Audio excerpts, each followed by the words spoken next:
Hey guys, welcome to part 3 of What If Naruto Was Adopted by Iruka. If you enjoy the video then like, share and subscribe and also comment your thoughts as it inspires me to make more such videos and remember to check out my playlist section for other interesting stories.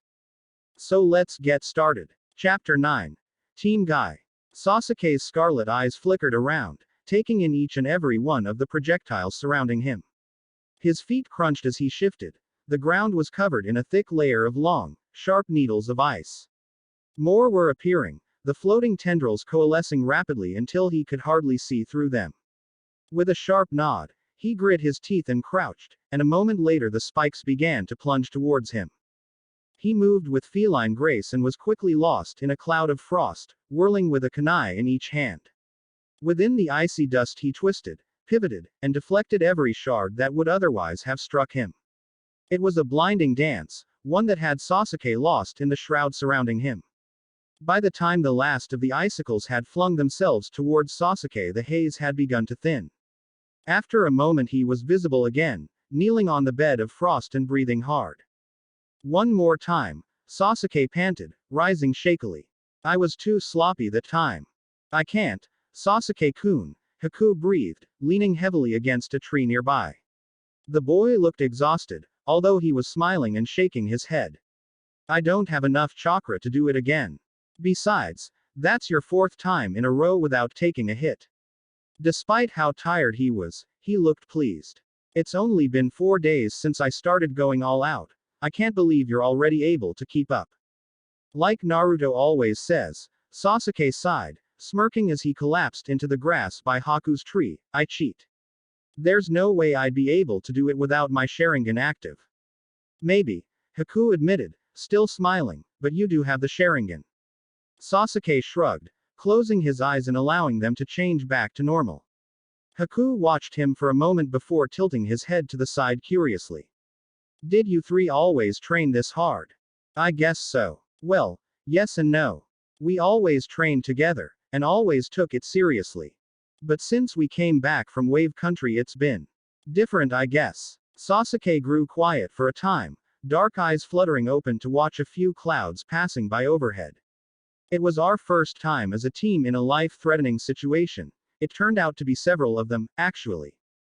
Haku blanched slightly and looked away. I think we all realized afterwards that in order to keep each other safe, we'd have to get stronger.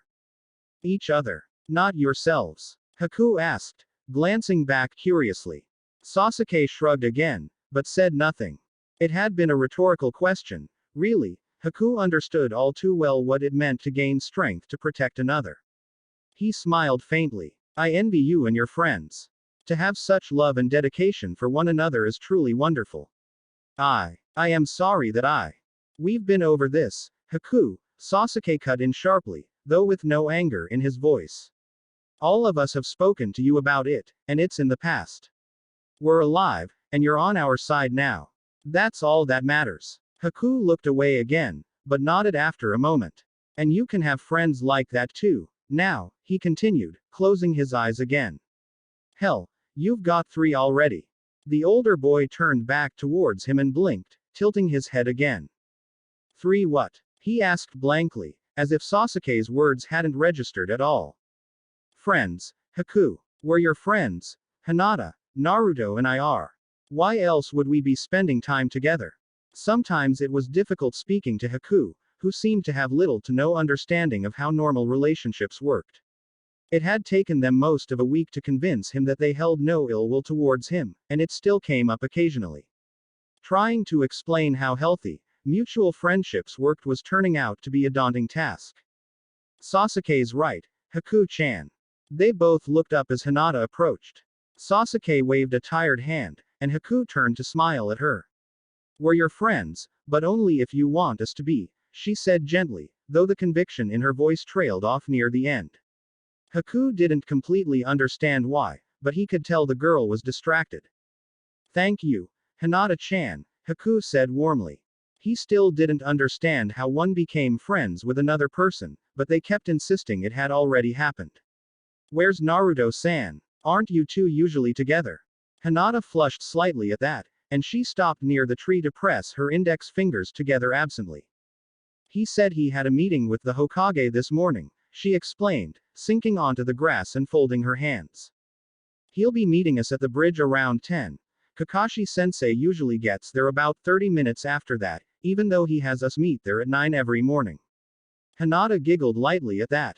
It was a little high-pitched and awkward, like she wasn't sure how to do it right or was worried that it might be the wrong time. Sasuke lifted his head to blink at her. Had she really just laughed, and at a comment she had put forward herself? Is he asking about it?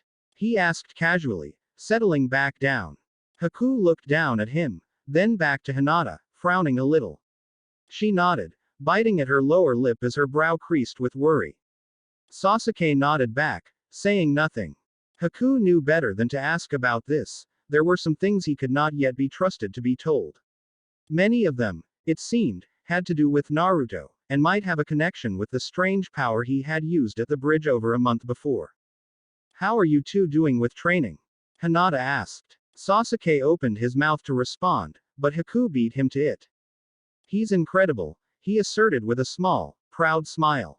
I've been using my 1,000 needles technique at full speed and he can deflect or avoid all of them now. Haku gestured to the thinning coat of needles nearby, most of which were already half melted.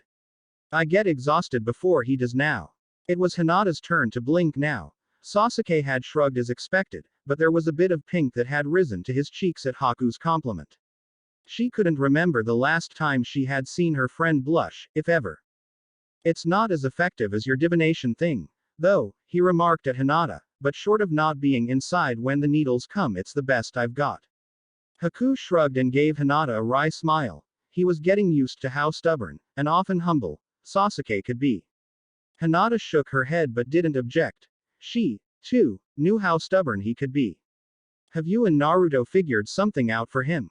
Not yet. She sighed, looking crestfallen.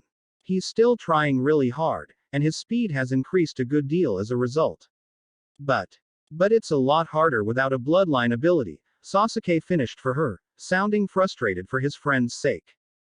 They both knew that Naruto would never give up his training, and he was at it harder than ever since Sasuke had surpassed him.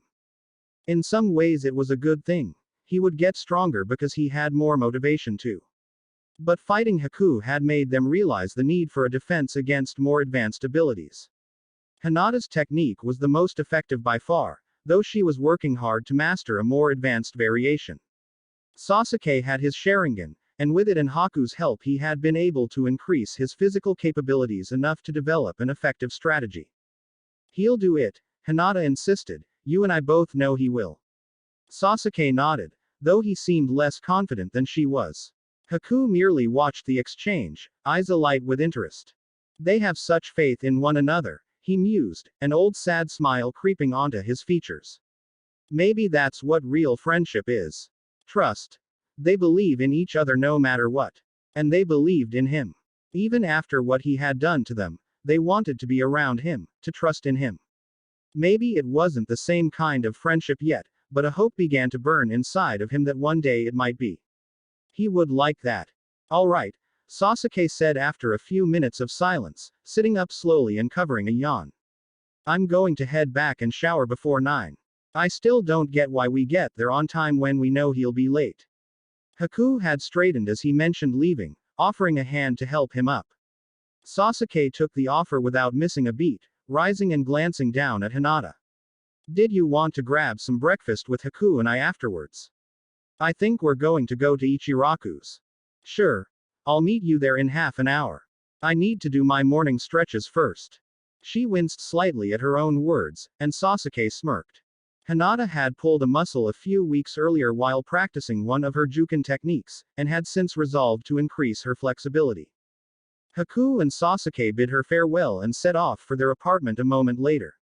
Hinata breathed in and out deeply for a minute or so, removing her sandals and folding her legs so that each of her feet rested on the opposite knee.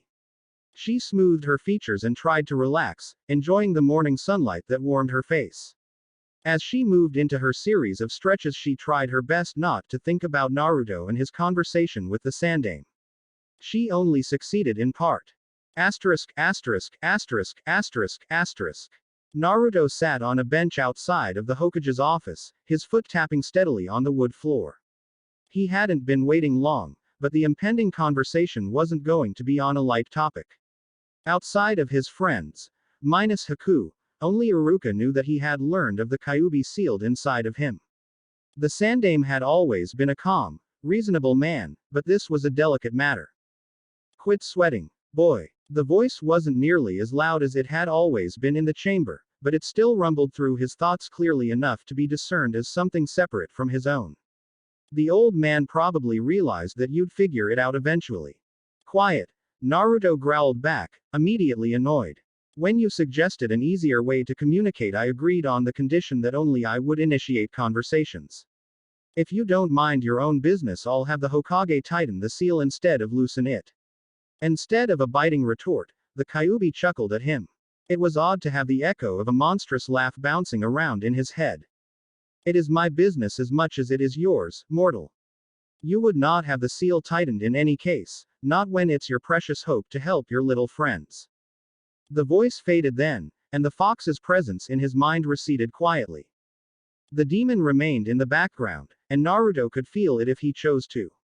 He ignored it, trying not to let the Kyuubi set him off. The worst part was that he was right. Naruto wouldn't tighten the seal. In his eyes, both Hinata and Sasuke were becoming stronger than him.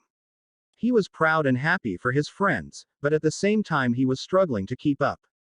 The Kyuubi knew that. Part of him felt he should rely on his own strength, but another side laced with darker reasoning told him that the power of the fox demon would be a boon for him. The latter argument had won out in the end. Uzumaki Naruto, the Hokage will see you now. Naruto glanced up to see an Anbu agent holding the door open. He hadn't heard a thing. The boy nodded and rose, stepping forward into the office with a deep breath. The Hokage's office was neatly organized, and surprisingly short on clutter. It looked like the headquarters of a man who, among other things, didn't spend more time there than was necessary. The floor was different there than in most rooms, made of smooth, bronze-colored stone slabs. A few bookshelves ran along the walls on either side of the door, filled with thick tomes and piles of scrolls. At the far end of the room sat the Hokage, in front of a stretch of windows that curved around a third of the back wall. His desk was occupied only by a short stack of books and papers, piled up carefully and set aside. The old man looked as placid as ever, chin resting lightly on his laced fingers as he leaned forward onto the desk. The door closed behind Naruto as he reached the center of the room, where he bowed and waited to be addressed. Welcome, Naruto, he began pleasantly, smiling very slightly. What can I do for you this morning? His tone was grandfatherly, like it always had been when he addressed the boy. Even when he was young and pulling pranks through the village, the Sandaime had always treated him with compassion and patience. Thank you for meeting with me, Hokage-sama. Naruto took a deep breath, closed his eyes, and readied himself. I came to talk to you about the Kyuubi. Had the old man frozen, Naruto wouldn't have been surprised. If his breath had caught in his throat, or his eyes widened, it would only be reasonable. Although it would have been out of character, Naruto would have even accepted an outburst. But the Hokage didn't even blink. He just sat there, looking at the boy with the most impassive expression. A moment later his eyebrow quirked upward, though it indicated curiosity rather than surprise. Yes? He asked calmly. Now Naruto was off balance. He started, shaking himself after a few seconds and taking another breath. I found out about the Kyuubi almost a year ago, from Mizuki when he attacked me in the forest. The Hokage said nothing, merely nodding after a moment for Naruto to continue.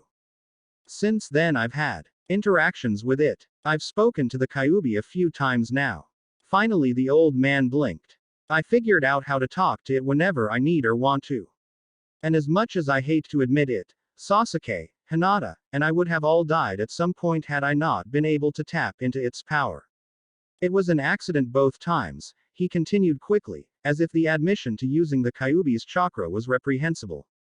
But it did save our lives. I think I can use its chakra, Hokage-sama. We talked it over and he agreed to help me with it if I agreed to loosen the seal. Now the Hokage's eyes narrowed, and he leaned back slowly in his chair. No, came his response a moment later. Naruto blinked and began to protest, but a raised hand stopped him cold. I understand what you are saying, but even if I could do it, I would not. The fourth created that seal himself, and whether by design or by flaw, it is weakening on its own. That is why you are able to access the Kyuubi's chakra now, I suspect. Naruto swallowed and said nothing. Naruto, the Sandaime continued in a more gentle tone. I cannot forbid you from using that chakra, but I caution you that the consequences could be grave.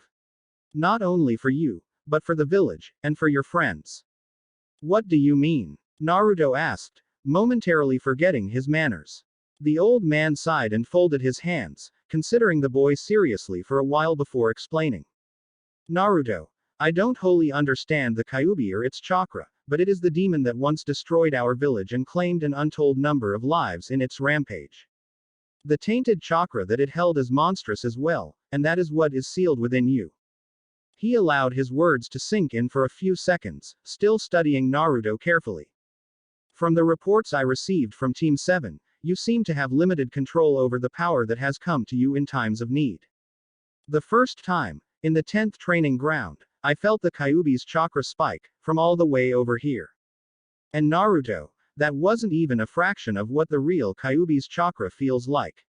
His voice had hardened there, emphasizing his point. Naruto swallowed again and looked a bit pale. If you take too much of that chakra, it's possible that it would consume you. If that were to happen, it's possible that the demon fox could manifest itself using your body as a vessel. I have a feeling that, if it's asking you to loosen the seal, its intentions might lie there. Naruto was a bit taken aback at all of that. He knew that there had to be risks involved, but he hadn't imagined that the power he had drawn upon had been only the smallest portion of the Kyuubi's energy. An involuntary shiver ran down his spine at the thought of even double that chakra. He didn't even want to think about what 100 times might do to him. Probably tear me apart. Hokage-sama, Naruto began again, tentatively now. I understand. I won't try to loosen the seal. Not yet, at least. The Sandaime blinked and tilted his head to one side, as if trying to figure out the boy's next move. If I leave the seal like this, not too much chakra can get out, right? The Hokage considered for a moment before nodding slowly. Do you think it would be safe if I started with as little as possible, then worked my way up? The Kyuubi said it would help me control it. In return for what? Sarutobi asked mildly, though his eyes were hard. I wouldn't put it past the Kyuubi to trick you, Naruto. Have you made any deals with it already? No, he lied quickly, it just wants more freedom. Not externally, I don't think. He's basically a prisoner and, well, I think he's lonely or something. Naruto seemed flustered at that last part, and not entirely sure why he felt that way. A snarl echoed from the back of his mind, but he shoved it away. The Hokage was looking at him like he might be insane. For now, I think he just wants to talk to me more. I mean, it must be pretty bad being sealed away in a kid for 12 years, right? You shouldn't allow yourself to feel such sympathy for the Kyuubi, the Hokage sighed, eyes softening again. Naruto was a kind boy, and possibly too empathetic for his own good. But, he continued, rubbing at his chin absently, I suppose if you pace yourself I can't object. I had expected you to learn of the Kyuubi sooner or later, and perhaps learning to control it would serve you well. However, I will be assigning an Anbu agent to keep an eye on you. Naruto blinked, but the Sandaime waved a hand dismissively. You won't ever see him, and he'll likely only be there when you're using the Kyuubi's chakra. It's kind of hard to miss, after all. There was an amused twinkle in the old man's eyes now. I'll inform all of the Anbu and Junin not to worry about random Kyuubi-like chakra surges. Just try and keep your training to secluded areas as to not draw attention to yourself, alright? Yes, Hokage-sama, I will. Thank you. Naruto couldn't help but grin as he bowed, exchanging a brief farewell before departing. Oi, Fox, he started as soon as the room's threshold was cleared. Was what he said true? About your chakra consuming me and you basically escaping. If I told you no, would you believe me? The Kyuubi sounded annoyed. It seemed that the Hokage was telling him the truth. I don't need your pity, by the way. I'm practically an immortal being and I do not get lonely. Naruto found himself chuckling at that as he exited the building. Whatever. Look, I'm still willing to make you the deal. There was a pause from the demon. It was difficult recognizing the feeling of surprise from somebody, or something, else in his own mind, but it seemed that the Kyuubi had been caught off guard. But I'm not going to loosen the seal, or even look for a way to, until I can fully control as much chakra as you can give me right now. After that, we'll find a way to work out the seal problem. And you expect me to comply with that? He asked contemptuously. You want to simply take and control my power under my guidance, without anything given up front. I was thinking of it more like working together. Naruto shrugged, both physically and mentally. There's no point in trying to fight you for control, you're way stronger than I am. Besides, I let you out of your cage, so to speak. Now we can at least talk. I don't really have much else to give you right now. It was a long moment before the Kyuubi's laugh began to reverberate through his head. Interesting. Mortal, you've got guts, and at least you can respect the difference in our power. A few seconds later he felt the demon nod, which was an eerie thought in and of itself. Hearing a voice in his head was one thing. Being able to feel its actions and the occasional emotion was another. Alright, I'll help you out. But this isn't going to be easy, kid. You're an insect trying to wrestle a mountain. Sasuke always tells me I'm stubborn, Naruto said with a smirk, leaping onto the nearest building to make his way quickly towards the bridge on the north side of the village. Just don't be a jerk about it and things might work out alright. The Kyuubi laughed again before its presence faded, leaving Naruto to consider his meeting with the Hokage and the conversation with the fox. This was going to be a challenge, but if would make him stronger and able to help his friends then it would be well worth it. Asterisk, asterisk, asterisk, asterisk, asterisk. You guys are the best. Naruto bubbled between bites of ramen. He was eating out of one of two bowls sitting on the bridge railing, one of which still had a plastic covering. We never would have heard the end of it if we didn't bring you some, Sasuke said dryly, though he held a small smirk as he shrugged. It was Hinata's idea, though. Hinata flushed and fidgeted with the hem of her coat, mumbling something about ramen and courtesy. Naruto grinned at her. Thanks, Hinata-chan. You know me too well. Although she turned an even darker shade of red, a small, appreciative smile tugged at the corners of her lips. That was one of several changes they had begun noticing about her as of late. Hinata wouldn't be herself without the blushing and fidgeting, but she had begun to accept compliments a little better. She smiled more instead of just looking at the ground. On rare occasion, as Sasuke had witnessed earlier, she even laughed. It might have been a delicate, quiet thing, but it was genuine mirth. Naruto didn't quite understand it, but he was glad to see his friend happier and more open. How'd your training go, Sasuke? And where's Haku? Naruto asked, looking around. When he had arrived only Hinata and Sasuke had been there, waiting with his ramen. He's reading back at my place. His chakra was really low after this morning, so he wanted to rest. Sasuke told Naruto about his progress that morning and was met with a broad grin. Way to go, Naruto said enthusiastically, holding out his fist towards Sasuke. The other boy rolled his eyes and rapped his knuckles against his friend's. I knew you'd be able to do it. What do you think you'll do next? I'm not sure. Sasuke shrugged, leaning back against a wooden beam of the rail. Kakashi-sensei says that the best way to improve is to increase my strength and speed. My Sharingan can increase my reaction time and let me copy some techniques, but he said that it's limited by what my body can handle. So the more I train physically, the better I'll be able to utilize the Sharingan's power. Naruto nodded. Sasuke had mentioned something similar before. So, he continued, voice growing serious again, what did the Hokage say? He said I can do it. Naruto beamed, but whenever I'm training there'll be an Anbu agent watching from somewhere, I guess as a safety precaution. He quickly relayed his meeting with the village leader to his friends. They were as taken aback as he had been upon hearing what could happen if he lost control. Hinata looked distraught, and Sasuke seemed pensive. Naruto-kun, Hinata began, releasing the lip she had been biting. That sounds really dangerous. Are you sure you? She trailed off, blinking at Naruto as he smiled and shook his head. You know I have to try.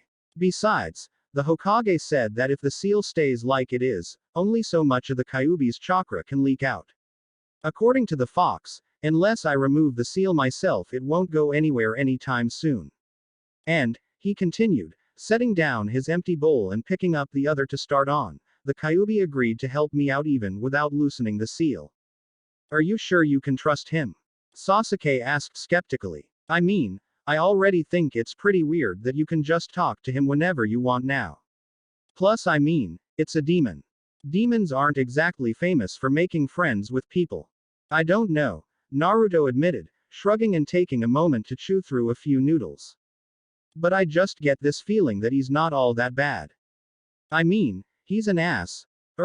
Jerk, sorry, he amended, glancing sheepishly at Hinata. But I dunno. I just think he wants to help. Maybe it's fun for him, or maybe it's just a good excuse to be out of that cage. He shrugged again and fell silent, poking at his ramen distractedly. Sasuke seemed unconvinced, and Hinata looked more worried than before, but they both knew that Naruto would go through with it no matter what. He had promised himself that he would get stronger in order to protect his friends, like they all had. And if it allowed him to protect the village at the same time, it would be well worth it. Kakashi arrived a few minutes later, making some excuse involving a black cat and a ladder. You three will have a break from missions for a few days, he said blithely. They had a moment to blink at him, then each other, before he continued. I'm going to be out of the village for 3 to 5 days, depending on how things go. You're going on a mission? Naruto asked. He seemed genuinely surprised. I didn't think you could do that if you were in charge of a genin team. I didn't say I was going on a mission, Kakashi responded, but I didn't say I wasn't, either. All you need to know is that I'll be gone, and I made arrangements for your training in the meantime. Now he had their attention. They had almost exclusively trained together, even when not under Kakashi's guidance. You'll be joining Team Guy every morning until I get back, starting today. Any questions? Sasuke shrugged, but didn't otherwise react. Naruto seemed nonplussed but compliant. Hinata, however, had gone a bit pale. Anyo, Kakashi-sensei. She began, and they were surprised to see her stammer rise up almost immediately. Could we train on our own, instead? Hinata wasn't looking at anybody, instead choosing to study the wooden boards under her feet. Her friends looked at her, then looked back to Kakashi, who seemed like he might actually be weighing her request. She looked uncomfortable at the very least, and even a little distressed. Sorry, Hinata, Kakashi said after a moment, sounding like he meant it. I think you three could learn a lot from his team. They're 1 year your senior, and they're very talented genin. I just recommend not getting Guy on a rant about youth, or you'll be sick for hours. Naruto and Sasuke looked at him quizzically, but Hinata kept staring down. Let's go. I'll introduce you before I have to leave. He turned and began walking slowly away, prompting his students to follow after. What's wrong, Hinata? Naruto asked almost immediately, keeping his voice low. Her grip on her coat tightened a little, and when she finally spoke it came out tense and hushed. My cousin is on Team Guy. Hinata glanced up at them, noting their confused expressions and ducking her head again. He's from the Branch family, and we never got along very well. She left it at that. Naruto looked confused and worried, glancing over her head to Sasuke. The other boy shrugged, but appeared to be concerned in his own way. Almost at the same time, Naruto beat him by only a moment. They each took one of her hands as they walked. Hinata brought her head back up, looking at each of them in turn. Don't worry, Hinata-chan, Naruto started with a grin, giving her hand a familiar squeeze. We'll be there too. It wasn't much, but he didn't know enough about the situation to make any brash statements. Sasuke merely walked along, providing his support through silent contact. Hinata bit at her lower lip and nodded, squeezing Naruto's hand back a little harder than usual. He winked at her, and was glad to see a familiar flush rise briefly in her features. It took only a few minutes to arrive at the training area Team Guy was using. It was surrounded by trees, and aside from a large boulder and a taijutsu training dummy it looked fairly unremarkable. The scene that they were met with, however, could only be described as chaos. On the other side of the large rock, weapons littered the ground, and more seemed to be flying from the trees every second. They were aimed at a severe-looking boy with long black hair held back by a forehead protector. He wore simple black shorts, a beige shirt that seemed a little too large, and bandages that covered most of his right arm and leg. But it was his eyes that really drew Naruto's attention. They were white, just like Hinata's, and the veins surrounding them bulged with the telltale sign of an activated Byakugan. The Hyuga boy spun in smooth circles, deftly deflecting each of the projectiles that might hit him with his hands. They glowed blue with the chakra enveloping them, a display that was both impressive and dizzying as he moved. Naruto almost didn't see the pink blur that shot from the trees towards the boy, meeting him as the last kunai went spinning into the ground. He didn't miss a beat, however. His whirl stopped abruptly as one of his forearms struck the heavy metal of a tonfa in an outward block, the other hand mirroring the movement on an identical weapon. The girl that now stood locked with her adversary was of average height, with dark brown hair done up in two neat buns. Her face was set in a determined grimace as she strained against him. Her lean, straining muscles were clearly visible, as the light pink top she wore was cut off at the shoulders. With a frustrated tisk, she thrust her knee upward, forcing her opponent to bend backwards as a kunai shot towards him from below. In the same movement, as his defense weakened, she jerked back and her weapons disappeared in a cloud of smoke, replaced by a kusarigama. In an instant she was on the offensive again, whirling her chain and sickle with trained precision. Naruto and his friends could have watched the battle until its conclusion if not for the other pair occupying the clearing. Both were dressed in tight, forest green jumpsuits and wore bright orange leg warmers. Both had black, bowl-cut hair that seemed to shine in any light. Both had opted to wear their forehead protectors as belts, backed by a red cloth. And best of all, both were standing on their heads, rotating slowly in circles as the older of the two exuberantly instructed the younger. Lee, he bellowed, eyes afire with strange passion. This is the essence of youth. You must train your senses to be focused no matter the situation. Every sentence was a joyous exclamation, even though his face was beginning to darken from the blood flowing to it. Yes, Guy-sensei. Lee chirped as sweat ran up his face towards the ground. He was looking a bit queasy, but seemed to be trying to match his teacher's enthusiasm. All in all, it was an odd, and somewhat disturbing, spectacle. Even Hinata was staring openly, and Sasuke had a look of mixed disgust and embarrassment. Eyebrows. Naruto muttered shakily, his own eyebrow twitching once or twice. All at once the commotion in the area came to a halt. The two that were sparring abruptly stopped and faced them warily. Guy kicked up from his position and landed solidly on his feet, while Lee wobbled and toppled over ungracefully. Kakashi. Guy cried, smiling so wide that Naruto was concerned that his face might break.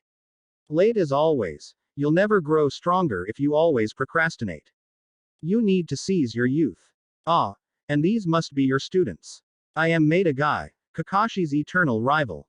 Almost everything the man said came out loud and joyous. This is my protege Rock Lee. And over there are the other members of Konoha's strongest team, Tenten and Hyuga Neji. Sensei. Tenten groaned, burying her face in one of her palms.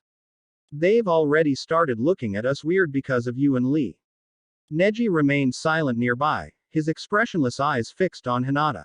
She fidgeted under his gaze, looking away quickly. Yo, Guy, Kakashi replied, sounding as bored as usual. These are my students and members of Team 7, Hyuga Hinata, Uchiha Sasuke, and Uzumaki Naruto. They bowed in turn to the eccentric group, each back to his or her mostly normal demeanor.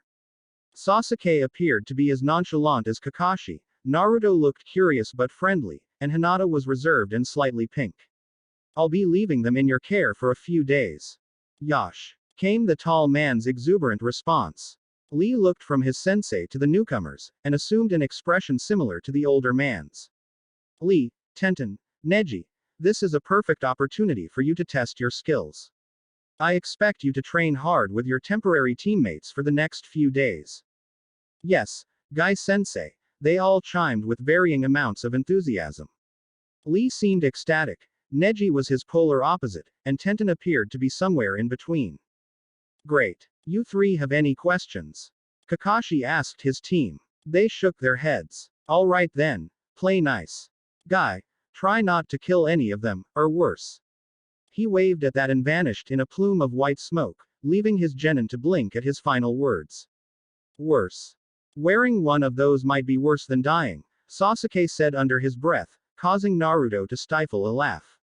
Hinata turned red, and a little green, at the thought of having to wear one of the audacious jumpsuits. Are you really an Uchiha? Lee asked at once, eyes intent on the dark-haired boy. Sasuke nodded, but his expression didn't change. The boy's eyes lit up and he turned immediately to Guy. Sensei, I want to spar the Uchiha first. Sasuke blinked, and tilted his head, but still said nothing. Ali, I see that the fires of youth inspire you to test your strength. What do you say, Sasuke-kun? Sasuke shrugged and stepped forward, rolling his shoulders slowly before speaking. I don't see why not. We are supposed to be training with you. He stopped a few meters from Lee and blinked once. As his eyes opened, they were already changed, the red irises of the Sharingan already studying his opponent. Lee took in a breath and faced Sasuke, seemingly undaunted by the intimidating stare. Naruto and Hinata glanced at one another and nodded at the same time, circling around the pair. They leapt up and settled on the boulder a fair distance from where Sasuke and Lee would clash, and after a moment Tenten, Neji, and Guy followed. The other girl jumped up to join them, smiling before turning her attention back to the match. Neji and Guy remained standing.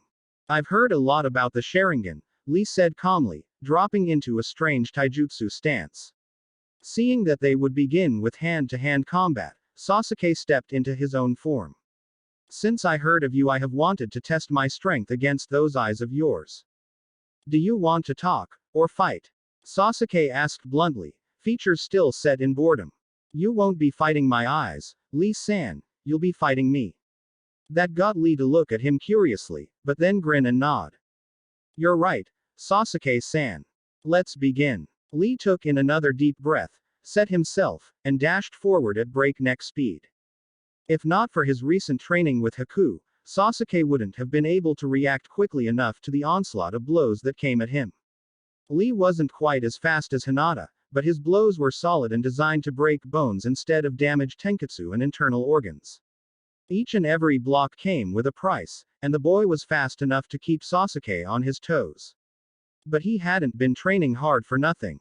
Lee seemed baffled, as did his teammates, when Sasuke struck the first blow of the match. It had come after the older genin had seemed to vanish, reappearing in the midst of a whirling kick that had forced Sasuke to duck. Lee had transitioned the move perfectly, landing and pivoting on his hands to thrust another hard kick directly at his opponent's jaw. If Sasuke hadn't trained using Haku's jutsu, the blow would have landed. There was no time to dodge the kick. Lee's series of movements had been executed flawlessly. However, the boy's balance would be precarious, and Sasuke's eyes picked up the subtle strains in Lee's muscles as the blow came. He leaned back at the same time his left palm flew forward, striking Lee's shin with a sharp jab that threw off the kick's momentum and sent it out instead of up. In the fraction of a second that the taijutsu specialist was thrown off balance, Sasuke twisted and slammed his heel into the side of Lee's skull in a powerful spinning hook kick. As Lee toppled sideways and rolled along the ground, Tenten gasped and looked bewilderingly towards Sasuke. Neji's eyes widened slightly, and his lips quirked up in a small smirk. Guy was shaking his head, but Naruto was beaming. Even Hinata allowed herself a tiny, proud smile for her friend. I've only ever seen Neji or Guy avoid that combination, Tenten breathed, staring at the boy that had just knocked her teammate down. That's impressive. That's an Uchiha, Neji corrected smugly, and from the looks of it he's a genius of his clan. It's not surprising that Lee got hit first. Neji is right, Guy said, speaking loud enough so that Lee could hear as well. Lee underestimated him. He watched Sasuke for a moment as the boy resettled into his stance. You taught him well, Kakashi. Lee tumbled to a crouch, clutching at the side of his head and wincing. He looked as shocked as the rest, mouth hanging agape for a few long seconds before he finally bowed his head to Sasuke. Guy-sensei is right. I thought that you might be more arrogant and neglect your physical training due to your Kekkei Genkai. I see now that you have worked hard to make sure your body can keep up with your Sharingan's sight. Lee rose to his feet slowly, and Sasuke nodded towards him in response to his show of respect. I will come at you seriously now, Sasuke-san. The match lasted 2 or 3 minutes longer, and every second was filled with blurred motion and powerful strikes. Once Lee had regained his focus, Sasuke was hard-pressed to land another blow. The boy wasn't just good at taijutsu, he was an expert. Every strike was precise and powerful, every block was executed perfectly, and all at a speed that Sasuke could hardly keep up with. By the time they disengaged, both breathing hard, Lee had scored several more hits than his adversary and gained the upper hand. Excellent. Guy boomed, beaming at the two exhausted genin. That was a glorious match, filled with the power of youth. Lee. The green-clad genin straightened and saluted his teacher, slowly regaining his breath. You must train harder if a genin a year your junior can nearly beat your taijutsu. Yes, sensei. Lee cried, sounding just as into it as Guy. I will do 1,000 push-ups and walk 50 laps around the training ground on my hands. Without further ado he dropped to the ground on the spot and began counting out his exercises. Naruto and Hinata glanced at one another, clearly perplexed, before Tenten explained. This is normal, don't worry, she sighed, kneading her temples. Everything has to be over the top or it isn't normal. Naruto laughed at that, and Hinata choked at a giggle before falling silent. He glanced at her, wondering what was causing the sudden increase in tension. Her eyes flicked to Neji and back down again, and then he understood.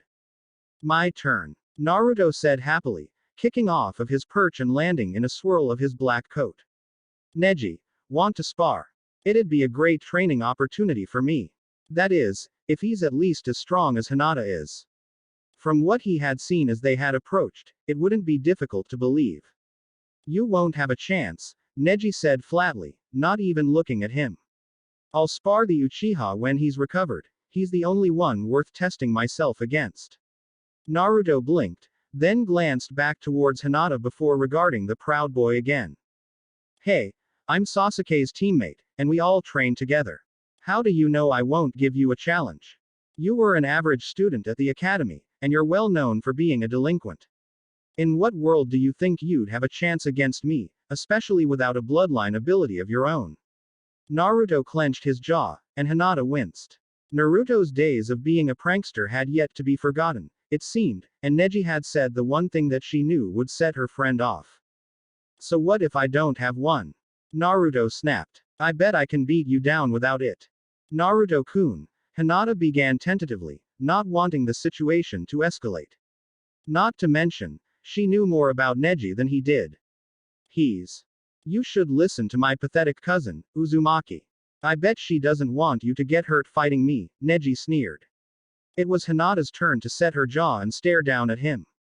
The fact that he had called her pathetic was completely lost. All she had focused on was that he had insulted Naruto's strength. Naruto-kun is not weak, she said quietly, though her voice was hard. Naruto blinked up at her, then grinned and rubbed at the back of his head. Tenten looked between them for a moment, smiled knowingly, and winked at Hinata. She blushed immediately and looked back down, though her expression lost none of its resolve. Neji, Guy chided, clicking his tongue at the boy. Do not be rude to our guests. If Naruto wishes to spar, you will fight him. Neji cast a glance at his sensei, rolled his eyes, then nodded. He strode casually to the clearing as Sasuke made his way back to lean against the rock, flexing his fingers and rubbing at his forearms. That guy throws punches like battering rams, Sasuke muttered, wincing as he felt his wrists. Hinata slipped down and placed a hand on his arm to begin healing him. He gave her a small appreciative smile before turning to Naruto. Kick his ass. His eyes were back to normal now, but they were hard and angry. He had apparently overheard their conversation. You bet, Naruto replied coolly, giving them a thumbs up before moving to face Neji. Hey Fox, it's time to start teaching. Give me as little of your chakra as you can. I mean it, the very smallest amount you can squeeze through the cracks. You sure about that, kid? The Kyuubi rumbled, voice filled with its usual mockery. I've never had to purposefully siphon my chakra for you to use, I don't know what will happen. You could lose it the first time. He considered his own words for a moment before continuing. He seemed to be grinning somewhere inside of Naruto. Of course, that would be fun too. Just shut up and do it, Naruto growled, forming the ram seal and crouching into a ready stance. Neji raised an eyebrow and didn't move. All channel, you start trickling. A massive contemptuous snort was all that he got before he felt something. It wasn't a particularly overwhelming feeling like it had been before, but he could feel the chakra pouring into him. Apparently the smallest amount that the Kyuubi could leak through amounted to over double Naruto's innate and already massive chakra stores. On the outside nothing seemed to change at first, leading Neji to continue staring, unimpressed. That is, until Naruto opened his eyes again.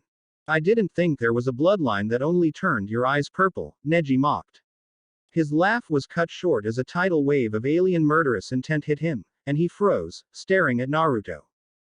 Hinata and Sasuke had both taken in a breath when they had seen the color of Naruto's eyes. But now they just watched grimly as orange chakra erupted around their friend, consuming and covering his body completely. His previously indigo irises abruptly reddened, and his pupils elongated to slits.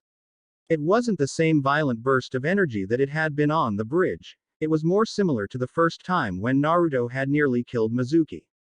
The shroud of orange chakra stayed, however, swirling about him until it settled into a cloak with one long tail of energy twitching back and forth behind him. Guy tensed and crouched immediately, but Sasuke held out a hand to him as if to block his path. The Junin blinked down at him, alarmed, but he shook his head. Don't worry, he assured the eccentric man, keeping his eyes on Naruto. He has it under control. Of course, none of them, not even Naruto, knew that to be true, but they had faith in him. After a few quick glances between Naruto and Sasuke, Guy relaxed and leaned back again. His features were hard now, though, eyes narrowed and worried. Tenten and Lee merely looked confused, and the latter had even stopped mid-push-up. Naruto fell to one knee, one eye closed as he grimaced. Too much. He barely got out, grinding his teeth as the chakra threatened to overwhelm him. Less. You think this is easy? The Kyuubi nearly roared at him. It's not my fault that your weak flesh can't handle the smallest fraction of my power. Despite the tone, Naruto felt the chakra slowly ebb away until his head stopped throbbing. The haze that had settled over his vision slowly began to clear, and he was able to stand again. If you can't handle this, you're not even worth the time to teach. Some teacher you are. Is this just the sink or swim method? The fox simply growled at him. Naruto looked down at his hands, then the rest of himself. He was coated now in a razor-thin layer of orange chakra that seemed like just another layer of skin, though it covered his clothing as well. Every now and again a portion stirred and bubbled like boiling water before settling back with the rest. Naruto's eyes, unbeknownst to him at least, had returned to their original bright blue. What are you? Neji asked tightly. Naruto looked up and grinned at him, noting that the boy's Byakugan was already active.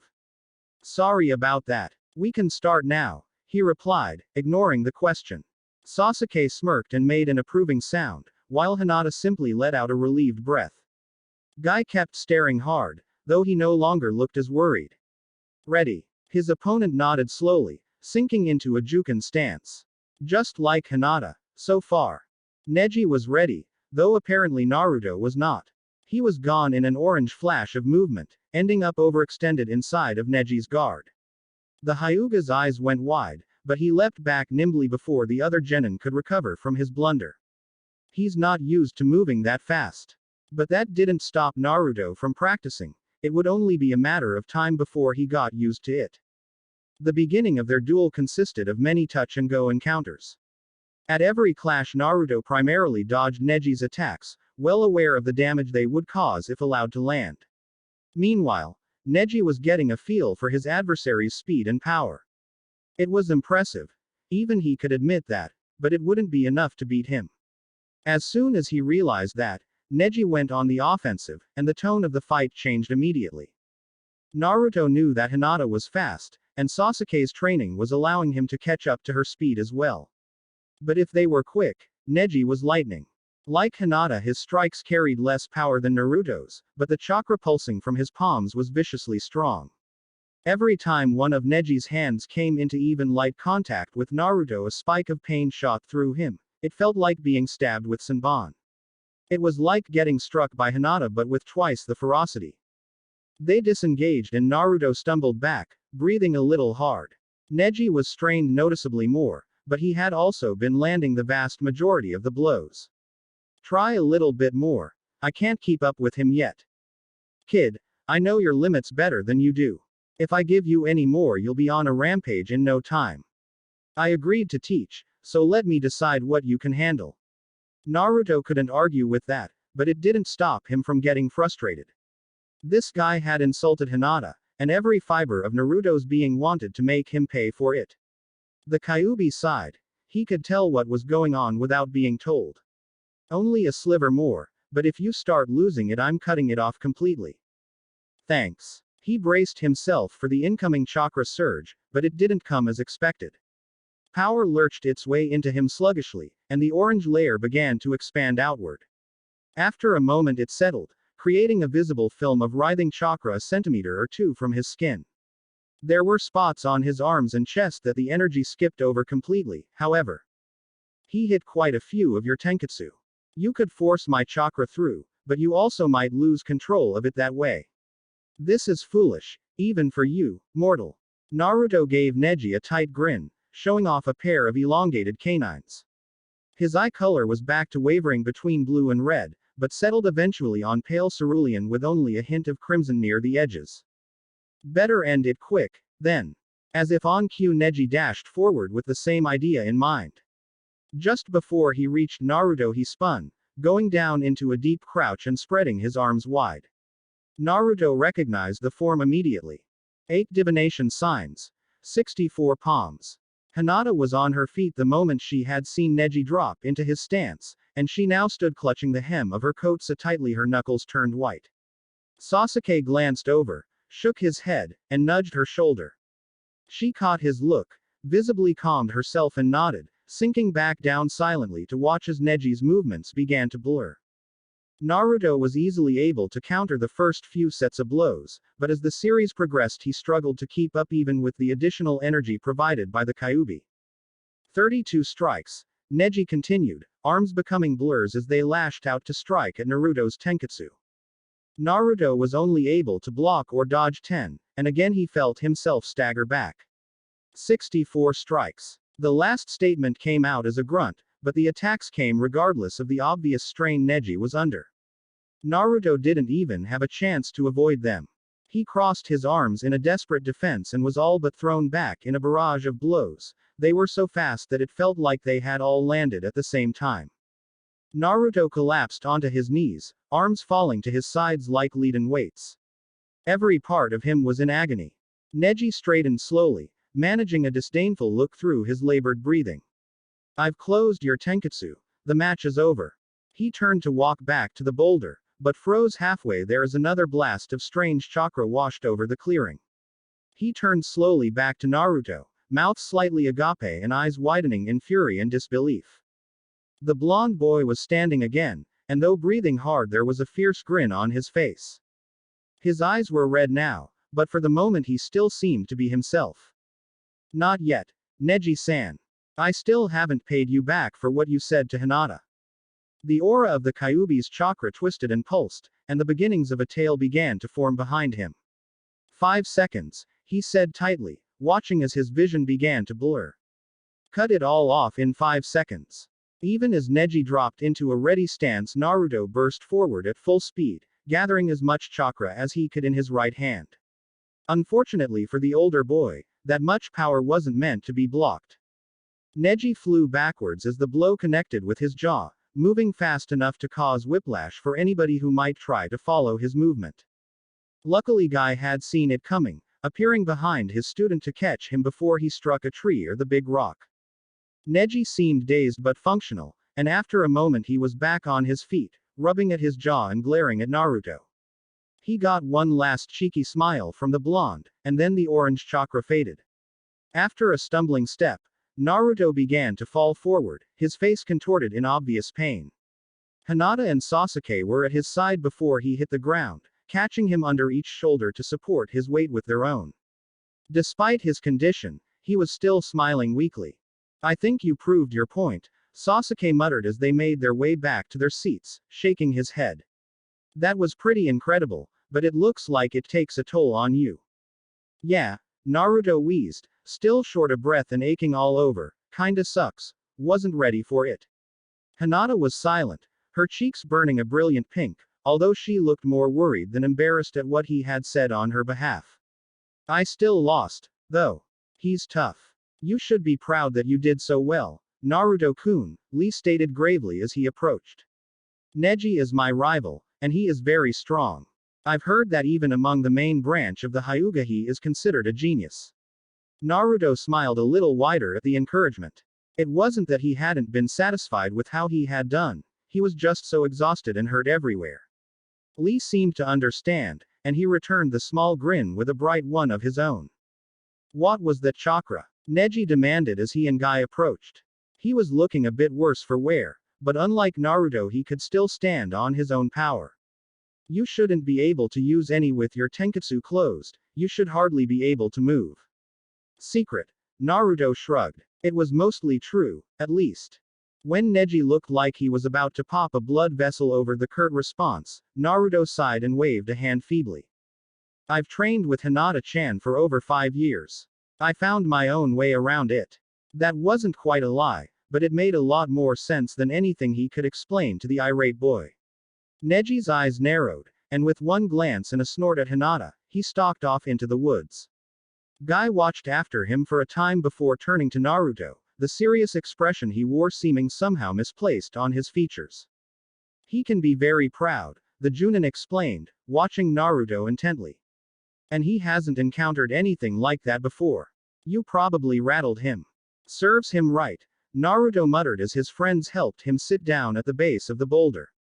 He shouldn't have said what he did about Hinata. He wasn't able to see her turning bright red as his eyes closed, but he heard her speak hesitantly after. It's okay, Naruto-kun. The main and branch houses don't always completely get along. She finished the statement a bit lamely, as if the words she had chosen didn't convey how she felt about the topic. Why not? He asked curiously. The strength in his voice was already beginning to return. It's. Hinata hesitated before shaking her head.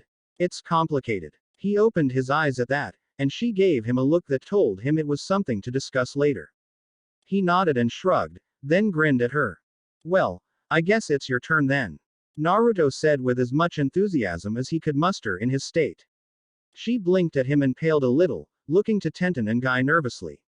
Naruto lifted his arm painfully to nudge her leg with his elbow, winking when she looked back down at him.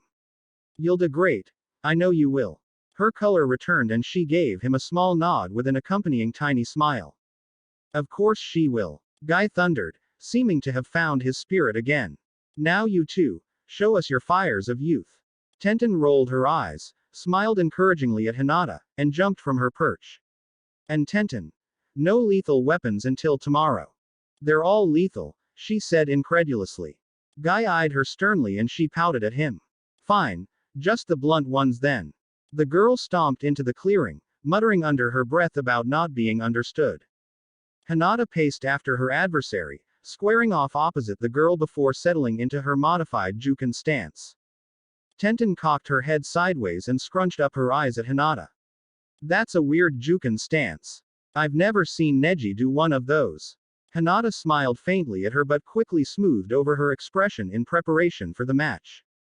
Tenten shrugged and reached behind her belt, pulling out 2 scrolls and flicking them open deftly. A moment later, after a pair of smoke clouds billowed up from the parchments, she was twirling 2 pairs of nunchaku at her sides. It turned out that Tenten was very used to fighting a close-quarters specialist. She utilized her superior reach at every given opportunity, dancing nimbly around to keep Hinata at a distance. After a minute of using the first pair of weapons she transitioned smoothly into others, alternating every minute or so in order to keep her opponent on her toes. After the nunchaku came the metal tonfas she had used against Neji, followed by a quarterstaff, and finally by a pair of what looked like maces with heavy, round metal heads. Hinata held her own against the older girl, using speed to her advantage. Taking a hit from any of the weapons would hurt, not to mention the possibility that they could break bones.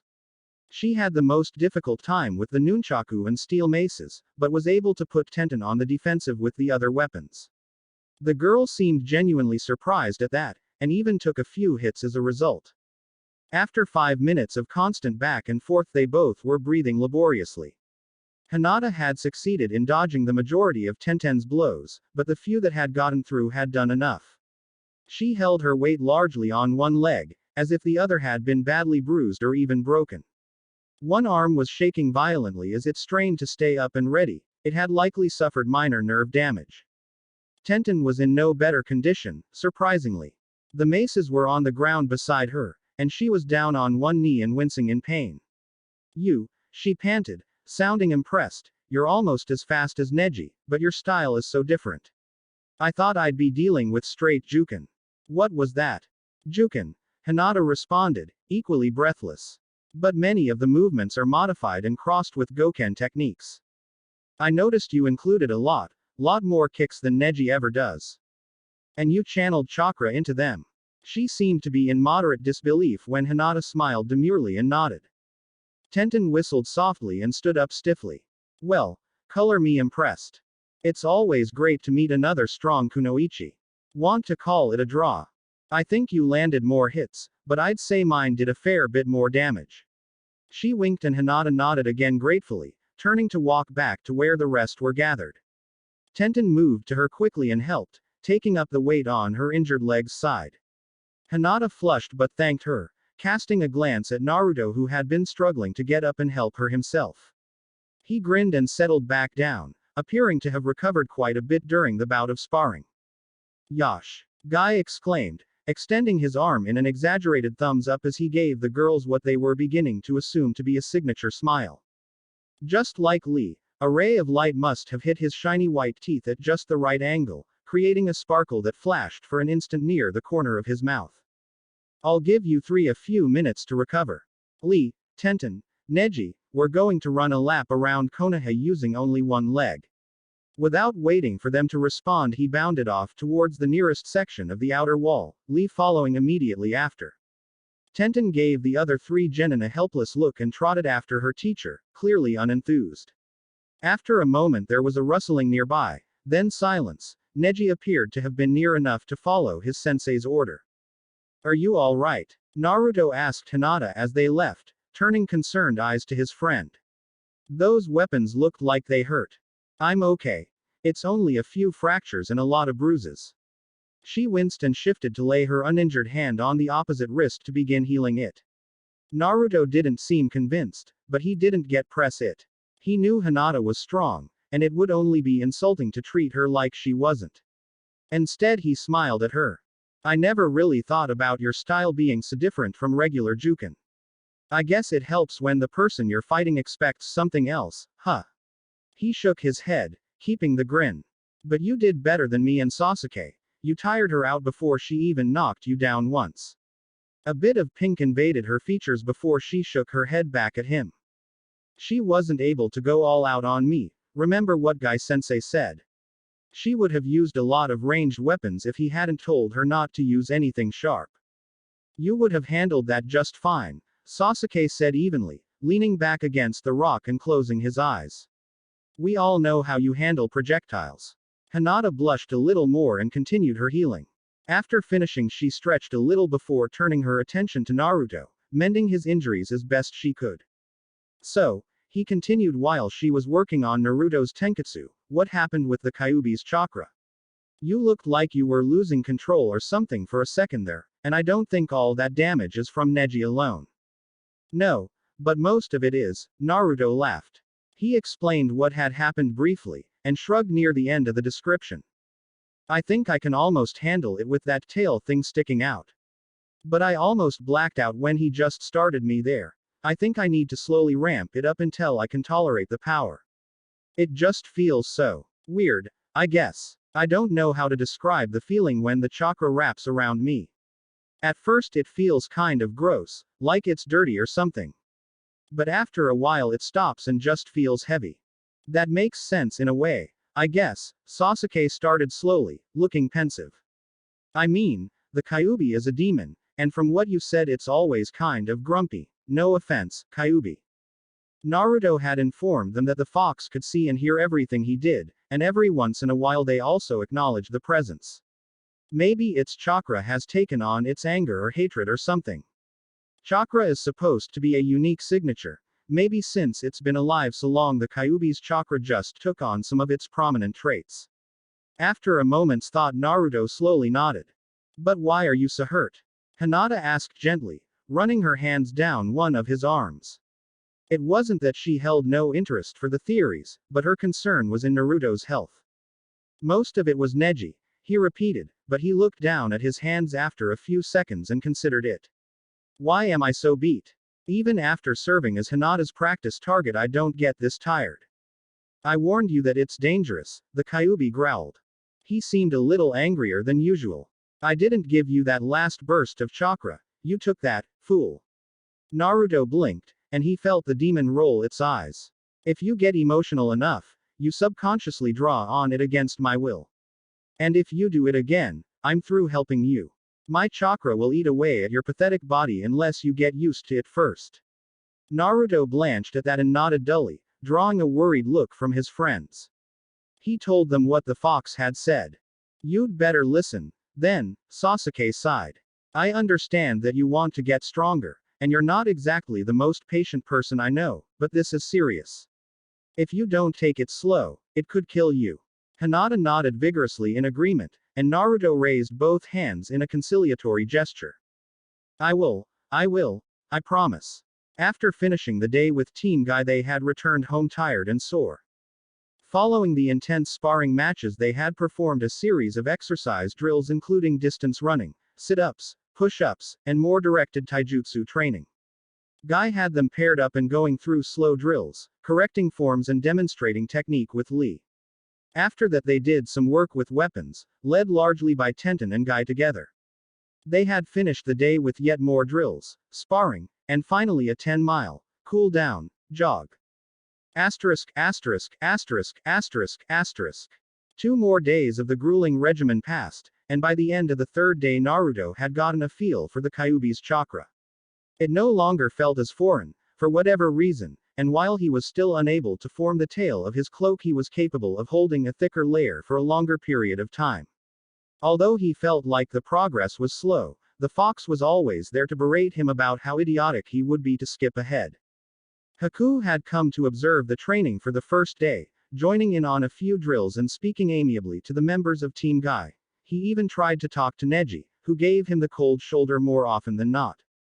Haku's forte was not in taijutsu, and as such was encouraged to participate more and more to improve himself. 2 days did little for him in that regard, but he appreciated the welcome more than anything else. On the evening of the 3rd day, a few hours after returning to his apartment, Sasuke sat in a reclined chair on the balcony. He was watching the moon intently, expression far away in a mask of stoicism. As he did most nights, Sasuke was thinking about his friends, his deceased family, and Itachi. It wasn't as if he was unhappy with his life at the moment, but there was that ever-present, terrible lonely feeling of having lost something precious. In his case, the loss had been incalculable. The lives of his mother, father, friends and neighbors had been lost, and all at the hand of his older brother. It was a hurt that would never go away, and he knew it. With that sadness came thoughts of bitter revenge, that one day he would seek out Itachi and take his vengeance for what had been done. At some point in the midst of his brooding he noticed a presence nearby. You're still awake? He asked mildly, not looking away from the moon. Haku stepped from the doorway and sank into the chair next to Sasuke's, folding his hands in his lap. It's hard for me to sleep sometimes, Haku said calmly. I could ask you the same question. Just thinking. Sasuke sighed, running a hand back through his hair. Sorry if I kept you up. He stood and turned to walk back into the apartment, but stopped as he felt a hand touch his forearm. He blinked down at Haku questioningly, and the other boy hesitated for a moment before speaking. I don't mean to step out of place, as I am a guest in your home. But you always seem so sad, Sasuke-kun. May I ask why that is? Sasuke regarded him for a long moment before shrugging and leaning back against the railing of the balcony, looking back into the darkness of the apartment. A few years ago, my older brother killed my parents, as well as every other member of my clan.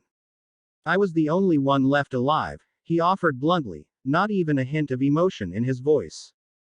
Haku's eyes widened, his lips parting in silent empathetic horror. I'm not really sad all of the time. Naruto and Hinata have helped me through the years. I owe them a lot, really, especially since they agreed to help me get revenge on Itachi. It's just a little hard to deal with sometimes, when I'm alone. I'm actually kind of glad you moved in here, to tell you the truth. It's dumb, but I guess it's just nice having somebody else around.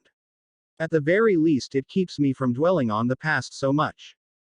Haku had only a limited grasp on personal space and social etiquette, so perhaps Sasuke should not have been surprised when the older boy took his hand gently and squeezed it.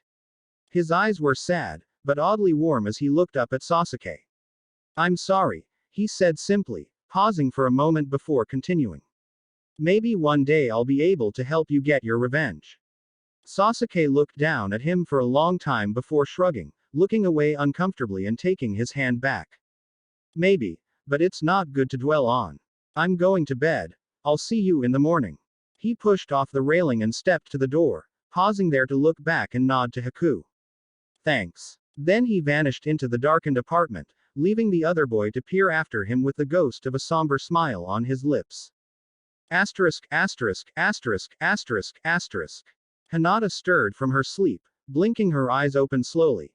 It was still dark outside, and from what she could see of the moon through the window, it was only a little after midnight. A muffled noise kept rising up periodically from somewhere outside of the bedroom door, and it was likely what had awoken her. She slipped out of bed, padding over to and opening the door cautiously.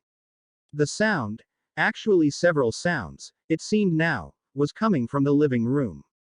She could hear them more clearly now, like the low noises made by an angry wolf.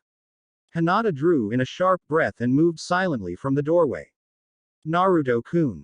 As soon as she rounded the corner to the living room, she froze, staring wide-eyed at the couch where Naruto lay. He was covered in a cold sweat that glistened in the glow of the orange chakra that surrounded him in a thin haze. His expression was strained and angry. The noises Hinata had heard were occasional snarls and harsh growls coming from Naruto's own mouth. He was twisting and turning on the sofa, obviously troubled and restless in his slumber. She went to him immediately, feet silent on the floor. Naruto-kun, she whispered worriedly, placing a hand on his bare shoulder and trying not to think about the physical contact. He groaned and tried to swat at her hand in his sleep, but she held firm and shook him. Naruto-kun. Hinata's voice came with more urgency now, and she shook him again harder still. Bleary, sanguine eyes opened slowly beneath her, and she took in another breath at the sight of his pupils. Naruto's eyes went wide with panic and he sat up abruptly, nearly throwing Hinata back with the movement. He looked around wildly, breathing too quickly. Naruto was in a panic. Hey, she said as gently as she could, keeping her voice hushed. Calm down, Naruto-kun.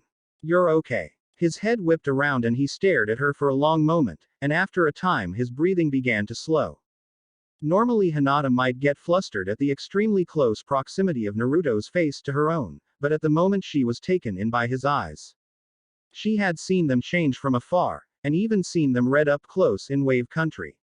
But this was the first time she saw them change back up close. The crimson irises slowly gained blue, transitioning from malevolence into a rich purple calm. Halfway through the spectrum to a lighter indigo, his pupils started retracting, rounding out to dilated spheres as the surrounding color settled on a familiar bright blue. Hinata-chan, he whispered, now looking confused and frightened. Did I wake you up? I was having a nightmare, I think. She shook her head and touched his arm. He was trembling. It's all right. I came out and saw you covered in the Kyuubi's chakra, and when you sat up your eyes were red. She trailed off and looked away from him, thankful to the darkness for hiding her rising blush. Naruto blinked at her and sighed unsteadily, leaning slowly back down to lay on his back. He grabbed a shirt from beside the couch and began wiping the moisture from his skin as he spoke. I think I think I was dreaming about the Kyuubi, or something. But it was like I was the Kyuubi, somehow. It was so vivid and felt so real. It even seemed familiar. I know it doesn't make sense, but that's just how it felt. He was still shaking as he dropped the shirt back to the floor, closing his eyes again for a while before grinning sheepishly up at Hinata, who was still perched beside him on the edge of the sofa. Thanks for waking me up. That was scary. Oh, of course, Hinata responded quietly, still looking down. Her index fingers were pressed together in her old nervous habit. I'll let you get back to sleep, she mumbled, moving to rise quickly. She was stopped, however, by Naruto's hand placed atop her own. She blinked and looked back to him. The boy wasn't looking at her, and something told her that he was just as glad for the flush concealing darkness as she was at the moment. Can you, he started awkwardly, not sure how to get the words out. Do you think you could stay, just for a while? Naruto couldn't quite get anything else out. He wanted to tell her how frightening the dreams had been, and how simply by being there she made him feel calmer. But none of that made it to his mouth, so he just stayed there, feeling more dumb by the second for even asking.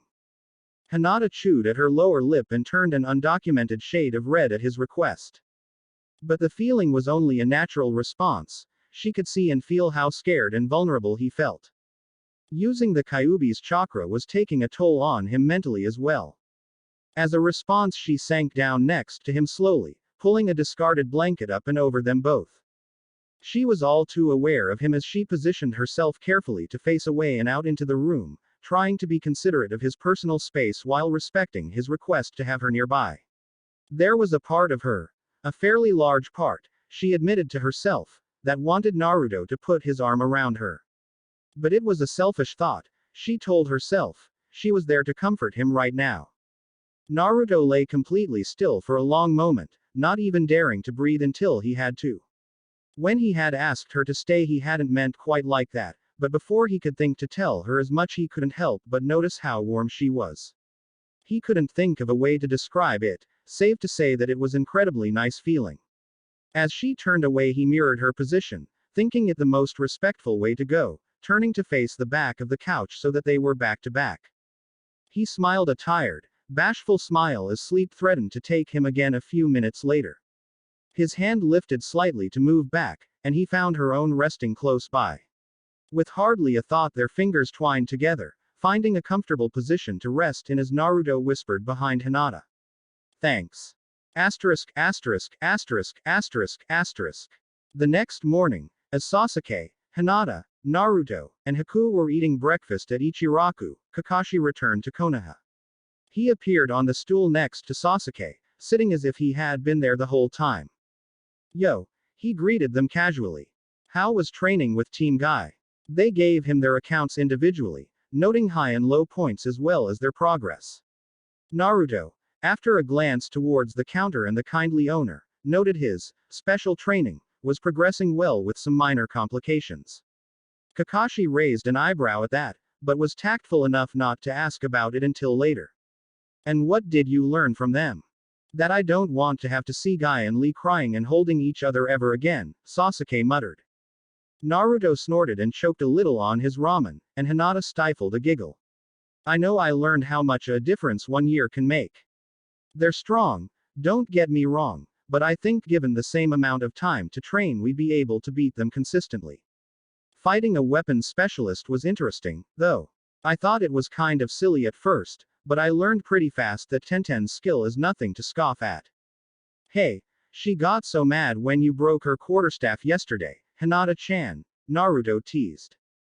She ducked her head and looked guiltily embarrassed, though she couldn't help but smile a little. I know I learned not to get 126 tenketsu hit in one attack, he continued wryly. And that Hinata's cousin is a jerk. But Tenten was really nice, and like Sasuke said, it was really challenging sparring with her. I think the most important thing I got was from Lee, though, he's basically a taijutsu master, but he got there through hard work alone. Even though he can't use ninjutsu or genjutsu, he's determined to be a great ninja. I think that's really cool. Hinata started, fidgeting with her fingers under the counter. Sasuke and Naruto-kun covered most of it, I think. But I did learn some better Juken techniques from watching Neji Nissen. Naruto glowered at that, but couldn't argue with her. Like Sasuke had pointed out, the other genin had trained for an extra year after the academy.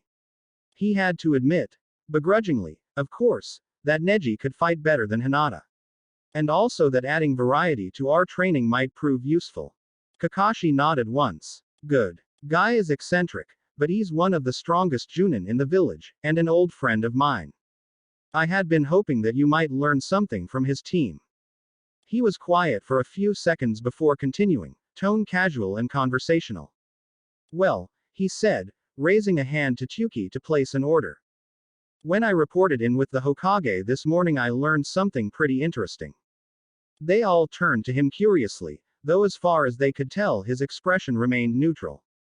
Apparently the next Chunin exams are being held in Konoha, and they start in 2 weeks. I was thinking about it while I was away, and you all are very well developed and talented for your age. Haku still seemed confused, but Sasuke raised both eyebrows in surprise. Hinata blinked, then her eyes widened in realization. Naruto considered Kakashi's words for a few seconds before grinning broadly.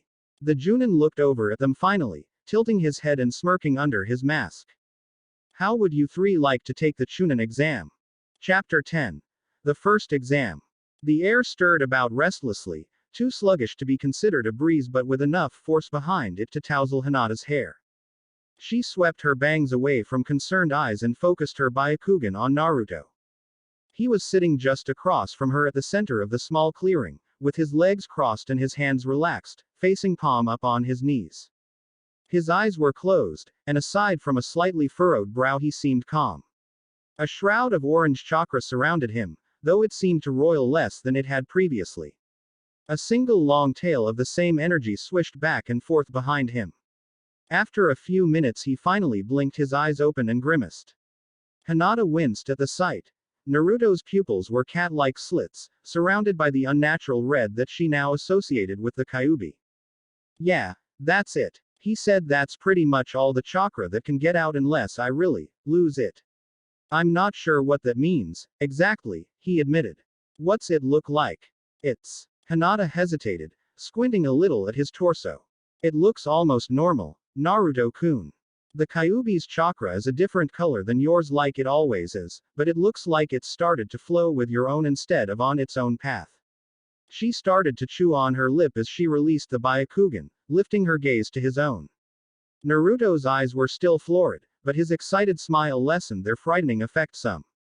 Well, it took almost 2 weeks, but I did it. He sighed happily and fell backwards into the grass, causing tiny wisps of chakra to break off and drift upward.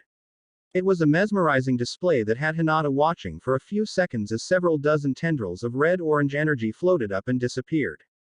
Naruto-kun. She started, looking off into the trees. Naruto lifted his head to look at her curiously. He could always tell when she was distressed in some way. Ever since Kakashi told us about the Chunin exam, you've been training like this. I know the Kyuubi said that you need to expose yourself to its chakra as often and as long as possible to be able to control it, but don't you think there might be some side effects? Like what? Naruto asked. It was true that he had spent the majority of the previous 2 weeks constantly coated in the demon fox's chakra, but he hadn't considered the idea before. Like your eyes, or maybe something more important. Hinata still wouldn't look at him. She was sitting nearby, with her knees pulled up to her chest and her arms wrapped around them. It's been taking longer for your eyes to change back recently. What if they get stuck like that?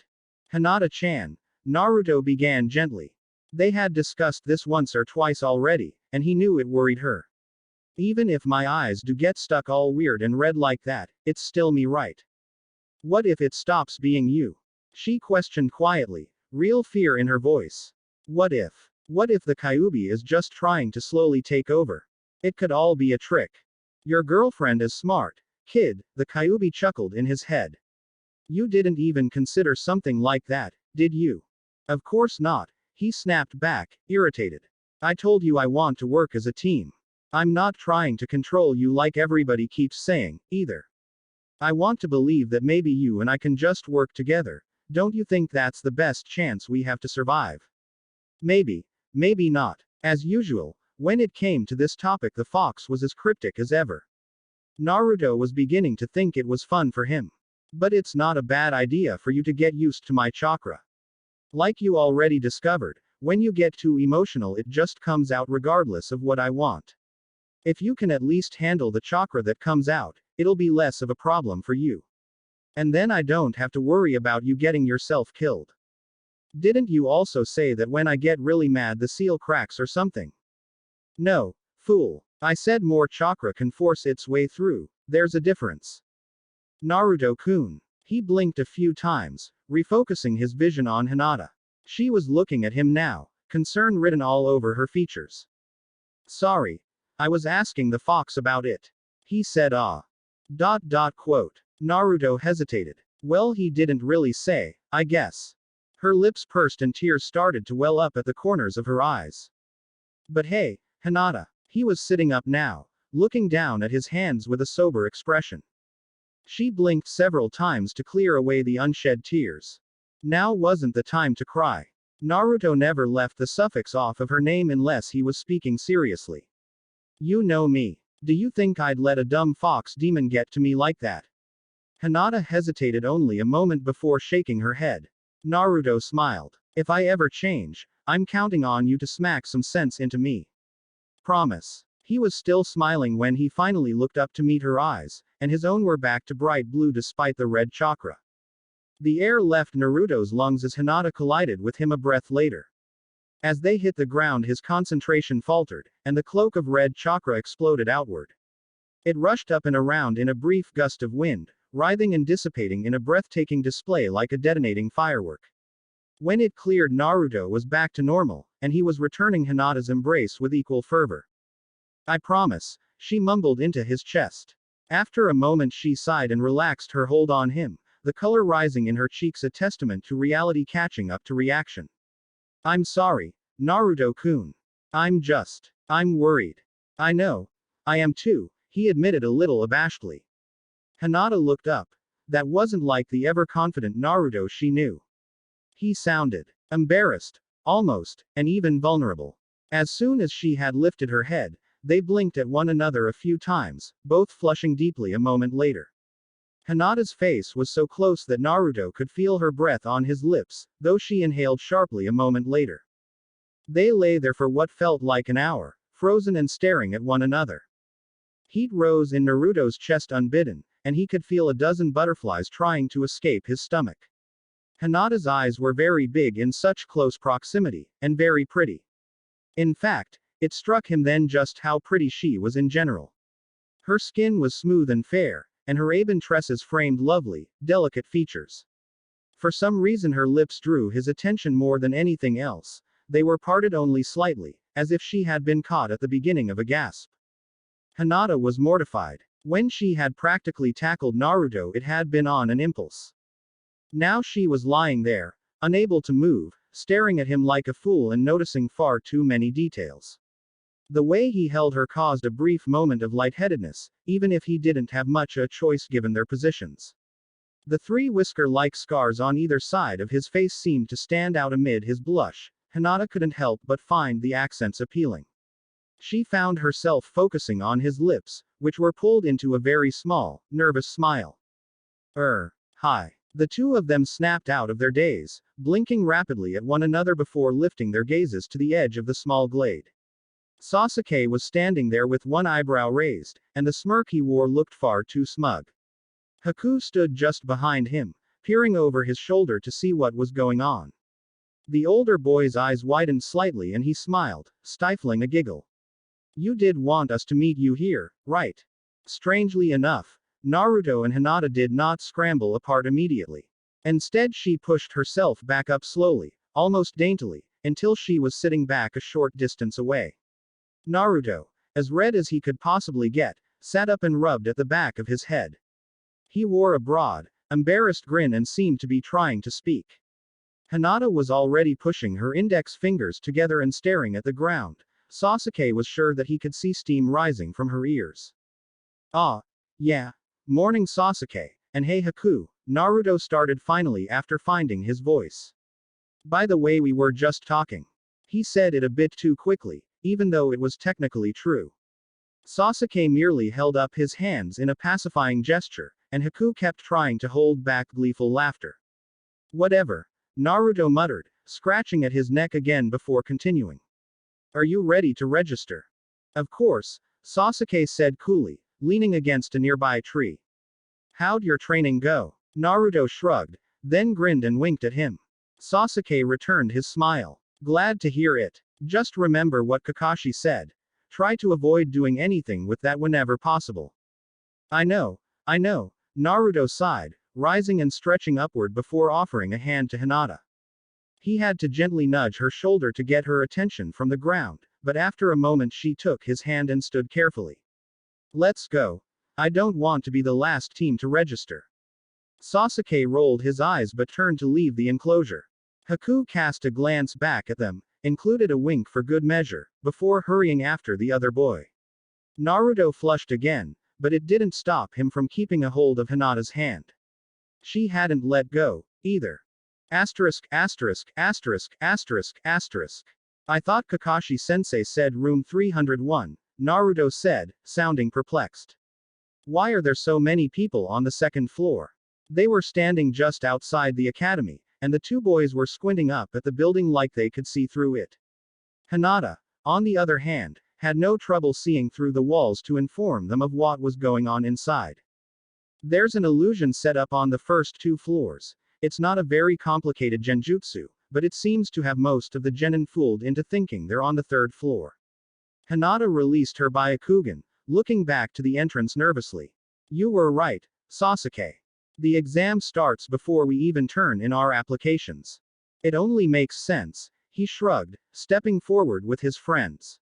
That way they can weed out the ones that shouldn't be attempting the test in the first place. Like Naruto here, who couldn't even recognize the genjutsu. Sasuke punched Naruto's arm playfully, eliciting a fake pout from the blonde.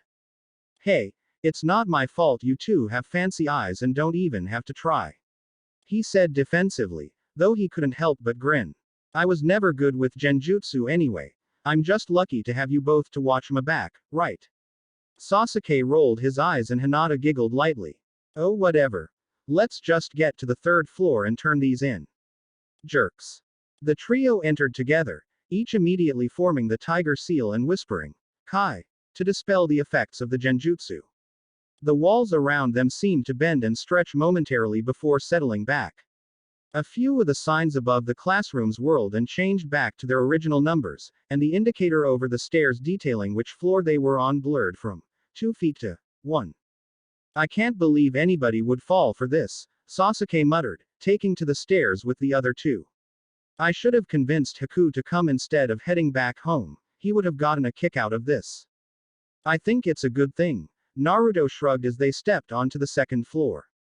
Kakashi-sensei said that these exams are dangerous, genin have died in them before. I'd want to make sure that nobody enters the exam that shouldn't be there, too. Hinata nodded in agreement, and Sasuke shrugged. He could see the reasoning, but the illusion had been so weak he would be surprised if anybody fell for it. He was forced to reconsider that, however, when they passed the hallway containing room 201. Perhaps 24 genin were gathered around the door confronting two young Konoha shinobi, who were apparently blocking the entrance to the faux destination. Oddly enough, Team Guy was there too. As Naruto, Sasuke, and Hinata rounded the corner to take the next set of stairs without halting, the two guarding the door to the fake room looked at them sharply. Where are you three going? The genin wearing a bandana demanded, calling down the hall to them. You're supposed to turn in your applications here, not that we're going to let you. He smirked confidently at them, then blinked a few times as they ignored him and continued walking. I guess we're not taking the exam then, Sasuke said evenly. Naruto flashed them a cheeky smile, and Hinata ducked her head in a polite bow before they passed into the next hallway. Why do you think Team Guy was there? He asked as they reached the final staircase. Neji could have seen through that easily, and I doubt Tenten and Lee were fooled. They might be trying to fool the other teams, Hinata offered. They didn't seem to be their normal selves, at least from what I could see in passing. Probably, Naruto agreed, glancing around as they ascended to the third floor. I think by now we know how good those three are. There's no way they'd really get fooled by this. Ah, there's the room. He pointed towards the end of the hall at the door marked 301. To their surprise, Kakashi was standing in front of it. Yo, I see you didn't get distracted downstairs. Well done, he said calmly. There wasn't much a point in deceiving you about entering the exam. I knew you'd all show up. They stopped in front of him and looked collectively curious. You can't take the Chunin exam unless you're on a team, he explained, smirking at the comprehension rising on their faces. So if one of you had decided not to, none of you would have been able to. Get it? Each of them nodded, though Hinata paled slightly. But I was sure you'd all come, like I said. Now, one last thing, Kakashi continued, stepping to the side. He turned to them, leaning against the wall, and offered his signature smile that they had come to recognize by only his one eye. Be safe, and do your best. Yes, sensei. They voiced together. Their teacher nodded at the door, and after taking only a moment to glance at one another, they moved together as one. Room 301 was surprisingly packed. Almost every space at the long desks was occupied, and there were a few teams standing in the back of the room where they had entered. Almost every eye turned to the trio as they entered, though most only glanced uninterestedly. A select group, however, took notice and approached immediately. Sasuke, Hinata, Naruto, long time no see. Shikamaru strode casually to them, looking as bored and nonchalant as ever. I've hardly even glimpsed you around town since we graduated. What have you been up to? Hey, Shikamaru, Naruto greeted him, grinning. Kakashi-sensei's been keeping us busy with missions and training non-stop. I think we've had one day off in the last month. That sounds troublesome, he returned, kind of like this exam. Since you're here, that makes 3 teams from our class that were recommended. I think people are pretty upset that so many rookies got in. Yeah well, we earned it, Ino huffed, stalking up behind him. She looked flatly at Naruto for a moment, stared daggers at Hinata, then cooed at Sasuke. Sasuke-kun, how come you never come to see me at my flower shop? You're so coy. I have better things to do, Sasuke responded flatly, meeting her amorous gaze with an even one of his own. I'd rather train. Ino visibly deflated at that, hanging her head and turning to trundle back to a corner. Naruto felt a little guilty about his stifled snicker, though Hinata gave him a look that set his expression back to neutral. Sasuke rolled his eyes when she gave him a similar glance. Sorry Ino. I meant that I've just been busy. The blonde girl was one to bounce back quickly, it seemed. She was back next to Shikamaru in an instant. Oh, I couldn't be upset with you, Sasuke-kun. So do you think you could drop in after the Chunin exams? We could make it a date. She giggled and blushed at her own words. Sasuke had a hard time keeping a straight face.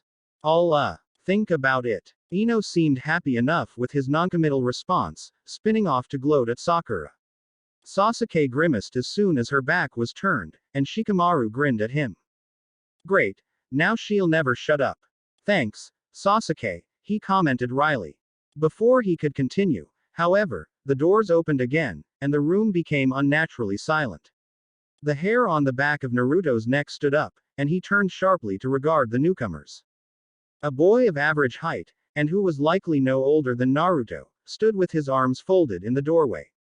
He was flanked on one side by a taller, stocky boy wearing all black, including a hood with 2 protrusions that looked like pointed ears.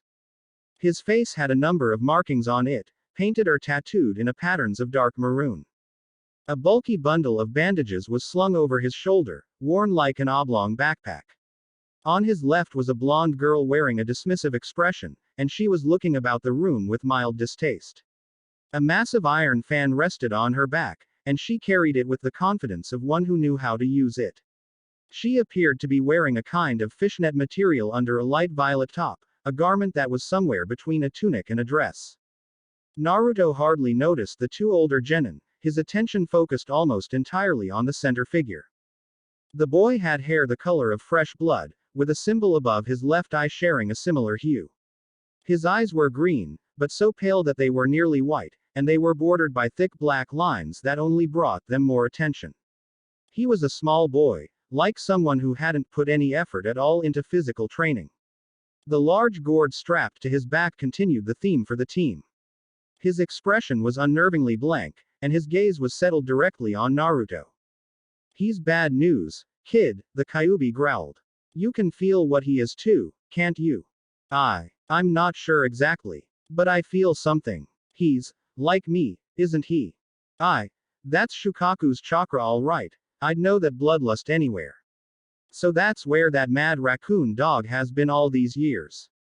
Naruto simply stared at the newcomer, fighting a rush of emotions that scaled from extreme relief to stark fear. He could feel the other boy somehow. He could sense his demon, waiting just beneath the surface. But it was the ratio of presences that was the stunning thing about the redhead. Yes, boy, that one's already submitted to the Aikibi. Naruto-kun. He tore his eyes away as Hinata spoke and touched his arm. Naruto closed his eyes and shook his head, causing her to cast a worried look at the three shinobi. They were from the hidden sand she knew, judging by their hitaiate, but aside from being foreign ninja they didn't strike her as particularly odd. The younger boy at the center was exuding a reasonably powerful killing intent, however, and it was enough to send a chill down her spine. What's wrong, Gaara? The blonde girl asked carefully, glancing from Naruto to the boy in front of her. Are these kids bothering you? The other boy asked lazily, adjusting the weight on his back. I don't have a problem thinning the ranks before we start. You know how I feel about short people. Kankuro. Gaara started in a deadly, quiet voice. The other two froze and took a step back. We are guests in Konohagakure, and here solely for the Chunin exam. Do not disgrace our village more than you already have today. Why yes, of course. I'm sorry, Gaara. Kankuro wiped a bead of cold sweat from his brow before nodding to Team 7. Sorry. He didn't sound sincere, but he did seem fearful. Both of the obviously older genin were scared of the younger boy. And not just frightened, but terrified on a whole different level than normal fear. And Naruto knew why. Tamari. Kankuro, let's go. We don't want to draw further attention to ourselves. As silent as a specter, Gaara moved forward down the center aisle of the room, his gaze never wavering except to glance one last time at Naruto as he passed. The buzz of conversation throughout the room started up again in a hurry, as if every genin was only interested in ignoring the three who had entered. They seem confident, Shikamaru commented evenly, watching the retreating trio with his eyes narrowed slightly. He shrugged a moment later and turned back to the corner that held the rest of their graduating class. Whatever. Come catch up with the rest of us before the exam starts. We've still got half an hour or so. Naruto nodded to him, but waited a moment with his friends before following. That red head with the gourd on his back, he started, speaking as quietly as he could. He looked around before shaking his head. He's like me. It took only a second for them to realize what he meant. Hinata's lips parted in a silent gasp, which she covered with one hand. Sasuke's eyes widened, and he had to force himself not to look again towards the boy. I'll tell you about it later. I think Kakashi-sensei should know, too. They nodded, sharing a grave expression before walking after Shikamaru. When they reached their old academy friends, it was a scene of barely contained chaos.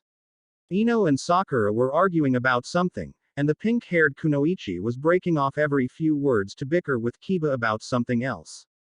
The Inuzuka boy had his small dog, Akamaru, perched on his head as usual, and was retorting Sakura's periodic remarks with an equal amount of enthusiasm. Choji stood crunching through a signature bag of chips next to an ever-stoic Shino. I got over him months ago, Sakura was saying haughtily, with her arms folded and chin raised.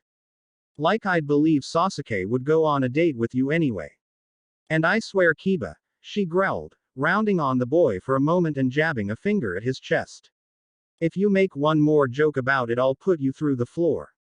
Oddly enough, Kiba backed off at that, swallowing and looking genuinely scared. As Sakura turned, she saw Sasuke and his team, and an embarrassed flush rose immediately to her face. I mean, well, right.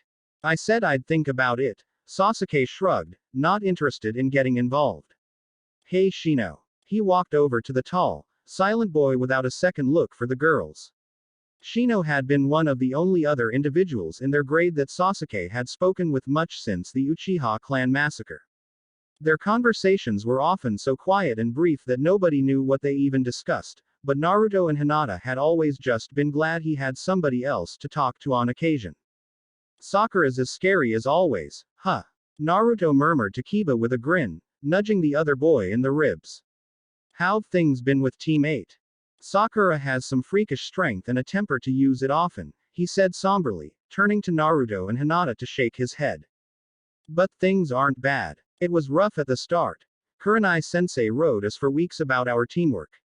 I think Shino could get along with anybody if he had to work with them, but Sakura and I used to argue a lot more. We did a C rank mission 2 weeks ago though, he continued, puffing out his chest a bit, and well, we handled it okay. We got attacked by some thugs, though, and our client got hurt a little because a mishap. Kiba and Sakura decided it prudent to have a debate in the midst of the assault, Shino explained calmly, stepping over with Sasuke. What little could be seen of his expression was blank, and his words were similarly matter of fact. The resulting miscommunications caused injury to the man we were assigned to protect. Such an event has not occurred since. Yeah, Kiba sighed, scratching at the side of his head and looking embarrassed. Shino sat us down and made us talk it out. It hasn't been perfect since then. It's impossible to get along with her, but we can work together at least. How about you three? We all heard about that B-rank mission. What exactly happened? Well, it didn't start out like that. It was just a C-rank escort mission to the Land of Waves.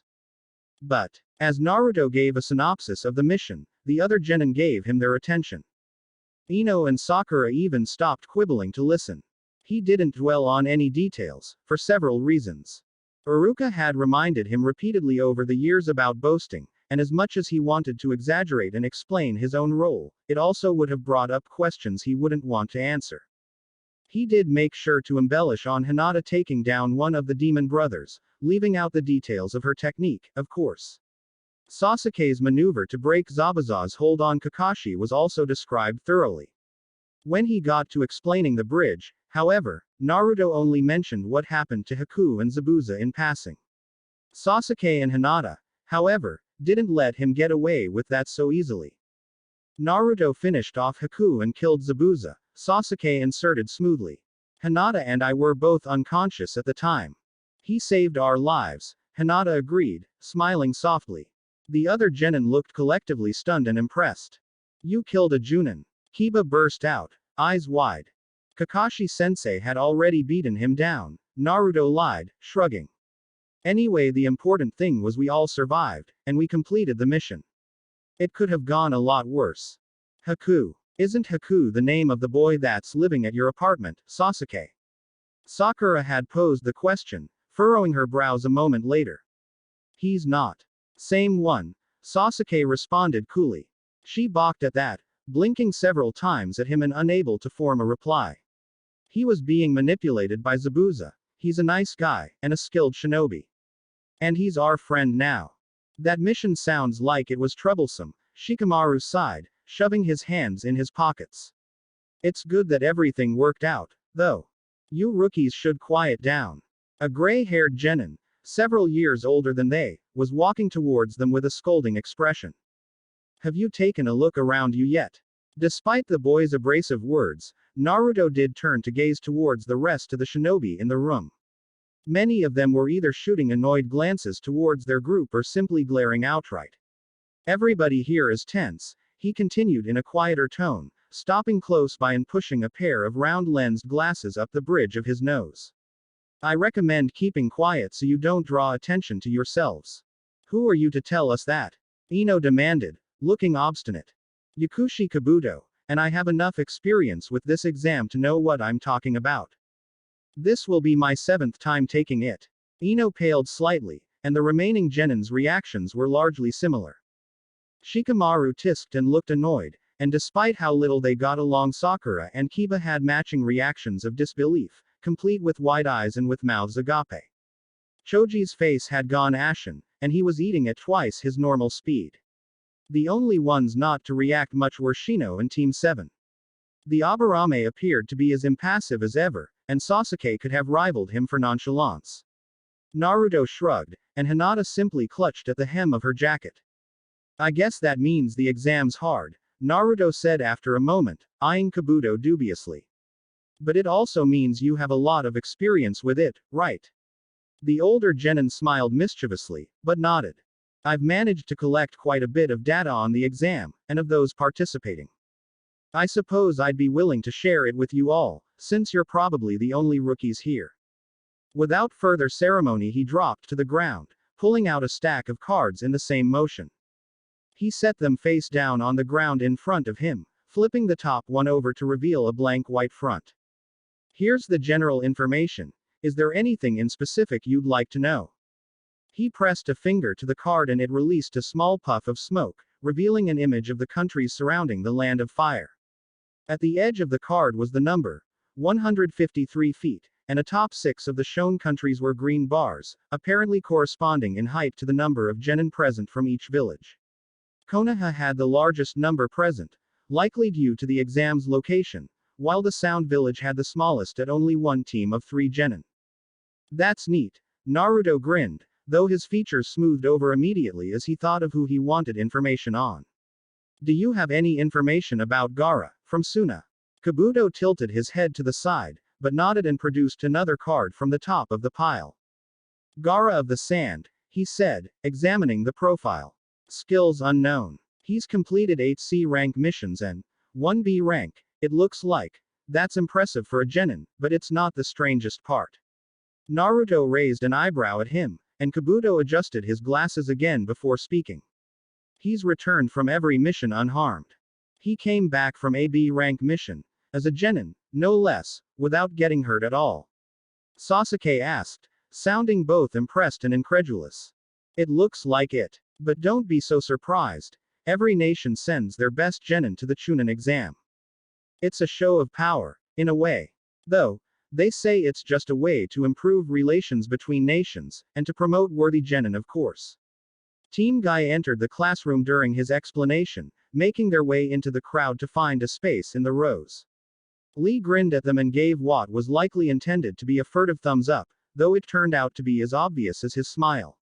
Neji ignored them completely, but Tenten offered a smirk and even winked at Sasuke. Looks like they made it just fine, Naruto chuckled. A few of the other Konoha genin looked curiously at the members of Team Guy, then at Naruto. We trained with them a little a few weeks ago. They're really strong. Say, he said, turning back to Kabuto. Do you have anything on Hyuga Neji? Of course. It's easy to get information on our own genin.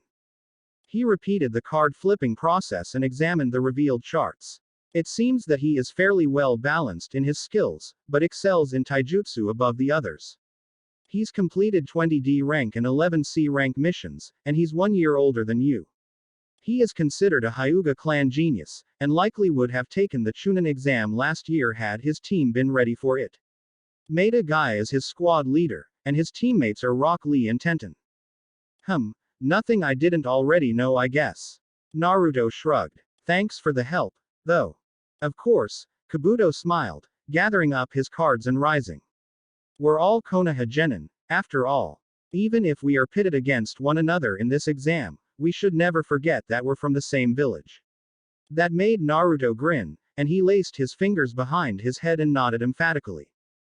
Quiet down, you punks. Naruto had an affirming response at the tip of his tongue, but it died as the commanding voice rang out and a large cloud of smoke burst up at the front of the room. A tall, intimidating man wearing a black trench coat and bandana stood at the front of a small crowd of Chunin. He had harsh features, made all the more intense by the several long scars cutting down the length of his face. My name is Morino Ibiki, and I am the examiner for the first test of this Chunin selection exam. Asterisk, asterisk, asterisk, asterisk, asterisk. 10 minutes later, all of the genin were sitting at their desks, having turned in the applications in exchange for a randomly assigned seat. Naruto had drawn number 53, and at first Hinata had been given the seat directly to his right.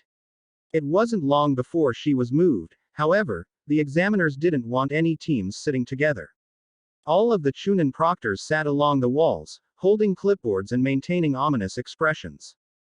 I'm going to explain the rules while the tests are being handed out.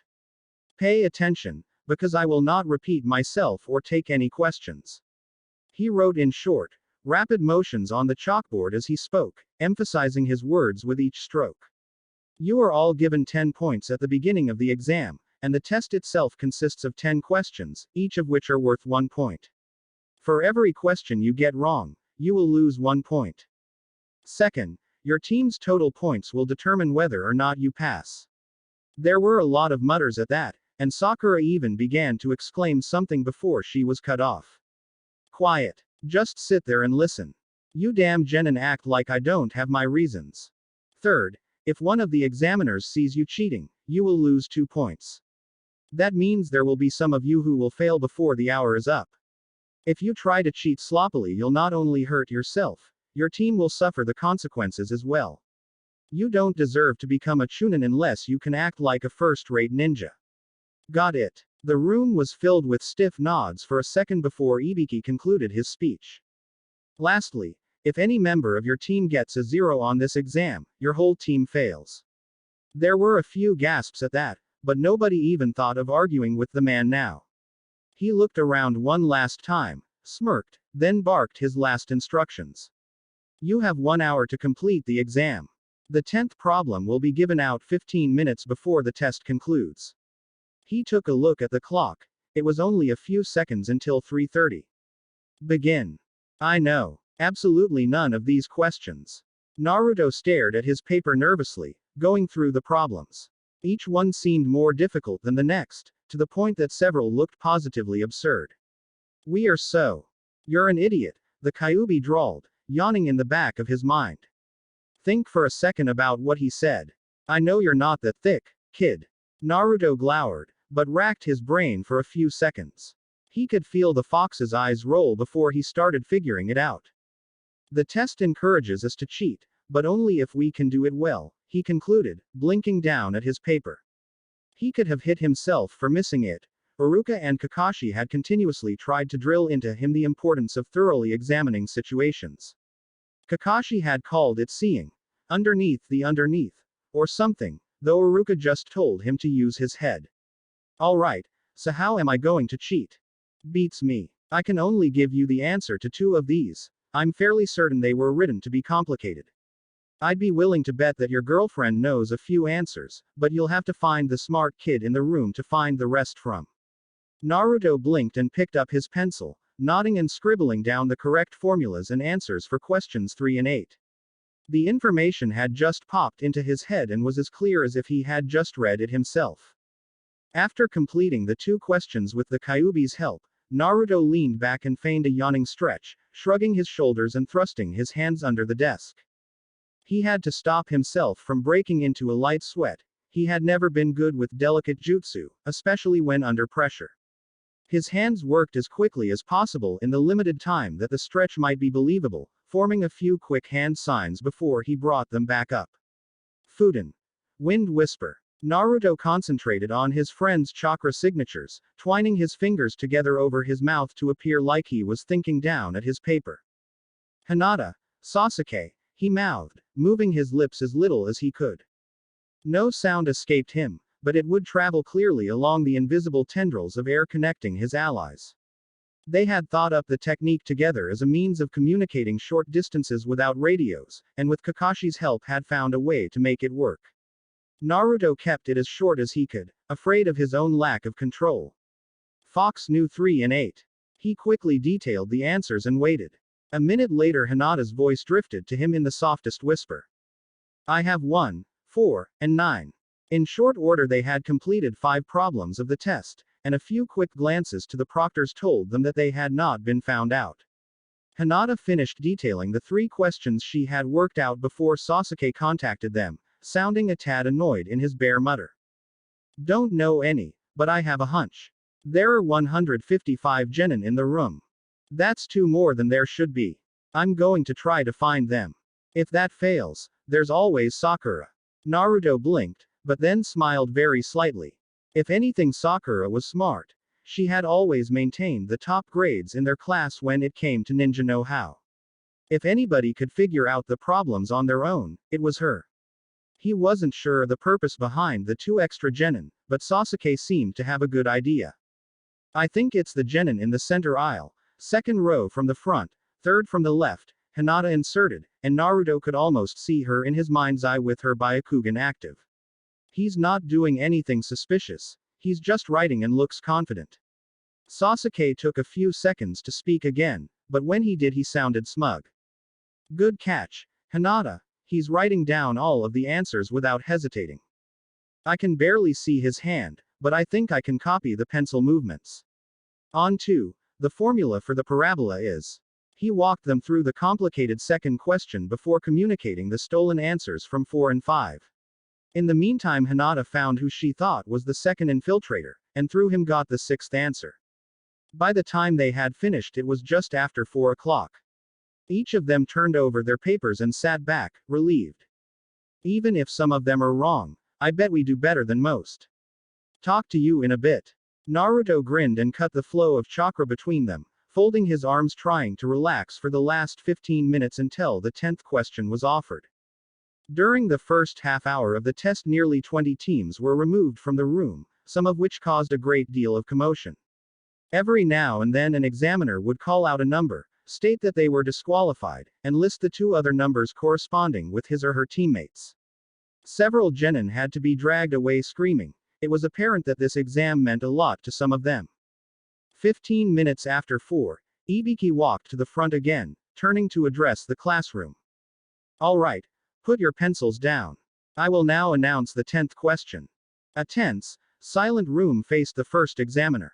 Even Naruto was starting to feel nervous again, although it was a reaction to the surroundings more than a lack of personal confidence.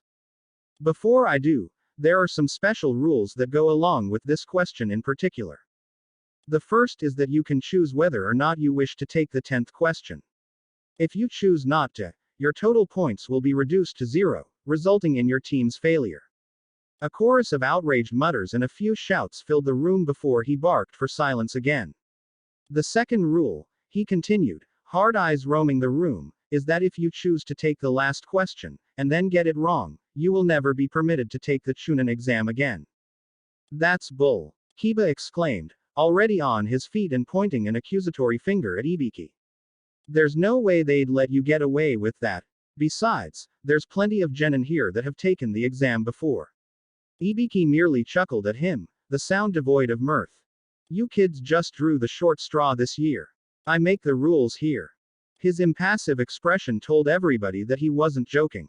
Naruto blinked several times, halting a rising tide of indignation and recalling what Kakashi had told them before the bell test. It was a trick. Kakashi had never intended to send only one of them back to the academy, he had only said it to test them. Naruto was willing to bet that Ibiki was using the same tactic to scare off anybody who wasn't determined to take the exam. He glanced back to Sasuke, then Hinata, beaming at both of them before settling back in his chair and staring defiantly at Ibiki. Sasuke smirked and laced his fingers together, propping his elbows on the desk and leaning forward casually. Hinata looked worried, but Naruto's brief show of confidence had assuaged the worst of her anxiety. She had worked it out as well, but there was always a chance that Ibiki wasn't lying. The thought plagued her as he continued, and her grip on her coat tightened slowly. So, before I give the last question, I'm offering everybody here the chance to quit. All you need to do is raise your hand, and you'll be able to return to the exam next time. If you don't, it's possible that you'll remain a genin forever. He paused, looking around the room to make sure everybody had gotten the message. As expected, the mixture of nervous emotions ran from extreme anger to bitter defeat. Perfect. Now, if you do not wish to accept the 10th question, raise your hand. A fragile silence reigned for almost a full minute. Cold sweat covered more than one brow, and several genin even began to hyperventilate. Finally, a man next to Naruto stood up sharply, raising his hand and hanging his head. I'm quitting. I'm sorry. I just can't. Number 50 fails. Numbers 130 and 111 leave with him. The genin's words seemed to open a floodgate, and soon a dozen more teams had been cleared from the room. Hinata closed her eyes tightly, her knuckles turning white as they gripped the hem of her coat under the desk. I'm not going to raise my hand. I trust them. Naruto-kun wouldn't want me to give up. It was a comforting thought within a sea of doubt, and she held on to it. Ibiki looked around the room, seeming a little dissatisfied. Looks like that's it. As the doors closed behind the last three dejected genin, he gazed around one last time. Last chance, he growled, seeming to stare into each of them individually. Though several young shinobi were visibly trembling, no one else raised a hand. All right then. I like your resolve. For all of those remaining. He paused for effect, enjoying the rising apprehension in the room. You pass. I knew it. Naruto burst out triumphantly, on his feet in excitement. Just like Kakashi-sensei. Ibiki wasn't the only one taken aback by the outburst, but he was the first to recover. For the first time the veteran shinobi grinned. What do you mean, you pass? Sakura demanded. You never gave us the 10th question. There never was a 10th question, Ibiki stated calmly, lifting his hand to untie his bandana. Unless you count your choice of deciding whether or not to take the theoretical last question. She looked at him blankly, then sat down heavily. So this whole exam was a waste? Tamari asked with a huff. No, it wasn't. Those of you that remain all managed to cheat stealthily enough not to be caught. Several of your teams didn't even have a single point deducted. The purpose of the first 9 questions was to test your ability to retrieve information without being caught, a fundamental skill of any adept shinobi. Naruto hadn't quite thought it through that thoroughly, but he nodded. It made perfect sense. But the whole test was a setup for the final question, to put you under stress and strain to find out if you'd snap. Those remaining did not, obviously, and that is one of the most valuable attributes to any ninja. He finished undoing his bandana, lifting it slowly from his head to reveal a horribly marred scalp. There were holes straight through his skull in places, and everywhere else held old burns and deep scars. The room filled with a collective gasp before his expression turned hard again. Poor decisions can be made under stressful circumstances, and these decisions can lead to dire consequences for you and your team. As a chunin you would have to make difficult decisions, including accepting dangerous missions that will put your life in jeopardy, as well as the lives of your allies.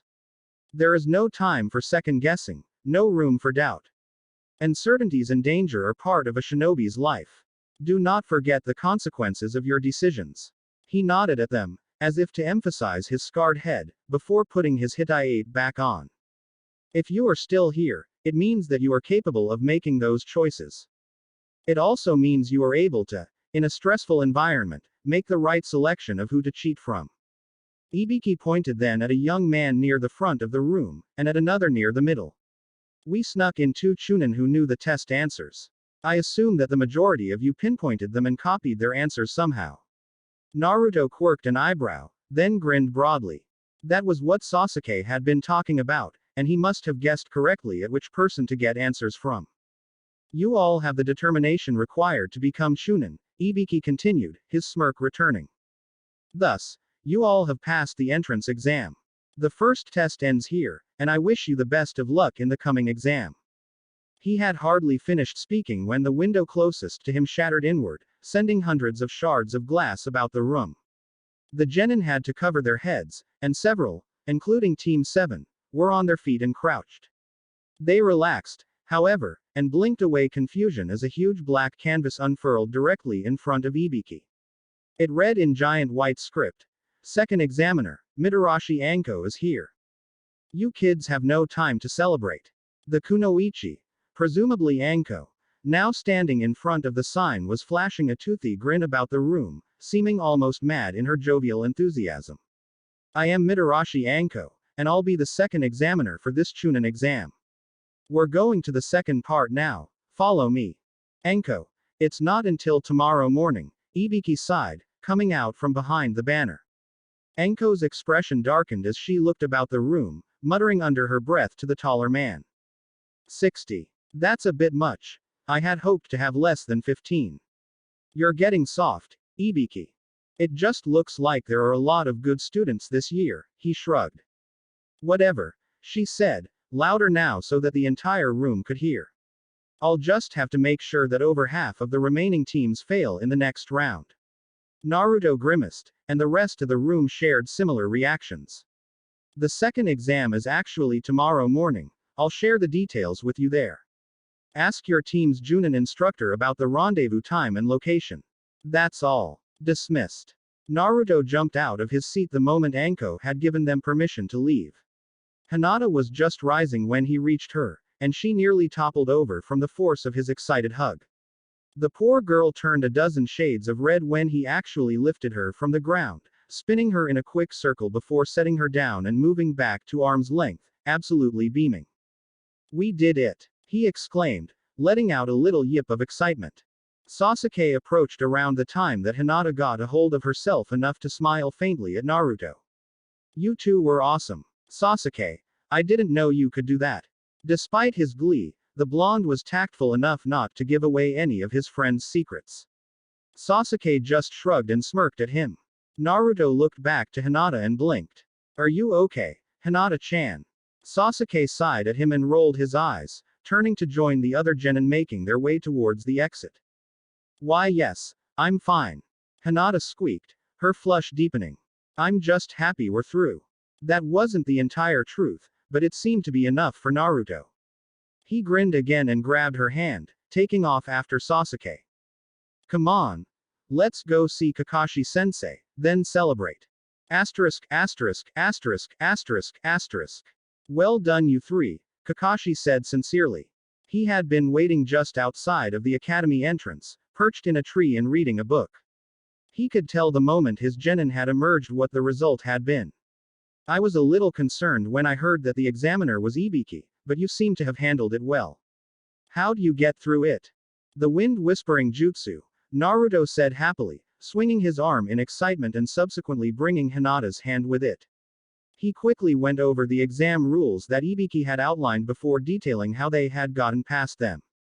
The Kyuubi knew a few answers, but Hinata figured out a bunch on her own. She blushed again at that, and he squeezed her hand a moment later as an extra show of appreciation. "And let me guess. Sasuke used his Sharingan to copy pencil strokes." The Uchiha boy nodded, and Kakashi grinned. "Were you able to get away with using your Byakugan as well, Hinata?" "A little," she admitted, biting at her lip. "It's more obvious than the Sharingan though, so I had to be careful. She found one of the planted Chunin for me to copy off of. I wouldn't have been able to get the answers without her. Although I think Hinata could have found all of the answers on her own, given enough time," Sasuke assured Kakashi. "It was just easier to split it up. Maybe in the next part of the exam I'll be less useless," Naruto laughed. It was a good-natured comment, but Hinata still pursed her lips and raised her voice slightly. "You were the one who came up with the technique in the first place, Naruto-kun. We would have failed if we hadn't been able to communicate with it." Sasuke grunted in the affirmative, and Naruto shrugged, rubbing at the back of his neck as a bit of pink rose in his cheeks. "Good," Kakashi commended, closing his novel and placing it back in his belt pouch. "You all assessed the situation and achieved your goal as a team. You handled it like a mission, which is exactly how every genin should have. Naruto, just because you don't feel that you contributed the same as your teammates doesn't mean they see it that way. So long as you all work together towards a common goal, everybody's contribution is equal. Don't forget that." Naruto nodded, and then his expression sobered. "Kakashi-sensei," he started, looking around to make sure that they were alone. The courtyard was empty now, but just in case he lowered his voice to a whisper. "One of the Suna genin, Gaara, is the Jinchuriki of the Aikibi." Kakashi's eye widened at that, then narrowed before he spoke sharply. "Are you sure? How do you know?" I could feel something about him, but I didn't know what it was." The Kyuubi said he recognized Shukaku's chakra. That's the Aikibi's name, I guess. I didn't even know they had names." He thought about that for a moment while Kakashi considered what he had said. Sasuke and Hinata looked worried. "Anyway, I just thought you should know. I mean, I'm a Jinchuriki too, so I guess it doesn't matter too much, right?" "Probably not." Kakashi started slowly. "Did he realize the same about you?" "I think so. He didn't say much, but he was looking at me weird."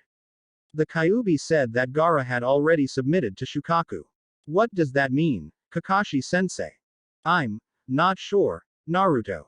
All I can tell you three is to be careful around him." There's no telling what a Jinchuriki can do when his demon is in control. Naruto froze for a fraction of a second, then looked down. He was suddenly very aware of the other three looking at him. He tugged at his hand, but Hinata held on tight, which brought a small smile back to his lips. I need to inform the Hokage about this, but you are not to tell anybody else about it. Understood. Naruto looked up, and they nodded in unison. Good. The rally point is at the 44th training area, north of the village. Be there at least 15 minutes before 8 tomorrow morning, and pack like you did for the mission to Wave Country. I recommend doubling your arsenal as well. Best of luck, Team 7. I'll see you again after the second exam. Without another word, he made a sign with one hand and phased through the ground, the earth seeming to bend and ripple outward until he was gone. Well, Kakashi's confident we'll pass the next part at least, Sasuke sighed, stretching upwards. Unless by after the second exam, he meant after we fail it. Nah, there's no way we'll fail. We'll show Team Guy who the real strongest genin team is. Naruto pumped his fist in the air once before offering it to Sasuke, who promptly bumped his knuckles with his friends. I've gotta pick up some more kunai before tomorrow, so I'm gonna head back. See you in the morning, Sasuke. Later you too. Don't pull a Kakashi in the morning or I'll have to pass the exam myself. Sasuke turned following his jest and all but vanished in a blur of speed. He had to get home and prepare as well, not to mention fill in Haku about how the test had gone. Cocky jerk. Naruto chuckled, turning with Hinata to stroll down the street towards a nearby shop. Do you need anything while we're out, Hinata-chan? I have everything I need, I think, she said quietly, staring at her feet as they walked. He nodded, glancing aside at her a moment later. He couldn't be sure, but something seemed off about his friend. Hinata noticed him looking at her and flushed, looking away quickly. Naruto-kun. Yeah, she was definitely acting weird. It was pretty normal for Hinata to blush a lot, but she had stopped looking down so much, and usually wouldn't look away when they were talking. What's up? You didn't mind holding my hand, or? She reddened a bit more as she tried to get the words out. Oh, or hugging me like that in front of our classmates. The words had come out in a rush, and Hinata bit her lip a moment later as if she regretted asking. Naruto stared at her curiously for a long moment before shaking his head and shrugging. No. Should I have? I didn't mean to embarrass you or anything, he went on quickly, hoping his careless stunt hadn't damaged Hinata's delicate sensibilities. I mean, we're best friends, right? I can stop doing it if it makes you uncomfortable. Hinata missed a step and had to use Naruto's hand to support herself for a moment. Her reaction only made him more sure that he had done something regrettable. No, it's all right, she stammered as she righted her steps. You're right, Naruto-kun. It's fine, because we're friends. She squeezed his hand a little. It was a gentle, reassuring gesture that she didn't feel the source of herself. Naruto squinted at her for a few seconds, then grinned and squeezed tightly back. Good, 'cause I like holding your hand. He blushed while he said it, but spoke as cheerily as ever. Hinata blinked at him several times before offering a shy smile, this time returning the grip with more fervor. As Naruto went about his errand, Hinata kept him company. Her mind wandered as he chattered on amiably, thinking back to all the time they had spent together. She thought of the very first time that she had realized her real feelings for Naruto, only a short while ago in the Land of Waves. I can. She had told herself then. Maybe Naruto-kun just wants a friend, she reasoned as she watched him purchase a bundle of kunai. I can do that for him. I know I can. But, Hinata shook her head, donning a subdued smile. No, it's enough just being here for him when he needs me. I shouldn't ask for more, even if she wanted to. Asterisk, asterisk, asterisk, asterisk, asterisk. I see. The Hokage exhaled deeply, letting out a long plume of pale smoke that swirled up and out the cracked window. You're positive of this? Yes, Hokage-sama. I believe Naruto, Kakashi replied with grave conviction. Hiruzen mulled over the information the Junin had brought him for several minutes, puffing steadily on his long pipe. I would ask that you take the same instruction that you gave your students. Do not speak of this to anyone. I cannot risk anything in case Gaara does know of the Kyuubi. The sand could take our knowledge of their Jinchuriki as an affront. Not to mention, Naruto is participating in the Chunin exam. It would be unfair of me to prohibit Gaara from doing so on the basis of suspicion. I will, however, make sure the boy is watched carefully. Kakashi bowed in acknowledgement and turned to leave. Kakashi, the Hokage said in a softer voicer. The masked Junin didn't turn around, but he stopped and waited. You've done very well developing those three. I doubt any Junin could have done better. Thank you, Hokage-sama, but they are developing largely as a result of their own friendship.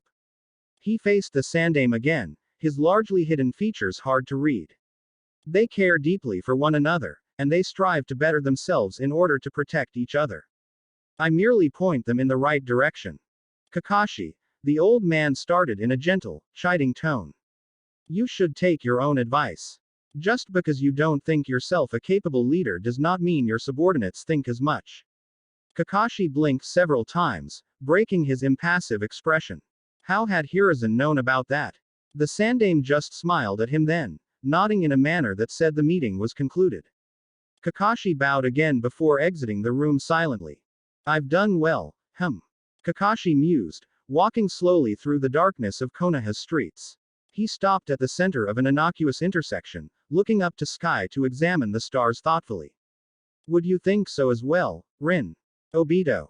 Chapter 11. A snake in the forest.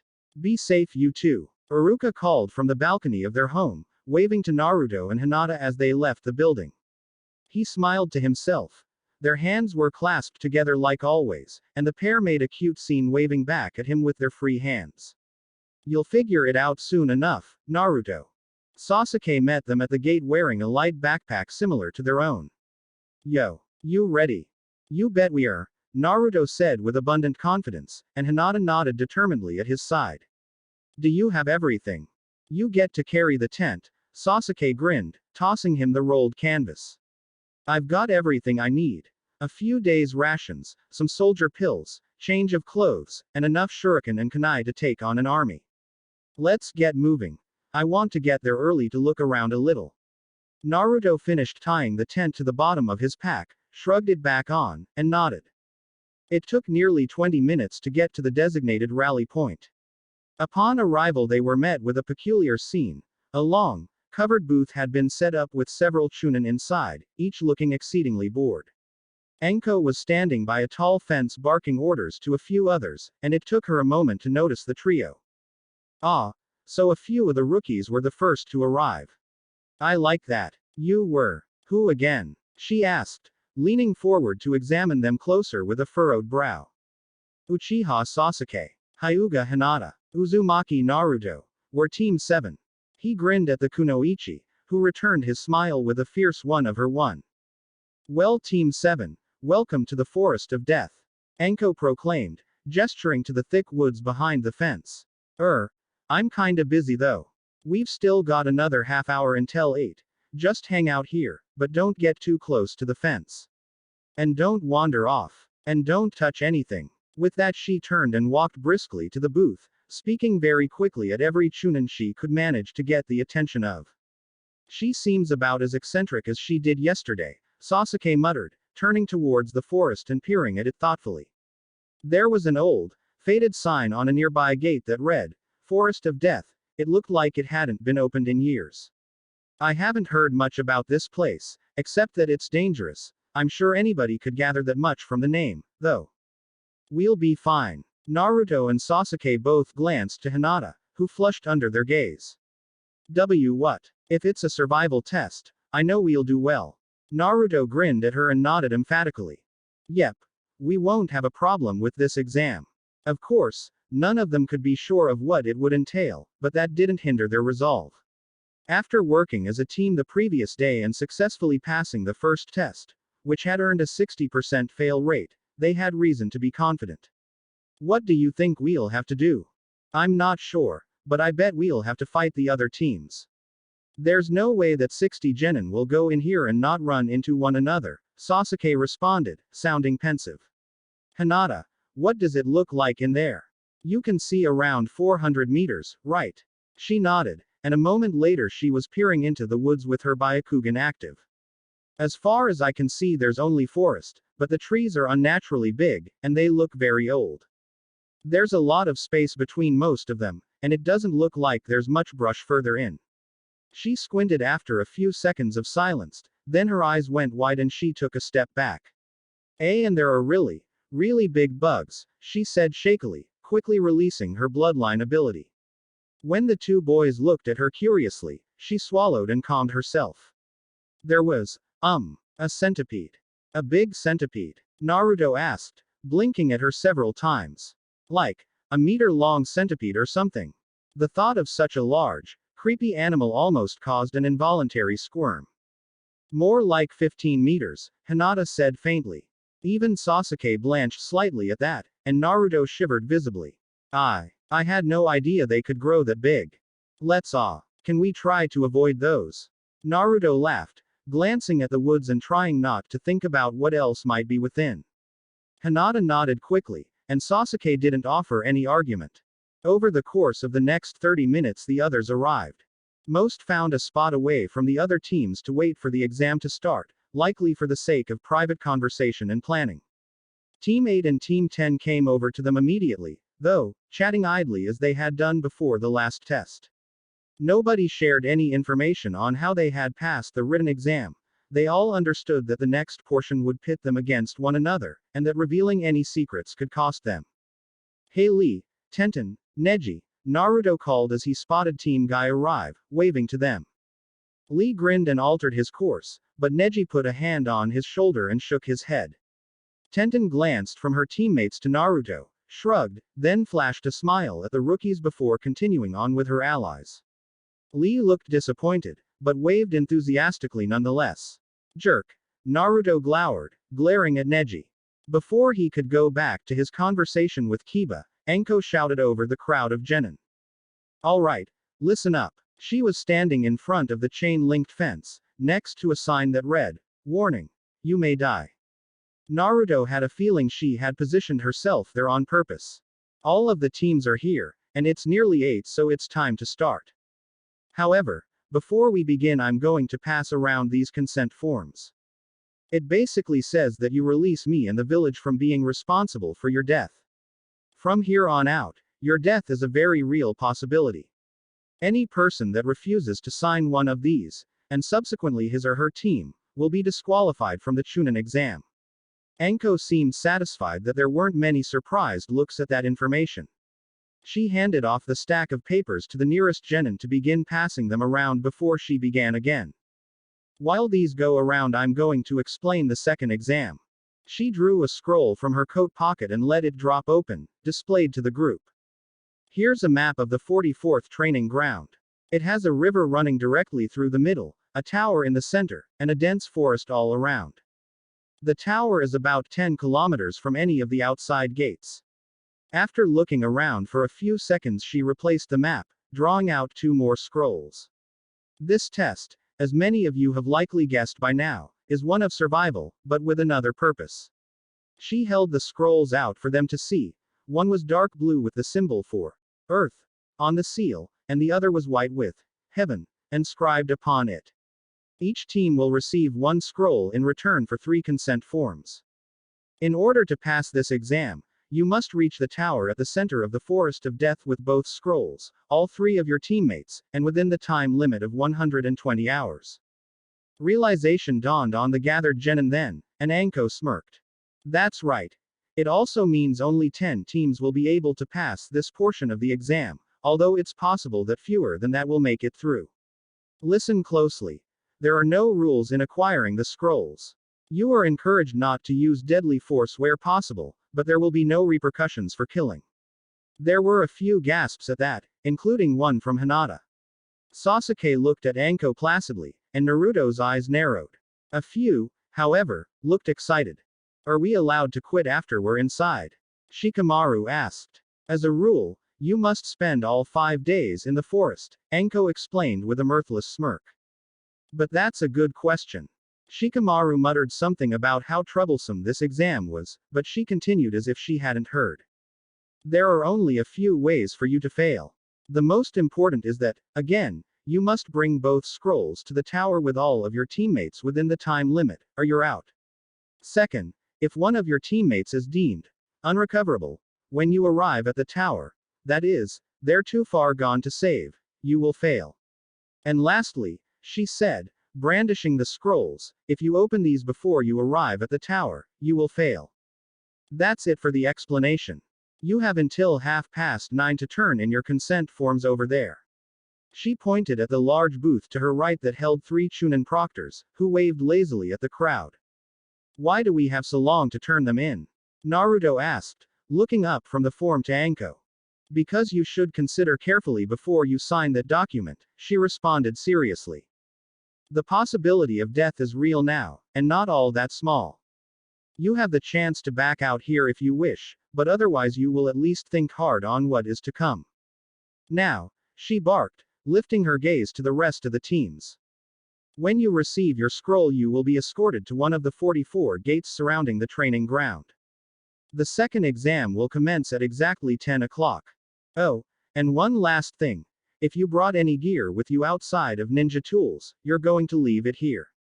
She grinned wickedly, and Naruto scowled. Only a handful of teams had brought extra supplies, but it seemed Anko wouldn't have any unfair advantages.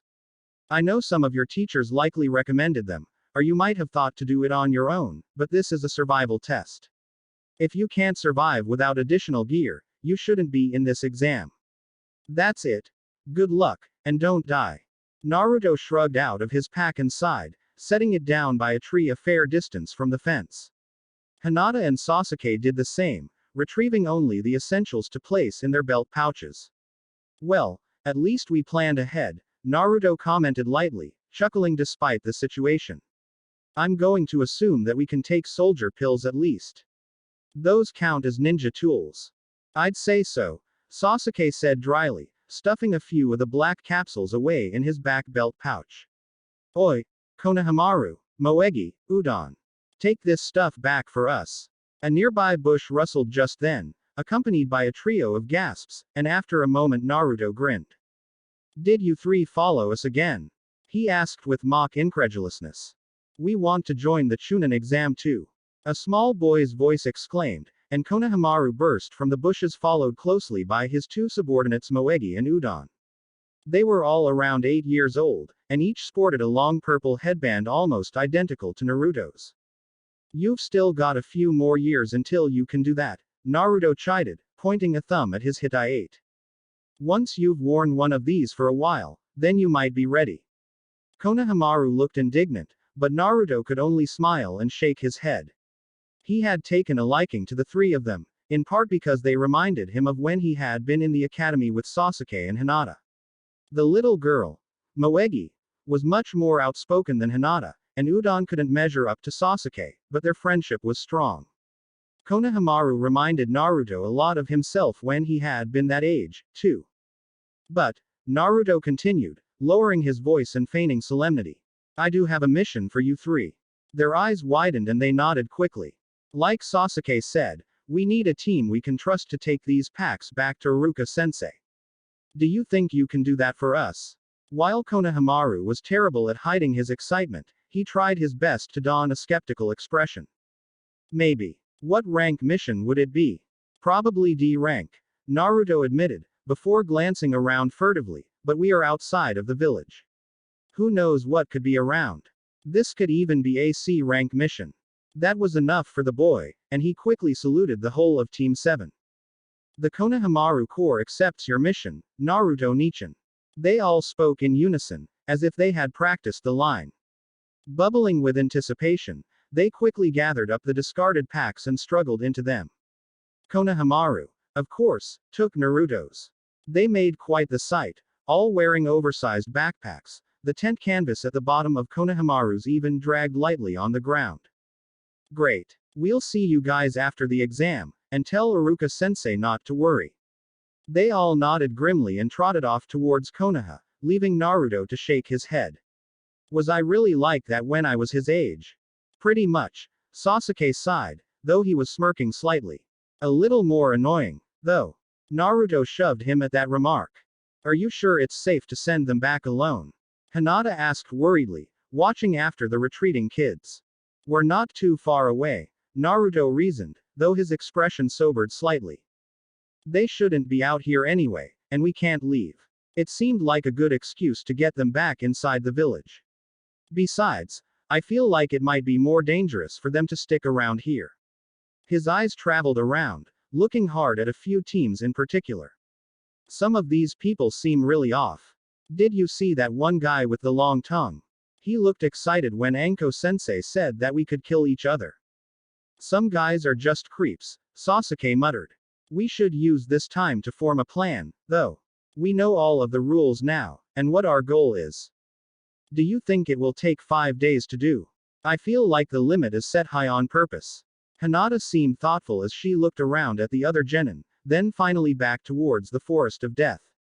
Maybe it's to give us time to recover before the next test. Maybe, Naruto said after a few seconds, or maybe it's just a way to sort out the strong teams from the weaker ones. I can't imagine it'd take more than a day or two for a good team to find another scroll and get to the tower. Even from the gate we could make it there in 10 minutes. Sasuke thought about that for a moment before nodding, then spoke slowly as if considering his own words. True, but don't forget we'll have 19 other teams to contend with.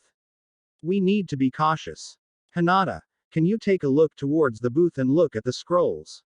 I want to know if you can tell them apart with your Byakugan active. Is that allowed? She asked, sounding nervous. We were encouraged in the first exam to gather information by cheating, Sasuke shrugged. You just happen to have a bloodline ability that lets you see through things. No harm in using it to give ourselves a better chance. Hinata chewed at her lower lip for a moment before nodding. If it would help them get through the exam, she would do it. Byakugan. She was still meeting Sasuke's eyes, but it was clear that her focus was elsewhere. The covered area where the scrolls were presumably held was to her left and out of normal sight, but that wouldn't stop a Hyuga. I can see them, she murmured after a time. There are 2 piles under the desk where the Chunin are sitting. I can see the symbols on each of them. Despite herself, Hinata got a little excited at that. She would be able to tell which teams got a hold of which type of scroll, too. Great. You're the best, Hinata-chan. Naruto grinned and laced his fingers behind his head, leaning back against the tree. So now we just wanna be the last team, right? Neji Nisan is watching as well, she said quietly, making sure not to turn towards Team Guy. I imagine they'll wait as well. Let's just wait until the last minute, they'll have to approach then, too. Anko-sensei would see either of your Byakugan from there. Hinata and Naruto nodded. How long can you keep your Byakugan active before it starts to wear on you? Maybe 3 hours, she offered timidly. Naruto frowned at her, and she spoke again quickly. Well, it starts to get hard after 2. Hinata fidgeted slightly when he smiled at her then. She knew he wouldn't want her to inconvenience or strain herself. Sasuke only nodded. So after you find out which teams have which scrolls, make sure to take it easy until the exam starts. We'll need you to have it active as much as possible while we travel in order to watch for danger and figure out which teams to engage. We can't make Hinata-chan use her Byakugan like that, Naruto inserted calmly. You remember what happened last time she used it too much, she could hardly see. I think we should run it like we did going to Wave Country. Every few minutes or so, just to check around. Sasuke glanced at Hinata, who nodded once. If it's just a quick peek a few hundred meters all around, it should be okay, right? She nodded again, smiling very slightly at the concern Naruto was showing on her behalf. Alright then, but if we get approached when Hinata can't see. They spent the next 45 minutes discussing how to deal with different scenarios, everything from giant centipedes to multiple teams attacking at once. Hinata reported as each team went to retrieve a scroll, and they did their best to commit it all to memory. When the deadline was only 5 minutes away, Team 7 and Team Guy were the only ones left in the area, the rest having been escorted to their gates.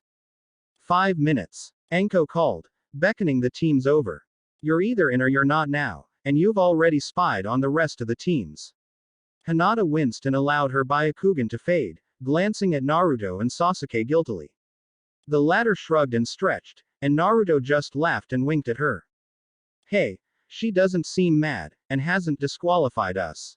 And now we don't have to worry about Neji spying on us. He offered his hand and she took it without hesitating, rising from her seat and joining him beside Sasuke. Naruto glanced over at Team Guy, who had also stood and were now walking towards the booth. Alright, let's go. Pretty good plan. You too, Anko said wryly as the sixth genin approached. There wasn't any rule against it, so I can't do anything but compliment your creativity. However, she continued, casually drawing out one scroll of heaven and one scroll of earth, since you know everybody else's scrolls, and you'll probably check each other's when you leave, you may as well know now. She tossed the white scroll to Naruto, and the black to Neji. Your forms. They presented her with their signed documents, which she checked and pocketed nonchalantly. Excellent. Follow your Chunin guide to your assigned gate, and good luck. The kunoichi spun on her heel, yelling for a Chunin to fetch her some tea and dango as she strode away. It took several minutes after they parted ways with Anko and Team Guy to reach their gate. They had been assigned to Gate 12, and from the path their guide had taken them on it could be assumed that they had passed around at least 20 other gates to get there. It was impossible to tell, though, as they had been made to travel in the skirting woods, presumably to not find out where the other teams were starting. The Chunin leading them also warned Hinata not to use her Byakugan, a caution that she was sure to heed. Only a few more minutes to go, Naruto said quietly. They were standing a few meters from their gate, in front of which stood their Chunin guide. He hadn't said a word since they had arrived, though he had unlocked the chain holding the doors closed. Anything we might not have gone over, you think? I think we've got almost everything covered. Just try not to die, alright. Sasuke smirked, but Hinata spoke up immediately after, her voice unusually steady and sharp. Don't say that, Sasuke. He blinked at her, but sobered quickly. She looked serious. I don't want any of us to forget that we really could die in this exam, and our friends could too. If we forget for an instant, it might happen. She held her expression for another moment before taking a deep breath, appearing to relax a little as if she had needed to get that off of her chest. Naruto smiled softly and reached for her hand, giving it a gentle squeeze. Sasuke took hold of each of their hands and applied his own comforting pressure.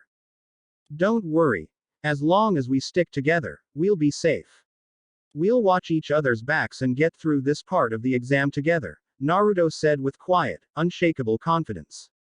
Hinata nodded firmly, as did Sasuke. 30 seconds, the Chunin said blandly, stepping to the side of the gate. Team 7 lined up in front of the gate with Hinata at the center and on point. 15 seconds. She activated her Byakugan a second later, and they all began channeling chakra to their feet. 10. Naruto took in a deep breath and bent his knees slightly, his allies making the same movement in preparation to take off. 5. As their proctor counted down the last few seconds, a fierce smile took hold of Naruto's features. Sasuke had his signature smirk in place, accented by visible anticipation. Hinata smoothed her expression and breathed one last, deep breath. Go. The gates flew open at the call, and Team 7 leapt forward and into the forest of death. Asterisk, asterisk, asterisk, asterisk, asterisk. Hinata's hand shot out to the side, signaling a halt. Naruto and Sasuke landed on the tree branch on either side of her, crouching low and keeping alert. It had only been 5 minutes since the trio had taken to the trees, and they had made sure to move swiftly and as silently as possible. Thus far all they had passed were a few overgrown insects. Team Guy is southeast, 350 meters. But, I think Neji Nisan spotted us too, and they changed course. I don't think they want to fight us, even though they know we have a scroll they need. She sounded relieved, but expressed her concern a moment later. I think we should avoid them as well. Even if we could win, one of us might get too injured to continue. They're probably thinking the same thing, Sasuke murmured, allowing his smirk to return. And we could win, Hinata. There's something else, she continued quickly, turning her head slightly to one side. Another team is approaching behind us. By their Hittite I can tell that they're Konoha genin, but none that we know. Naruto and Sasuke both nodded, and as a single unit they vanished into the leaves above. A minute later the team arrived, passing through cautiously on the ground. Their leader was a stocky man with a plain face and small, beady eyes that flicked back and forth restlessly. His teammates were both male, and seemed to be identical twins. They were tall and skinny, especially compared to the other man. Each twin carried a katana on his back, and their teammate had a short, curved blade on either hip. From his hiding spot, Naruto signaled at Sasuke, then to Hinata. A moment later, two fists of shuriken flew from Sasuke's cover towards the ninja below, flanked by several of Hinata's kunai. Naruto was already on his way to the ground with two clones, sprinting down a tree trunk. However, the three genin weren't amateurs. The twins had their swords out and deflecting shuriken in a heartbeat, but it appeared that their leader had been too slow on the uptake. Hinata's knives struck him with deadly precision, digging into his neck, torso, and right shoulder. He grunted and fell to the ground, but something about the movement seemed unnatural. Replacement. Naruto's eyes flicked upward as his feet hit the ground, and his clones loosed their kunai into the trees. A curse and the sound of metal striking metal told him that his aim had been true. By now Sasuke and Hinata were on their way, both brandishing kunai and looking serious. They had discussed at length how they were to engage enemies, fast and relentless. If they wanted to survive, there wouldn't be room for leniency. Hinata, take your target. Sasuke, with me. Naruto was closing in on the two tall genin now, and after a final volley of shuriken he rushed in to engage them. Calling them experts in swordplay would have been generous, though they were nothing to scoff at. But he had spent a good amount of time sparring with a real weapons master. Sasuke landed next to him a moment later, taking the attention of one swordsman and fluidly transitioning into combat. Hinata had seen the stocky man reappear following his technique, and she had also witnessed him getting struck in his right calf by one of Naruto's thrown kunai. He was kneeling on a branch just above the skirmish on the ground, forming shaky hand signs. She appeared in front of him in a blur of motion, sweeping a leg and forcing him to jump back in a panic. He snarled and drew his two blades in a practiced motion, somehow managing to support himself on his wounded leg. You three would attack genin from your own village, and aim to kill. He said in a low growl. Our goal is to get through this test and survive, using whatever means necessary, Hinata replied curtly, rushing forward before he could retort. There was a reason Naruto had tasked her with engaging that genin. She could most easily keep up with his swordplay. He wielded his light weapons with particular alacrity, likely the product of many years of training. But where he was quick and precise, Hinata was faster and more accurate. Every one of his strikes was avoided as the girl flowed around him like the air itself. After only a few seconds both weapons spun from his hands, and his arms dropped uselessly to his sides. Hinata pivoted once, thrusting a palm into the man's torso and forcing chakra through it. With hardly a sound the genin's eyes rolled back in his head and he slumped forward, unconscious. You done up here? Naruto asked, landing beside her a second later.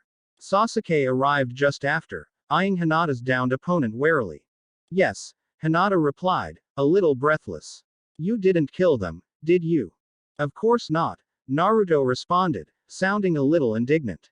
They weren't all that good, and we only knocked them out.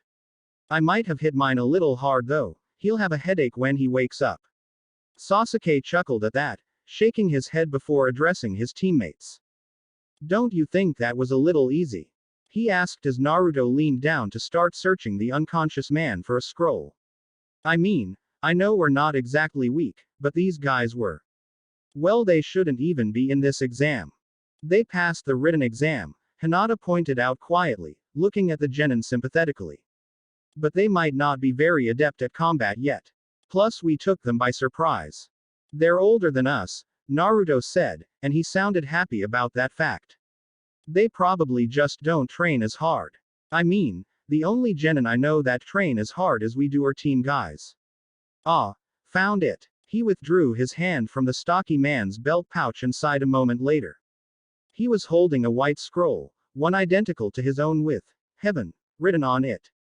Damn it, we forgot to check beforehand. I'm sorry, Hinata mumbled, looking down. I guess I was too distracted to remember to look. And now we took them out of the exam for no reason. She trailed off, instantly miserable. Hey, Hinata-chan, Naruto started in a chastising tone. It wasn't your fault, and it wasn't for no reason. Think of it as limiting the competition for next round. Since we have 2 scrolls of heaven now, it means one more team can't pass, right? So we just took out 2 teams in one swoop, sorta. He rubbed at the back of his neck and grinned at her, and after a moment she looked up and nodded, a small smile touching her features. You're right, Naruto-kun. But I'll make sure to check next time, I promise. He returned her nod, then tossed the new scroll to her. Hinata blinked at him a few times before placing the scroll in her back pouch.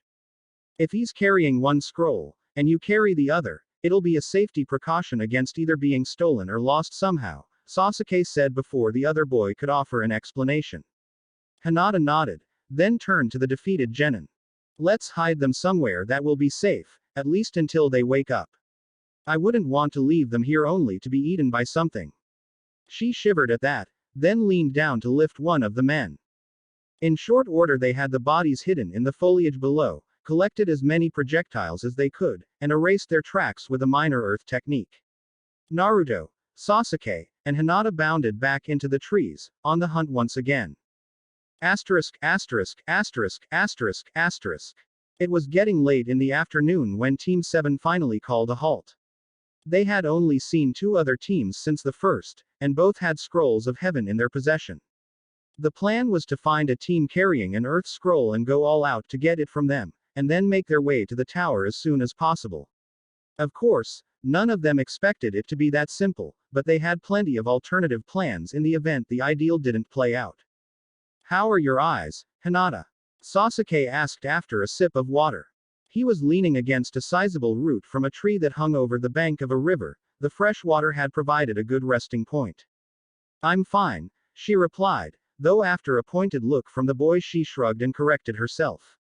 My eyes are fine, I mean, I'm not feeling any strain yet. Sasuke nodded then and passed her the canteen. I'm going to send a few clones out now, Naruto said, exhaling after a long stretch before forming the seal and muttering, Kage Bunshin no Jutsu. 8 clones popped up around him in little clouds of smoke, all mimicking his previous stretch and immediately beginning to chat with one another. Hey, he said after a moment, and they all looked at him curiously. 4 of you take a cardinal direction, and the rest take the ones in between. I think those are called ordinal directions, Sasuke corrected. A few of the Bunshin snickered, though were quieted a moment later by a hard look from Naruto. Right, then the rest take the ordinal directions. Smartass. His last comment was directed at his friend, who smirked cheekily back. Naruto flushed lightly though when Hinata gave him a disapproving look. Come on, hurry up. Just stab yourselves if you find something to report back. They all sighed and complained before deciding who was going to take which direction. A moment later they were gone, dashing off into the woods. That seems so mean, Hinata said, though her words lacked a certain amount of conviction. I know they're clones, but telling them to just stab themselves. Naruto shrugged and sat back down on his rock, accepting the water from her afterwards. They all get a portion of my consciousness, so they know that the fastest way to get information back to me is to die. I tried talking to them about it once. Every clone has a slightly different personality, I think, but they all know they're temporary creations because I know that. I don't know. It's really weird. Hinata nodded at his explanation, seeming to understand better now.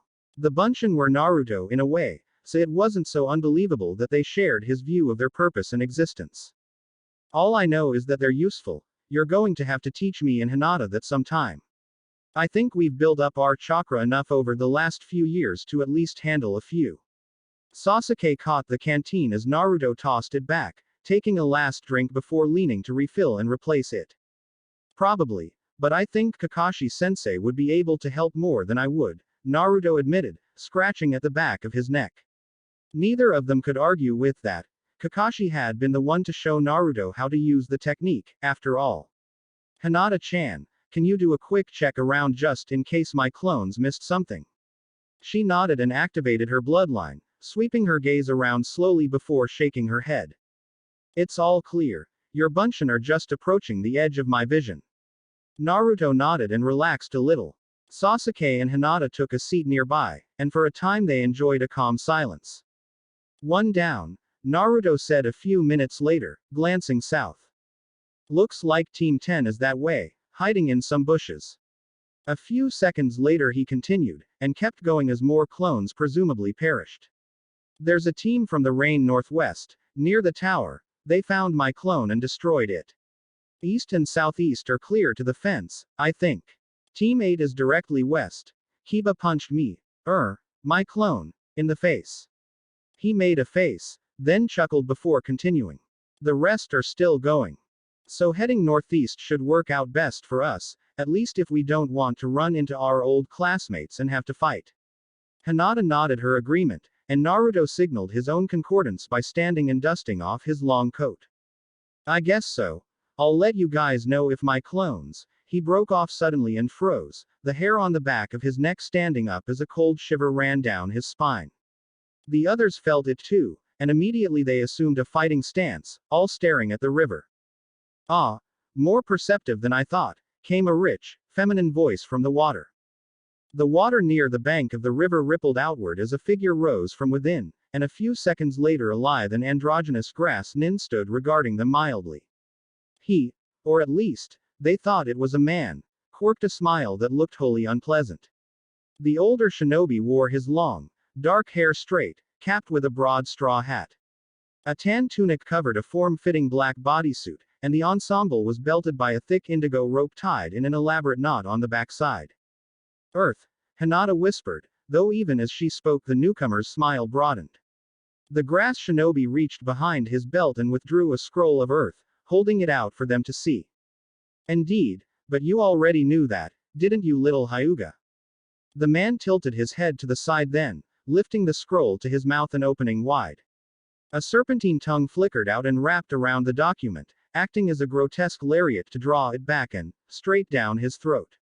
Team 7 schooled their expressions carefully, though Naruto couldn't keep himself from blanching slightly. Now then, he continued, licking his lips and narrowing yellow, snake-like eyes. You want my scroll, so come and get it. Nothing about the grass nin changed. He didn't even twitch. But as suddenly as if somebody had flicked a switch they were struck by his monstrous killing intent, though referring to it as monstrous, couldn't even come close to doing it justice. It was beyond simple intent. It was a fact, a feeling so real that scenes of their own deaths flashed before their eyes. Before Naruto even had time to process what had happened, he staggered back, leaning heavily on the tree roots. Sasuke was on his knees, eyes wide and staring at the enemy ninja. Hinata was in a similar state, having fallen backwards and now sat trembling uncontrollably. Kid. The Kyuubi roared in his head, though it sounded far away for some reason. Snap out of it and get out of here. This guy will kill us. The words processed slowly in his head, but he couldn't move. His body simply would not obey the simplest commands. He had been paralyzed by fear. Damn it, kid, I hate you sometimes. Orange-red chakra flared around Naruto then, and with it spilled the fox's own murderous ambitions. The display seemed to catch their adversary off guard, causing the feeling of dread to waver and dissipate a moment later. The Kyuubi's chakra died out as quickly as it had come, but it had served its purpose. Naruto gasped, and beside him his allies took in sharp breaths as well.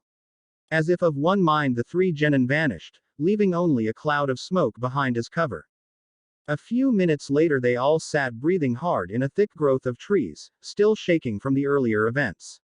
Cold sweat coated Sasuke's brow as he leaned on a tree trunk, and Naruto looked to be in nearly the same state beside him. Hinata sat at the base of the same tree, her knees brought up to her chest and her head down. None of them spoke for a full minute, all trying to regulate their breathing and figure out what had happened. That wasn't genjutsu, Sasuke muttered finally, trying to straighten himself. It was just his killing intent. Naruto nodded numbly, and Hinata's grip around her knees tightened. There's no way he's a genin. No way. Even Kakashi-sensei and Zabuza combined didn't give off that powerful an aura. Not even half of that. Right, Naruto said after a few seconds, kneeling down next to Hinata to grip her hands tightly. She squeezed back hard, and after a time calmed down enough to lift her head. Tears brimmed at the corners of her eyes, but she held an expression that told him that she was determined not to let her emotions get the better of her. He nodded once and continued. We'll stay away from him then. We'll just keep going this way. Hinata, you might have to keep your Byakugan active for a while. Oh children, running won't help you. Naruto spun and straightened in a flash, trying to look everywhere at once. Despite her condition, Hinata was on her feet next to Sasuke as well. The ominous voice echoed around them, turning into a slow, delighted laugh. I'll admit you surprised me, Uzumaki Naruto, that was very interesting.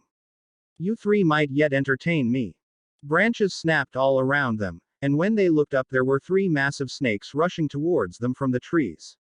The two on either side were already impossibly sized, but the centermost was a true monster. The grass nin stood calmly on its head, between eyes the size of Naruto's entire body. The giant reptile slithered far too quickly through the trees, closing in on them at an uncomfortable pace. No choice, Naruto growled. There wasn't even time to be shocked. He leapt up and back into the canopy, letting fly a fist of shuriken as he jumped and another before he landed on a high tree branch. Sasuke and Hinata did the same, aiming for the eyes and necks of the snakes.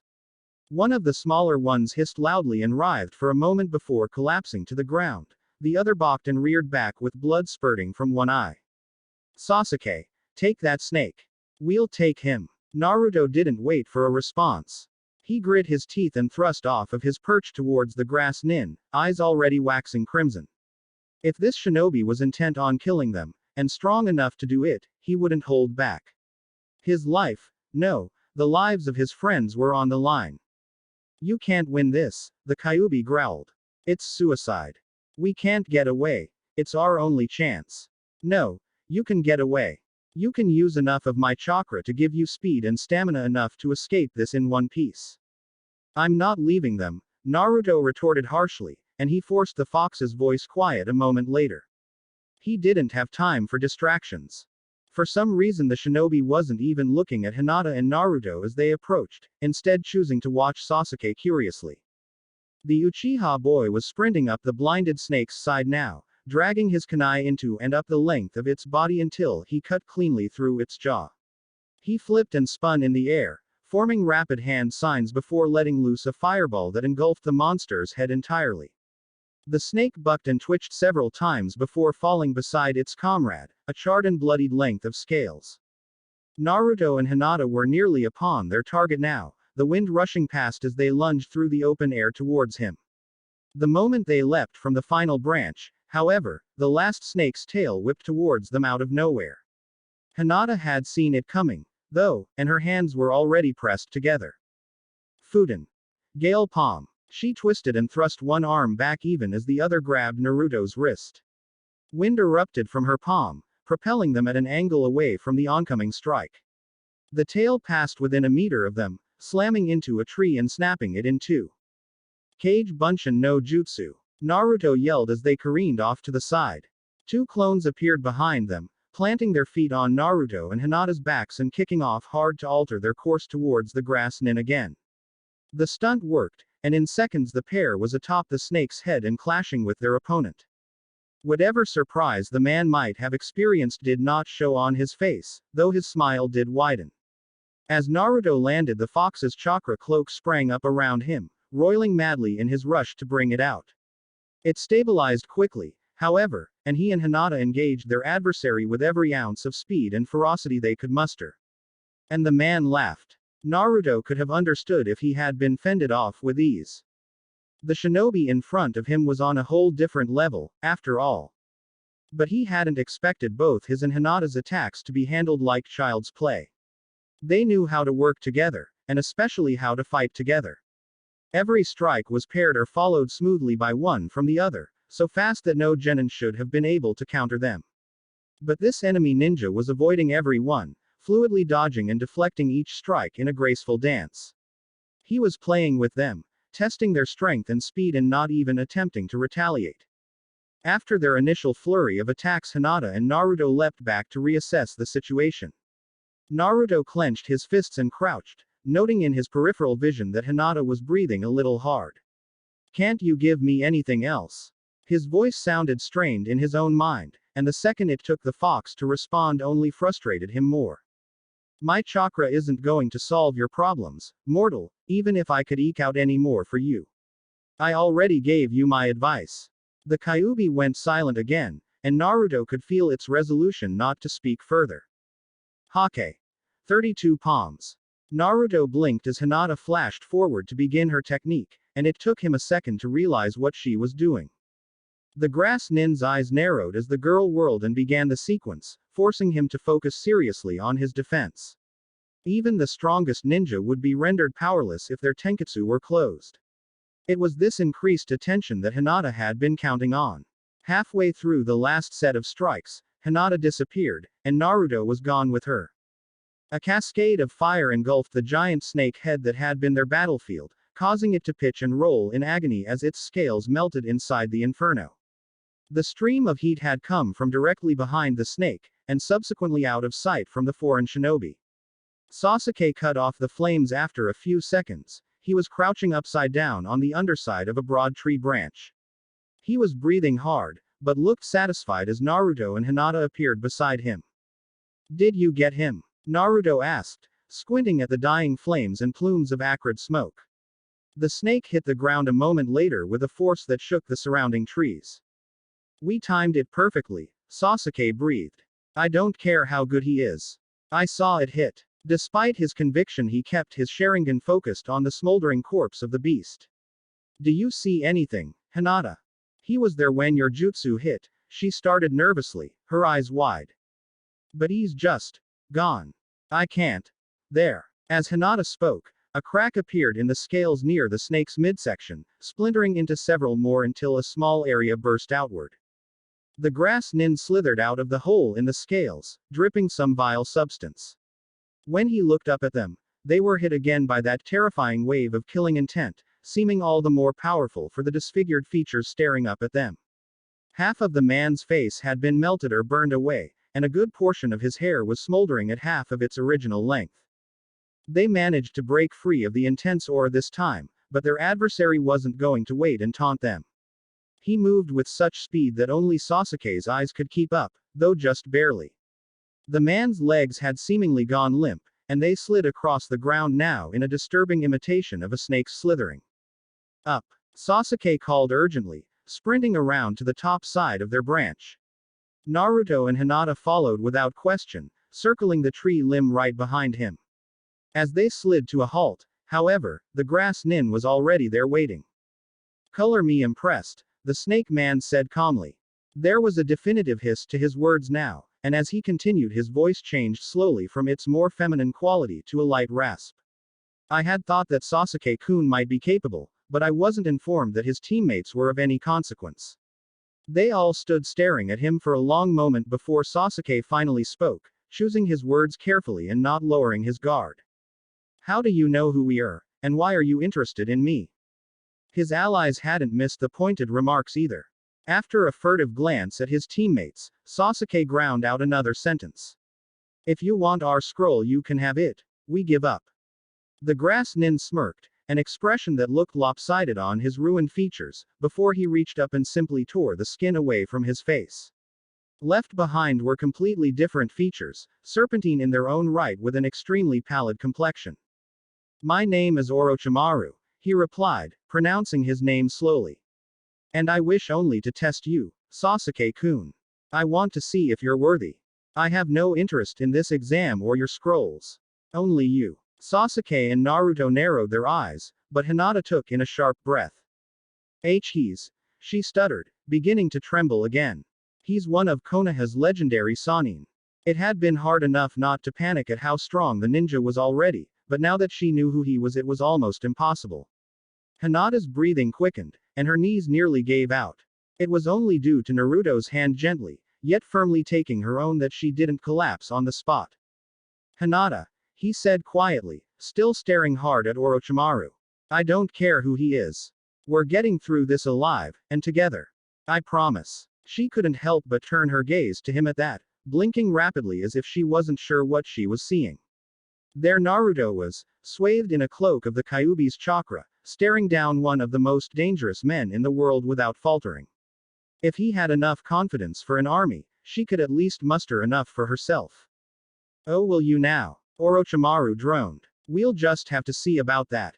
He extended one hand, and without a single hand seal or utterance an unnaturally red flame leapt from his fingertips, roaring towards the trio.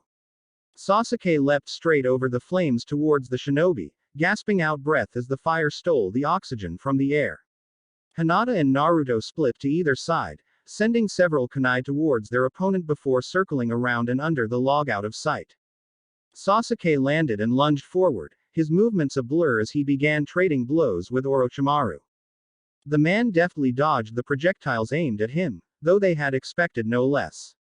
Sasuke flipped upwards, spinning and striking down with his heel in a vicious axe kick.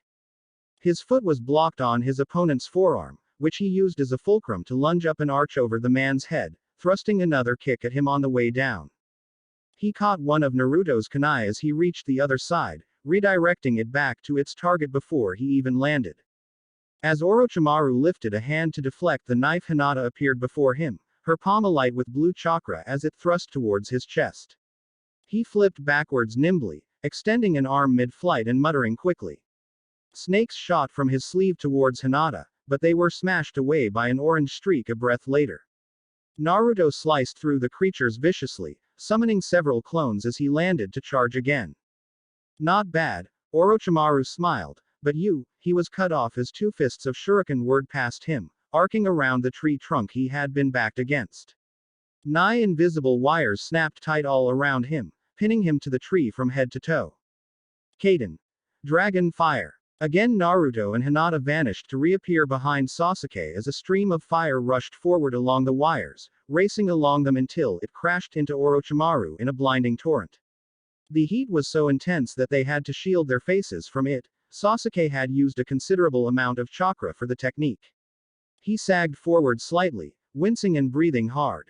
Hinata moved quickly to support him while Naruto positioned himself in front. Let's get out of here, Naruto said quietly, turning away from the inferno. We need to get to the tower so we can warn them. He moved to take another step, but his foot froze halfway down. Hinata and Sasuke both grunted, and when he looked up they also appeared to be unable to move. Good, Sasuke-kun. To their combined horror, Orochimaru stepped out of the flames with his right fist pressed into his left palm. Aside from his clothing being slightly singed, he looked completely unharmed. I'm impressed that you're able to use your Sharingan so well at your age. It takes considerable skill, even as an Uchiha, to manipulate shuriken like that. He continued forward casually, still wearing an amused smile. Those eyes of yours tell me that you carry more potential than Itachi, too. Sasuke's eyes widened and he growled a moment later. How do you know my brother? His voice was tight and controlled, but there was visible hatred in his red eyes. If you want to find out, get through this exam. The three ninja from the sound are my subordinates. Defeat them, and you'll have proved yourself to me.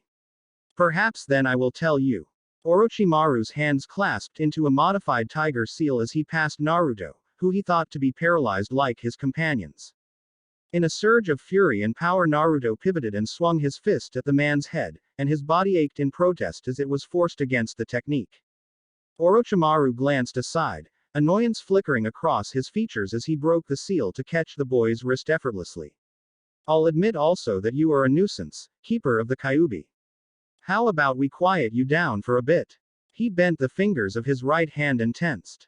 A bright violet flame flickered to life on the tip of each finger as he concentrated, and a moment later the fox barked a warning in Naruto's head. Don't let that hit you. The Kyuubi sounded angry, as usual, but there was a definite undertone of worry there. Whatever that technique was, it was dangerous. But Naruto couldn't move. He was stuck struggling against Orochimaru's grip, his body still refusing to act against the paralysis. The Sanin's tongue slithered out and snaked under Naruto's shirt, lifting the fabric from his torso to reveal an elaborate seal set in what appeared to be black ink. 5-element seal. Orochimaru snarled, thrusting his palm towards the existing seal. Hinata cried out his name, and Sasuke ground out a curse. But the blow never landed. The man's hand was held quivering, centimeters from Naruto's flesh, grasped by a thick tendril of orange chakra that had extended from the cloak near his chest. Orochimaru's eyes went wide, and he visibly struggled against the chakra's grip before springing back and ripping his arm free, allowing the sealing jutsu to fade. I don't have time for this. Orochimaru sped through a series of hand seals before extending both arms towards Naruto. A blast of wind hit him like a solid wall, pitching him from the tree in a howling gale. He went spinning to crash straight through a nearby tree before being stopped by another, smashing into it with an awful crunching sound before careening towards the forest floor. After watching his descent for a few seconds, Orochimaru nodded and turned back to Sasuke and Hinata. Now then, he continued, as if he hadn't been interrupted. He formed the modified tiger seal again, and this time there was nothing to stop him from completing his jutsu. His neck extended forward in a sickening, snake-like fashion, rushing towards Sasuke. Orochimaru bared his teeth, exposing two long fangs as he reached Sasuke's neck, plunging them into the boy's flesh without hesitating. Sasuke screamed, jerking back instinctively and trying to rip the man's jaws from him.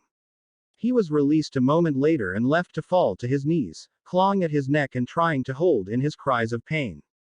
Hinata felt herself able to move again and rushed to her friend's side, trying to keep her breathing steady enough to speak. What did you do to him? She demanded, trying to support Sasuke's weight with her shoulder. I gave him a gift, Orochimaru said softly. Just a little taste of what power could be his should he seek me out. Sasuke-kun is an avenger. He will come to me to gain power, because I am the only one who can give it to him. He smiled again, a sickening gesture, and began to sink into the tree. That is, if he survives the night. Echoing, cruel laughter suffixed his statement, growing fainter and further away until they were met only with the sounds of smoldering wood and Sasuke's groans of pain. Get Naruto, Sasuke panted, trying to get a handle on his pain. I'll be okay for a sec. Go. Hinata bit her lip but nodded, laying him down gently on his back before springing from the branch. She had been forced to watch as Naruto fell, unable to do anything to help. Silent tears trailed behind her as she landed below, hurrying to where she could see him through the foliage. He lay in a crumpled heap at the base of the tree he had struck, his body folded over a large root. Hinata choked back a sob and moved quickly to him, praying that he was okay. Naruto-kun, she breathed, moving him carefully to the softer ground. She quickly placed both hands on his chest, focusing and working to find the extent of the internal damage while she checked his chakra with her Byakugan. To her immense relief and confusion, he had sustained only minimal injuries. But upon inspecting his chakra, she couldn't detect the usual amount of the Kyuubi's energy, instead only seeing flickers where there otherwise might have been constant flows. Naruto-kun, she whispered urgently. You have to wake up. We have to move.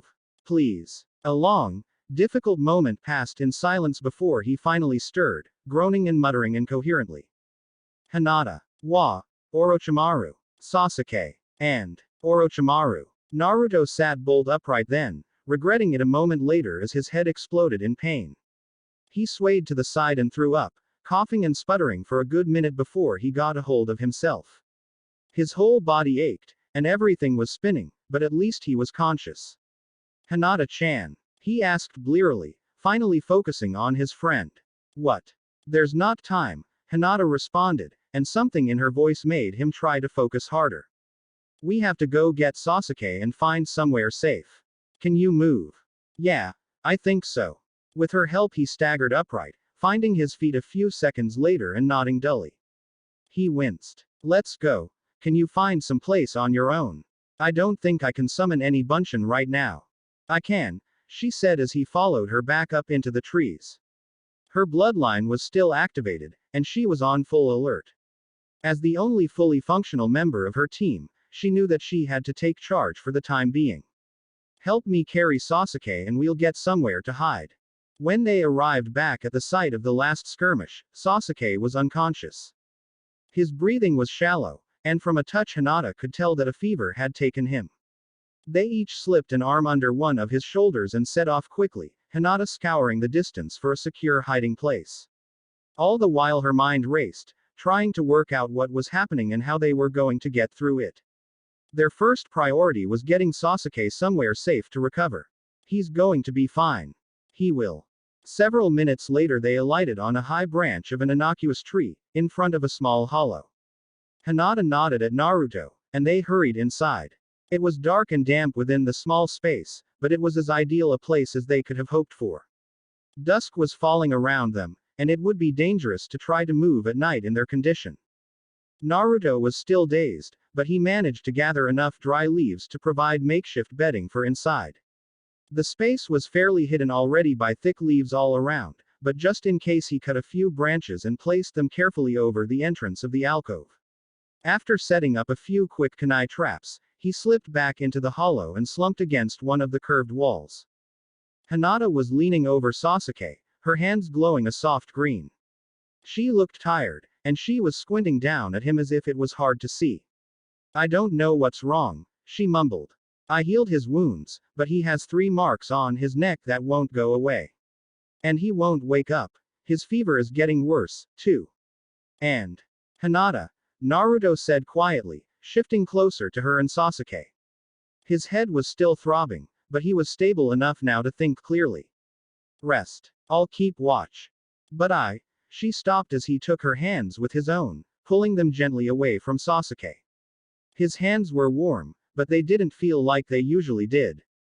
Naruto's hands felt weaker, like they were tired. All the same, he smiled at her in his usual confident manner, barely visible in the dimness. "Come on, Hinata. I can tell you're reaching your limit. Using your Byakugan so much is starting to hurt your eyes, isn't it?" She looked down at her lap and nodded, though she didn't release the technique. "I don't want you getting hurt, and we all know I've got crazy amounts of stamina. Let me stay up and watch. I'll wake you in a few hours to trade off, if you want. Please." After a few seconds she nodded slowly, and the pronounced veins around her eyes receded. All at once the events of the last hour seemed to catch up to her, and she found herself choking on a few sobs. Naruto carefully lowered her down to the bed of leaves beside Sasuke, letting her use his lap as a makeshift pillow. He shrugged out of his black coat and draped it over her quaking form, resting one hand on her shoulder and the other on her head, stroking gently at her hair until she cried herself to sleep. He didn't know what else he could do for her. "Kage Bunshin no Jutsu," he whispered. 2 clones appeared nearby, making the small space feel even more cramped. "Keep watch," Naruto ordered, still in as quiet a voice as he could manage. The 2 copies nodded and slipped outside, concealing themselves in the canopy. He settled back against the side of the hollow, trying to get his sluggish thoughts into motion to keep himself awake. Sasuke was hurt, but none of them knew just how bad it was. He wasn't doing too well himself, though the Kyuubi's chakra had taken the brunt of the impact from Orochimaru's blow.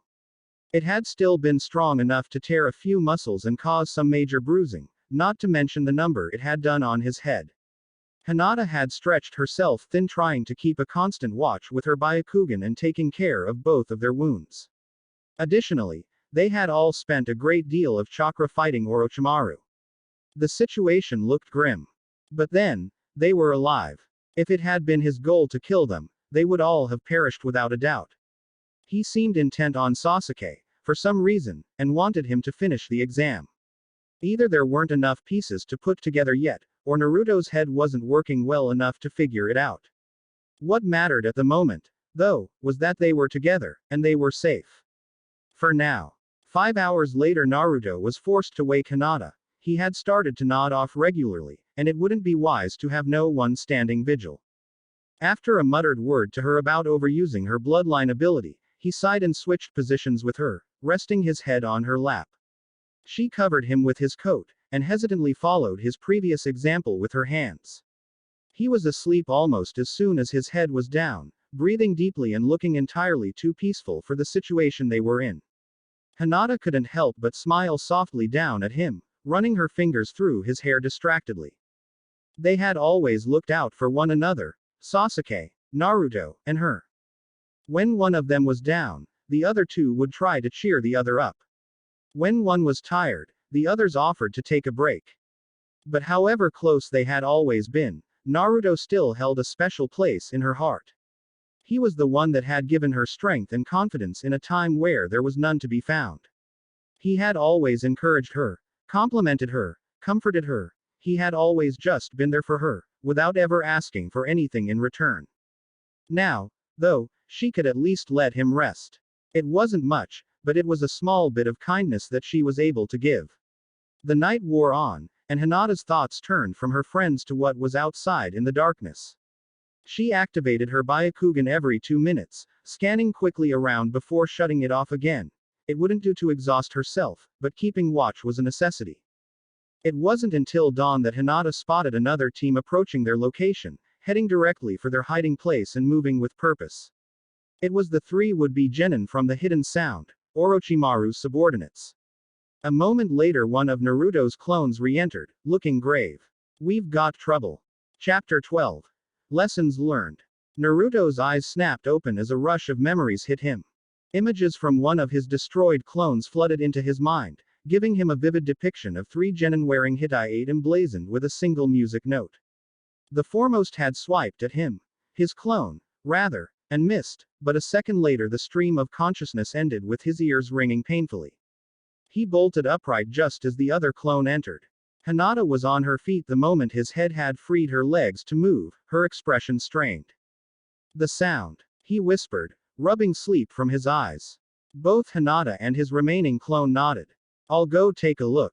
Can you stay with Sasuke? As expected, she looked like she wanted to protest, but he cast a worried glance at their still unconscious friend. Sasuke was shivering and covered in sweat, and every so often his features would contort in pain. He was muttering indecipherably between groans. We can't leave him by himself in this state. But, Hinata struggled to come up with a logical reason she should go with him. These were Orochimaru's subordinates. If they were anywhere near as capable as their master, Naruto didn't stand a chance by himself. But leaving Sasuke alone and unguarded was not an option, either. Let me go instead. I got more rest than you, and you might still be injured. When he shook his head at her and stood up, she had to struggle not to let a surge of emotion take hold of her. I can't use medical ninjutsu to look after Sasuke, and besides I've got access to the Kyuubi's chakra. When it comes down to it, I stand the best chance of surviving. I'll use the Wind Whisper Jutsu or a clone to get in touch with you during or after, okay? Hinata still looked like she was ready to argue with him, but he placed a gentle hand on her shoulder and grinned confidently.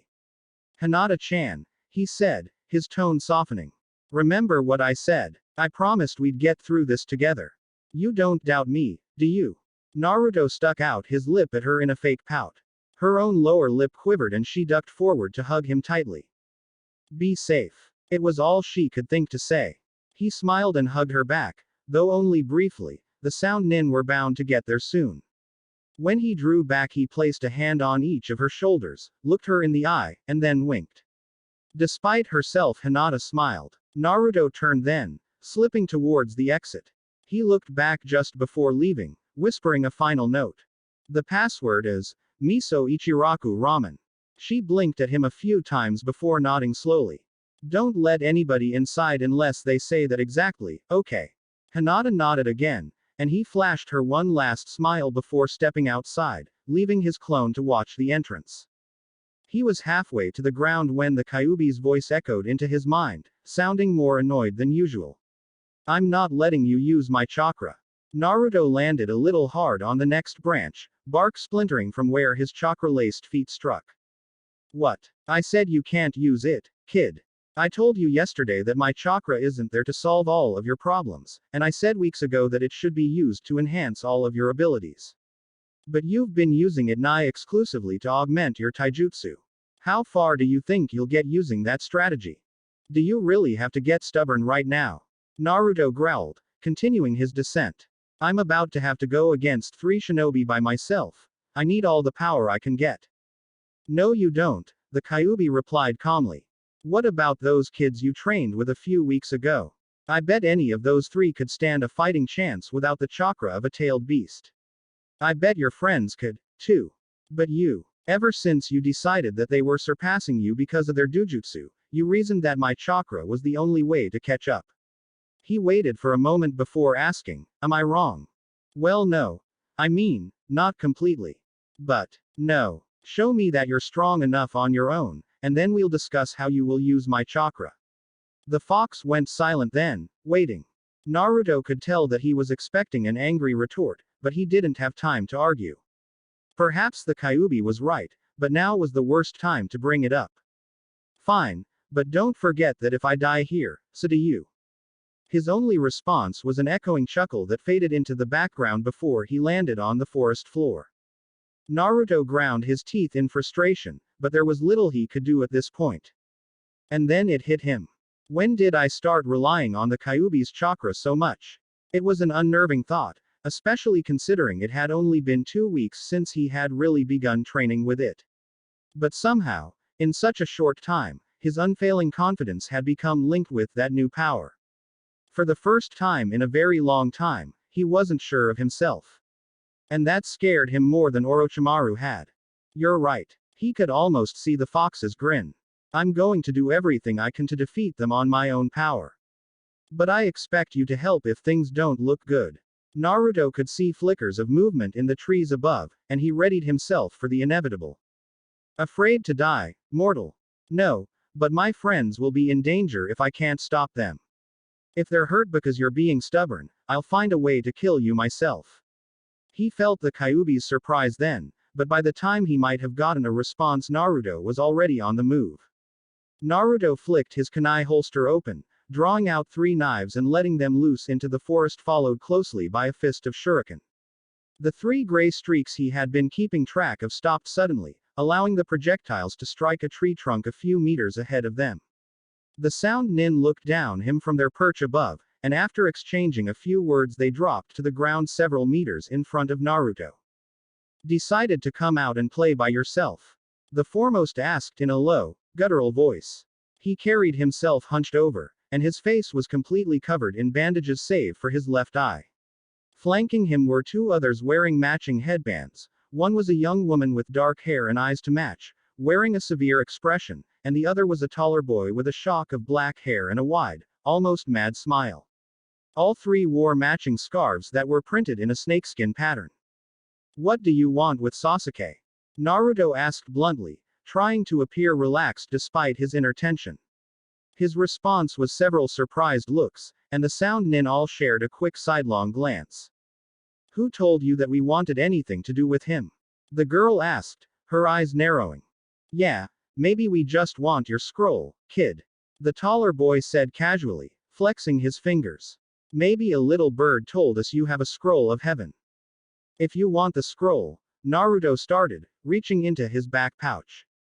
The apparent leader of the group tensed, and the other boy had his hands extended towards Naruto in a flash. There was a small hole in the center of each palm. When Naruto drew his hand back out of the pouch, they all blinked. You can have it. Team 7's original scroll of heaven sat in his offered hand. If it's what you're after, just take it and leave us be. Kin, you hear this guy? The taller boy asked, turning to smirk at his female companion. Yeah, Zaku, he wants us to just take it and not have any fun. What do you think, Dosu? I think it's interesting that he knows we want Sasuke, the slouching youth offered, peering curiously at Naruto. Or more precisely speaking, that we want to kill him. He began to chuckle, Zaku and Kin joining in a moment later before Naruto cut them off sharply. Why did Orochimaru tell you to kill Sasuke? He could have done it himself last night. Things still weren't adding up, and it was only more confusing when the sound nin stopped and stared at him, wide-eyed. You know about Orochimaru? Dosu asked cautiously. He looked almost as confused as Naruto felt. He attacked us last night, and he did something to Sasuke, Naruto responded slowly, not sure of how much to tell them. But it seemed that he was not the only one missing pieces of the puzzle. Dosu stared hard at him for a long moment before turning to his comrades, speaking quickly. Naruto couldn't hear what they were discussing, but Zaku was shaking his head and looking angry. Kin seemed pensive and a little worried. I think it's more important than ever that we kill Sasuke now, then. Go up and take care of them. They nodded and started to move, but 2 kunai came flying across the clearing and they were forced to dodge instead. Naruto hadn't heard Dosu's command, but he had seen them start for Hinata and Sasuke's hiding place. If you want to get to them, I'm your first opponent, he said. The feigned calm in his tone sounded harsher than intended, and it made the sound nin hesitate. Naruto sank into a balanced stance and waited for their move. If any of them tried to go for the canopy, he would have to engage first. Sasuke, and possibly your other teammate, is vulnerable, Dosu cocked his head to the side, and as far as Naruto could tell he was smiling. Well then, we have no need to rush to kill them. I guess we can spare a few seconds to kill you, first. You think I'll go down that easy? Naruto retorted, trying his hand at a mocking grin. Remember, we ran into your boss yesterday, and I'm still just fine. That made them hesitate for another moment before Zaku laughed, stretching his arms outward. He must have had a reason for letting you live. Either that or you were too worthless to kill. I'll take him down myself in one attack. Don't interfere, he snarled, stepping out in front of his team. Kin and Dosu shrugged and moved to lean against the nearest tree, looking amused. Naruto mentally thanked Zaku. Even if he was strong, the hot-headed genin had just evened the odds temporarily. Kage Bunshin no Jutsu. A dozen clones appeared on either side of Naruto and charged Zaku immediately, all yelling individual battle cries. The sound nin was taken off guard, but only for a moment.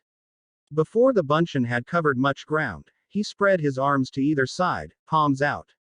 Air cutter. The air around Zaku's hands distorted as wind blasted from the holes in his palms, moving at such a high speed that the clones were tossed back and dispersed like leaves. He brought his wrists together a moment later, both arms extended at Naruto. Air pressure. 100%.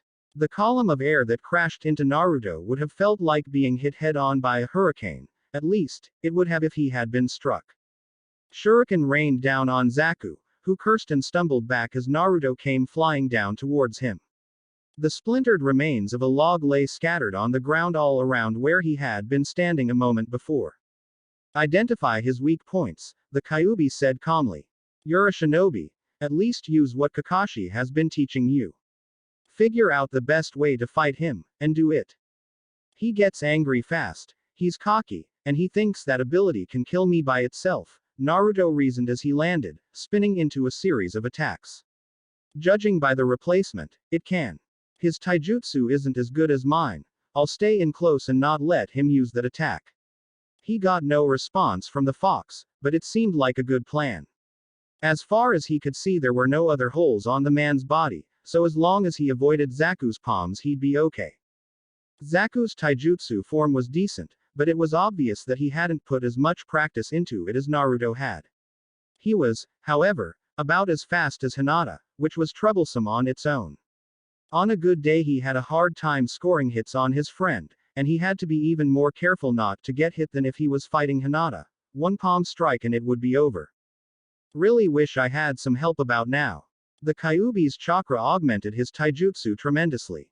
He had only sparred with Sasuke once since gaining control of the single-tailed cloak, and even with all of the training with his Sharingan it had been all his friend could do to keep up. Hinata couldn't match his speed with the Kyuubi's chakra, which was saying something. But without it he was back to being slower than both of them, though he always had strength and stamina on his side. Quit thinking so linearly. Naruto didn't even have time to wonder what that meant. He narrowly avoided a strike and subsequent rush of air that would have taken his arm off. I'll say it again. You're a shinobi. Can't you do more than one thing at once, you idiot? That made more sense, though the fox could have put it in simpler terms in the first place. Jerk. Kage Bunshin no Jutsu. Naruto's fingers crossed as his body twisted, hiding them and his intentions from view as he spun to dodge a kick. As he completed the turn he leapt at Zaku, not allowing him time to destroy the clone that was now at Naruto's side and fighting with equal ferocity. With two attackers the sound nin was immediately put on the defensive, and it gave Naruto time to take the Kyuubi's suggestion. Sweden. Water Blast. Naruto was not adept at elemental jutsu, and he was worst with water. However, years of training with Hinata and Sasuke hadn't been entirely focused on hand-to-hand combat. They were much better than him at ninjutsu, but it wasn't for a lack of effort. That hard work had allowed him to learn a few techniques, at least. Before Zaku could even register that his enemy's hands were clasped in a tiger seal, the air had already lost its moisture. Naruto's cheeks bulged for a fraction of a second, and then he released the jutsu, letting a jet of water erupt from his mouth. One advantage of having a massive chakra reservoir of his own was the amount of power he could put into even the simplest abilities. Zaku was caught blocking a jab from the clone when the blast hit him low, and with such force that it threw him 10 meters through the air. He hit the tree that his teammates were idling by, just above their heads, before falling heavily to the ground. That's better, the Kyuubi grunted, and Naruto was surprised to hear a bit of approval in the fox's tone. You have many abilities. Don't put yourself in a position that forces you to use only one, especially when fighting multiple opponents. That's a quick way to get yourself killed. Right. Ah, thanks. It was clear that the Kyuubi was not accustomed to gratitude. Naruto could tell that his silence this time was touched with annoyance. Unfortunately, there was no time to tease.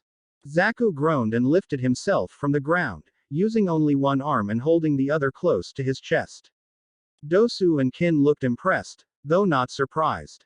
That's what happens when you get carried away, Zaku, Kin chastised. Now you got one of your arms broken for no reason. Interesting.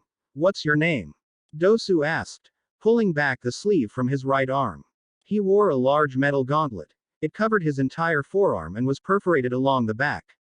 We're going to get serious now, and it would be rude to kill you before hearing your name at least. Naruto considered the idea. Of the sound genin he seemed to be the calmest, and his request seemed more respectful and matter of fact than mocking. Uzumaki Naruto. And I don't plan on losing to you. Naruto formed the clone seal again, summoning 5 more clones. They crouched all around him, ready for the impending fight. Any suggestions for fighting 3 at once? The Kyuubi's silence told him there would be no further advice offered. He clenched his jaw and tried to focus on what the fox had already shared with him. Find their weaknesses, use different techniques. None of them look cocky now, just serious. I am Dosu, and this is Zaku and Kin. As you've been told, we're Orochimaru's subordinates, and under orders to assassinate Uchiha Sasuke. Although, he shook his head and clenched his fist a few times, then dropped into a standard taijutsu stance. Kin drew out several long senbon, half of which had a bell tied to the end. Zaku extended his good hand and stared daggers. We'll figure that out later. Without another word, Dosu leapt forward. Everything happened too fast for Naruto to register completely, and his body moved on instinct. A single burst of wind from Zaku forced him to dodge to his left. His eyes flicked to Kin, whose arm was just fully extending as she let loose several needles. He altered his sideways jump into a roll, narrowly avoiding the senbon and coming up in time to deflect Dosu's swipe. After the initial flurry of attacks, his clones engaged Kin and Zaku, doing their best to keep their focus so that Naruto could deal with their leader. An instant after turning Dosu's blow aside, he knew something was wrong. The world started spinning and he staggered back. It was all he could do not to fall over. The ear closest to the avoided punch was ringing and in a piercing pain. There was an inexplicable trickle of blood flowing down his neck on the same side. Naruto jumped back out of range, looking up wildly at his adversary with one eye tightly closed. Calm down, he thought, trying not to jump to conclusions. Ears bleeding. I'm dizzy, but he didn't hit me. It was difficult to go through the thought process rapidly. Dosu wasn't likely to give him more than an instant's leeway. But it wasn't difficult for Naruto to pick out the likely cause. Okay. He's a close-range fighter. Stay away from the glove. He could feel the Kyuubi nod, and he almost grinned despite the nausea creeping inside of him. Dosu came again, but this time Naruto kept his distance. He wasn't sure how far away the ability might affect him from, but he made sure to keep a few meters between them. He summoned more clones to engage for him, but everyone that got close collapsed and went up in a cloud of smoke. Sound. Kid, it's sound. Why do you think your damned ear is bleeding? I figured that out, thanks, but how do I fight against sound? Naruto responded angrily, rebounding off of a tree to stay out of Dosu's reach. Find something to stick in your ears, rubber would be best. When all he received was a confused silence, he growled, annoyed again.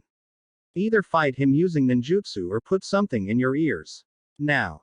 Naruto decided to try both. He began molding the chakra as he jumped back from another blow, this one closer and causing him to wince in pain.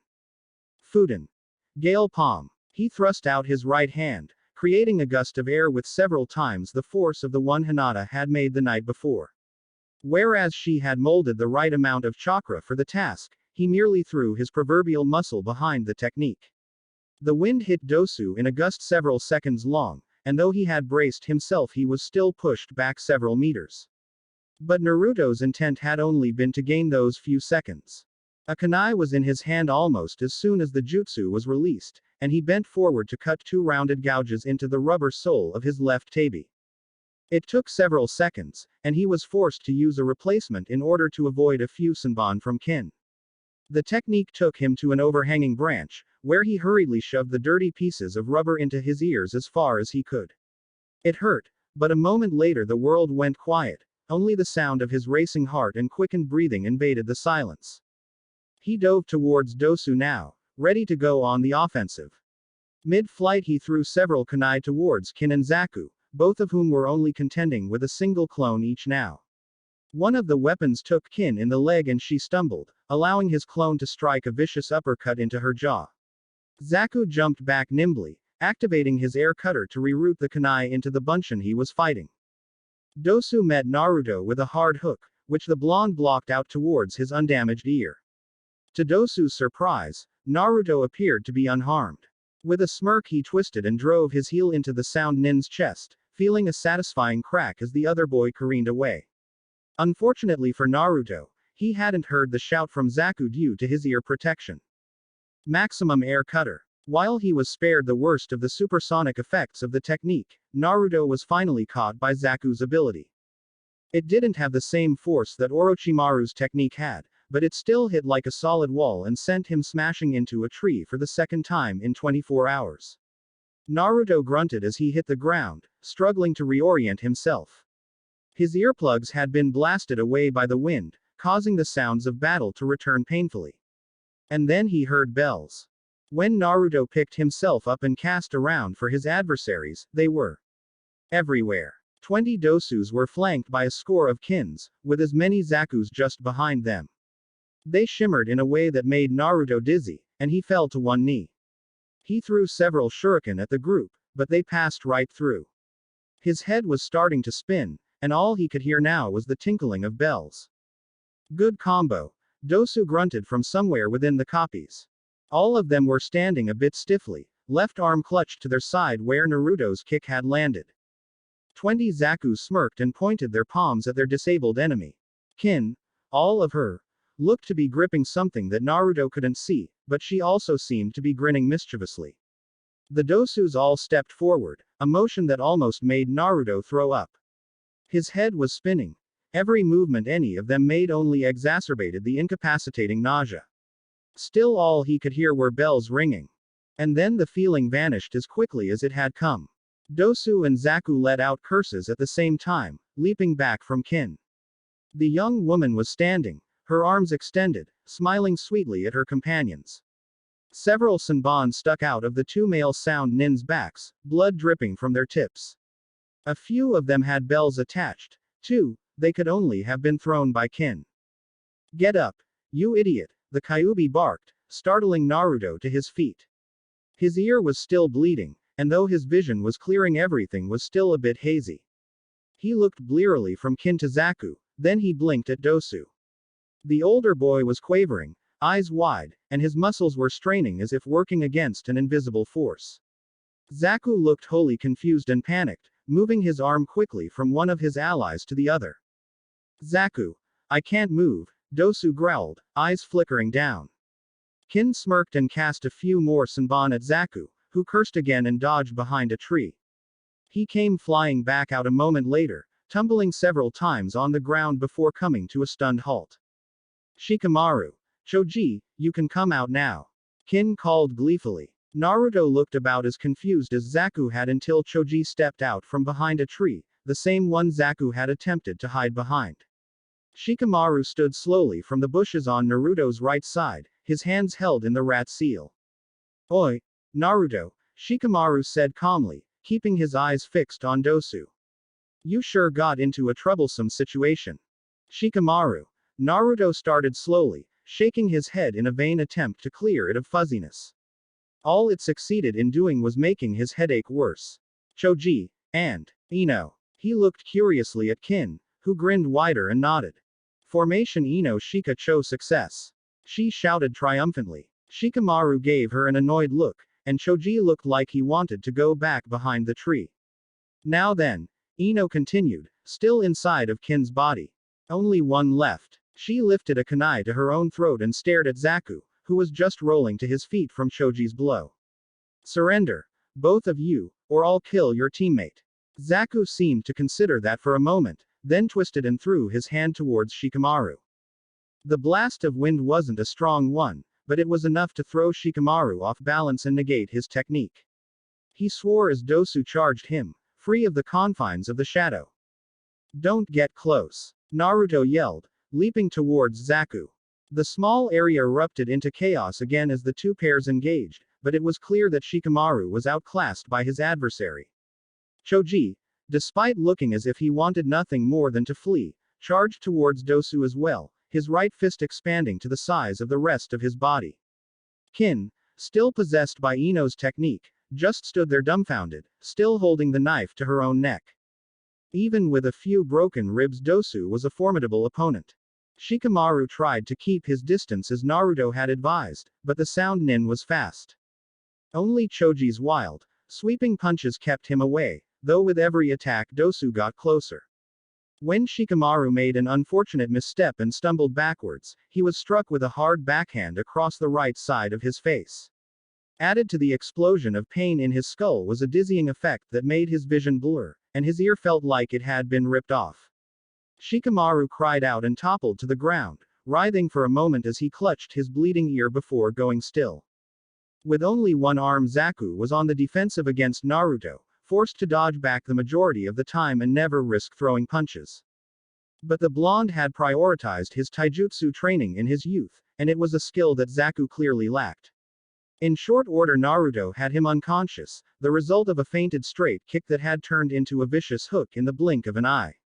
As he pivoted to face Dosu, though, the sound shinobi was delivering a devastating gauntleted punch to Choji's torso, sending the rotund genin spinning off into the woods. Naruto was tired. Even his chakra wasn't unlimited, and he had already summoned plenty of clones on top of using several techniques with too much chakra added in. He had also been keeping a constant flow of chakra to his limbs to increase his speed and strength. With all of that, on top of inadequate rest and being beaten down already, his breath was understandably ragged. As Dosu turned towards him and Kin, he felt a very real flash of fear. Now would be the time. I don't have much left on my own. You'll be fine. Naruto blinked and felt a surge of anger at the Kyuubi, but he heard a sigh and the fox continued. Can't you feel that? It took a second to concentrate, but when Naruto did feel it, he balked and took a step back. That's Orochimaru's chakra. But it's coming from up there. Yes. More specifically, from the Uchiha boy. He probably woke up. And then the tree next to Naruto groaned, letting out several thunderous cracks. Without having to check, he knew it was the one that they had hidden in, and somehow the massive structure was splintering from the inside. Dosu, Kin, and Naruto turned to stare at the tree as a flash of dark purple light erupted from above, a solid streak of dark chakra slicing down the length of the trunk all the way to the forest floor.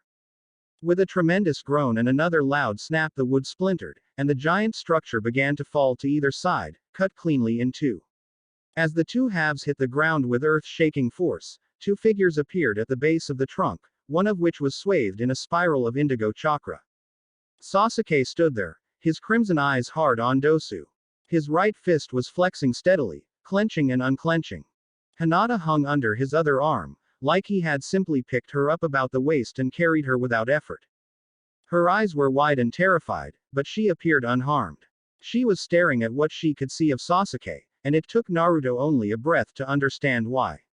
The left side of Sasuke's body was coated with black marks that resembled flames, like somebody had tattooed them across his body. They burned golden for a moment, visibly spreading across his face and presumably the rest of his body. Hinata wouldn't let me out. he said in a deadly calm tone, not turning to look at Naruto. So I made another way out.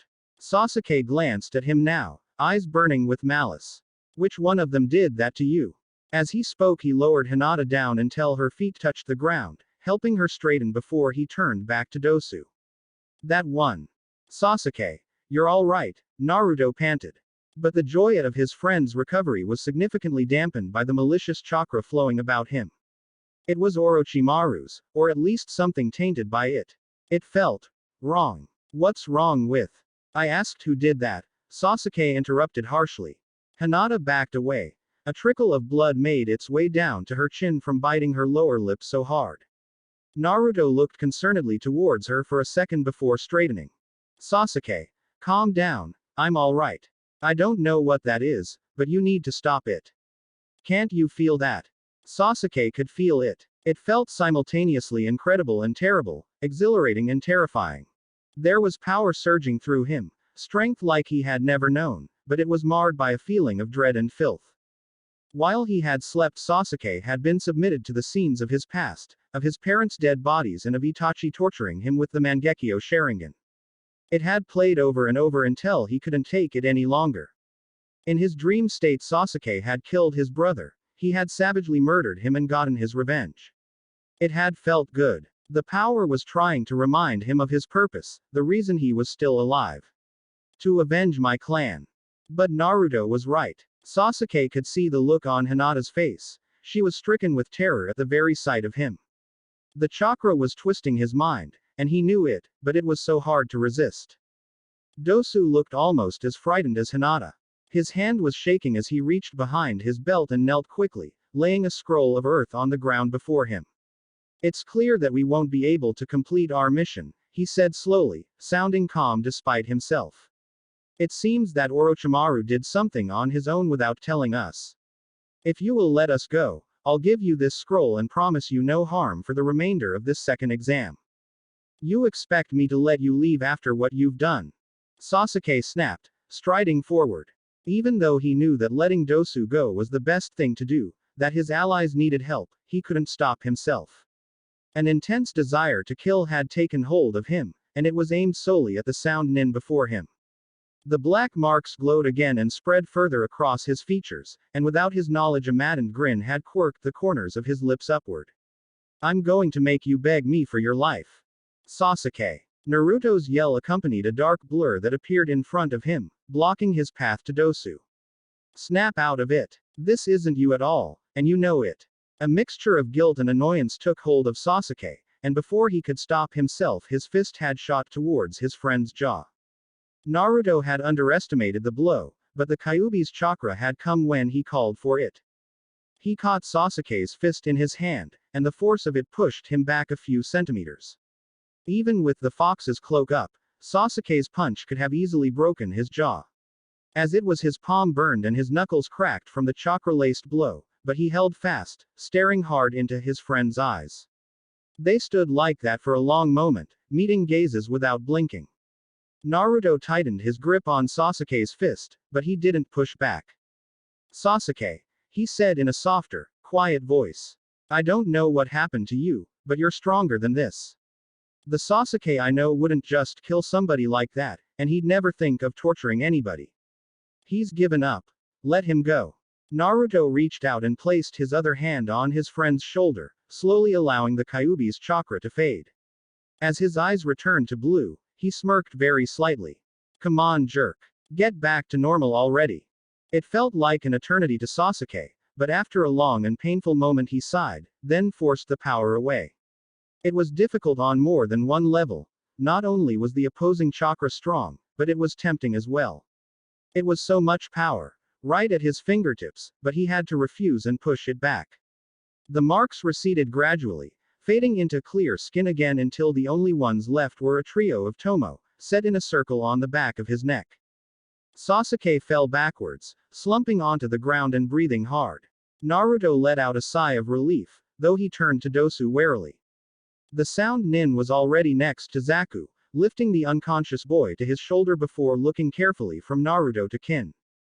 Ino, Naruto called over his shoulder, you can release her now. They're leaving. Kin nodded, and raised her hands into a modified ox seal before her body collapsed limply to the ground. Naruto waited a moment, then nodded to Dosu, who hurried to her and lifted her with his other arm. Thank you, he said simply, turning to regard Sasuke and Naruto. If we encounter one another in the next exam, I promise that we will not run or hide. But for now we must live, there is something I have to find out. With that he turned, disappearing into the thick woods without a sound. Asterisk, asterisk, asterisk, asterisk, asterisk. Naruto slumped down to sit next to Sasuke, breathing hard.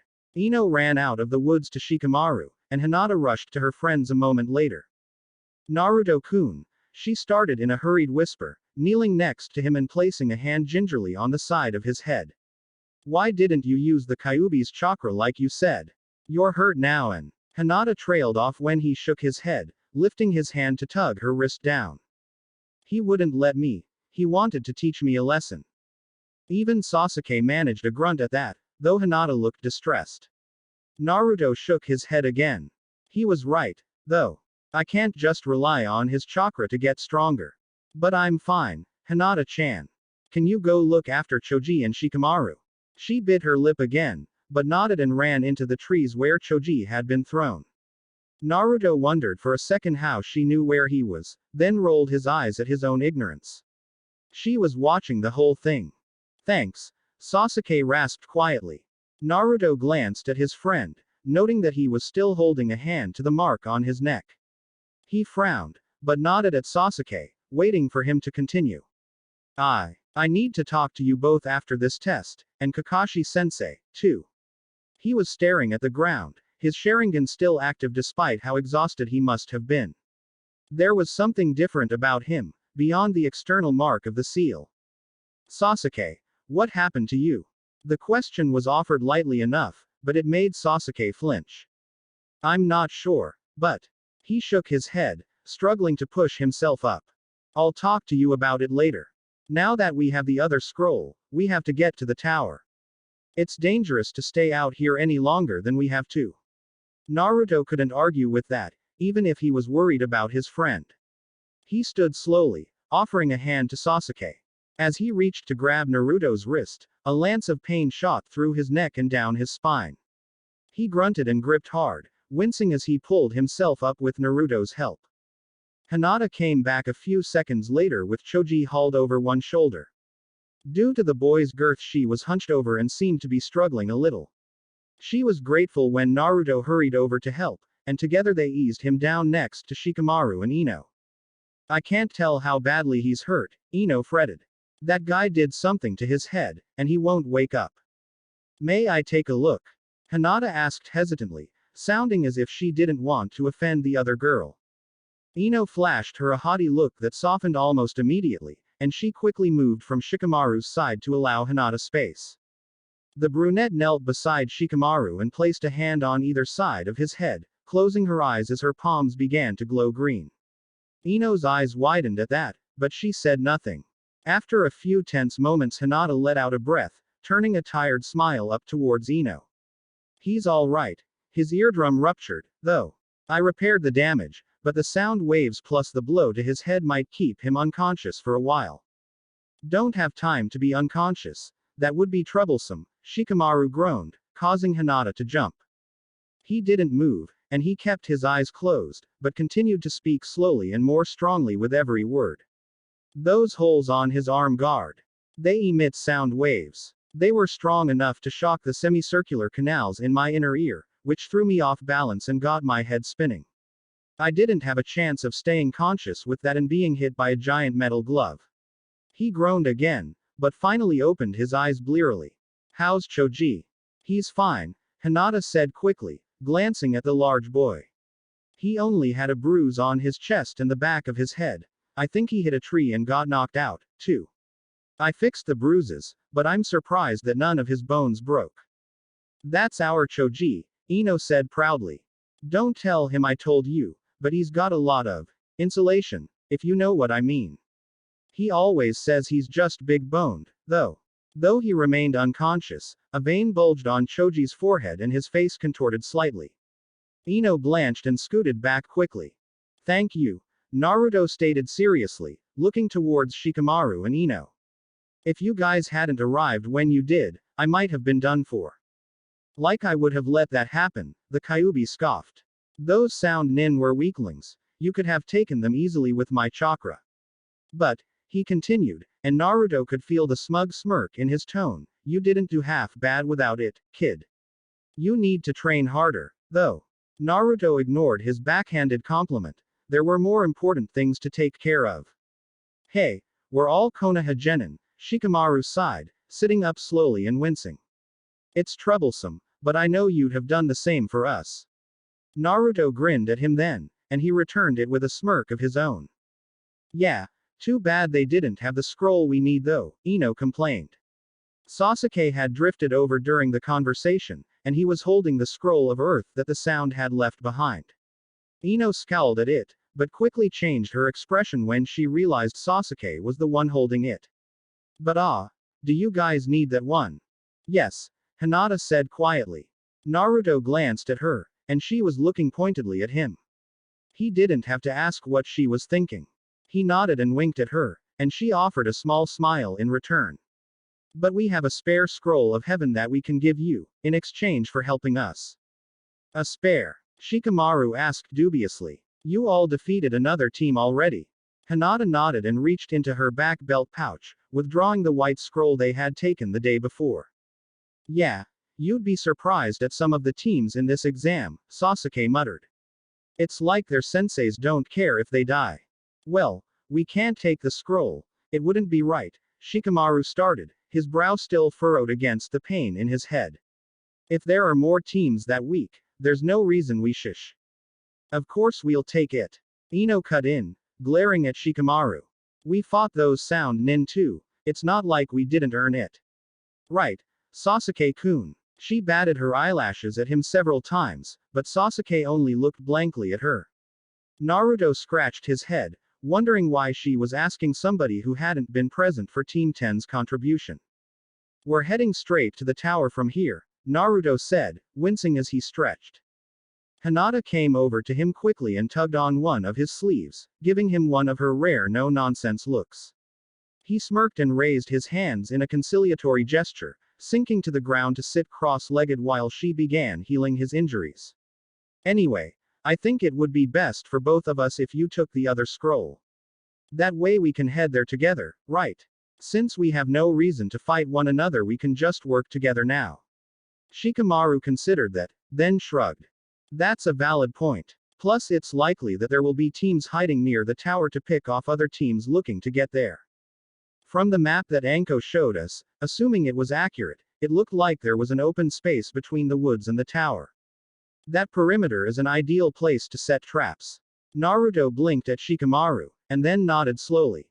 He hadn't considered that. It was potentially more dangerous within the last few hundred meters to the tower than in the rest of the forest combined. Great. Ino leapt up and held out her hand expectantly. Naruto raised an eyebrow, but glanced up at Hinata. She reached forward and gingerly placed the scroll of heaven in the other girl's palm. Ino beamed and did a little dance in place. Yes. We passed. Choji, it's time to wake up. She started prattling at her unconscious teammate while Hinata finished tending to Naruto's head.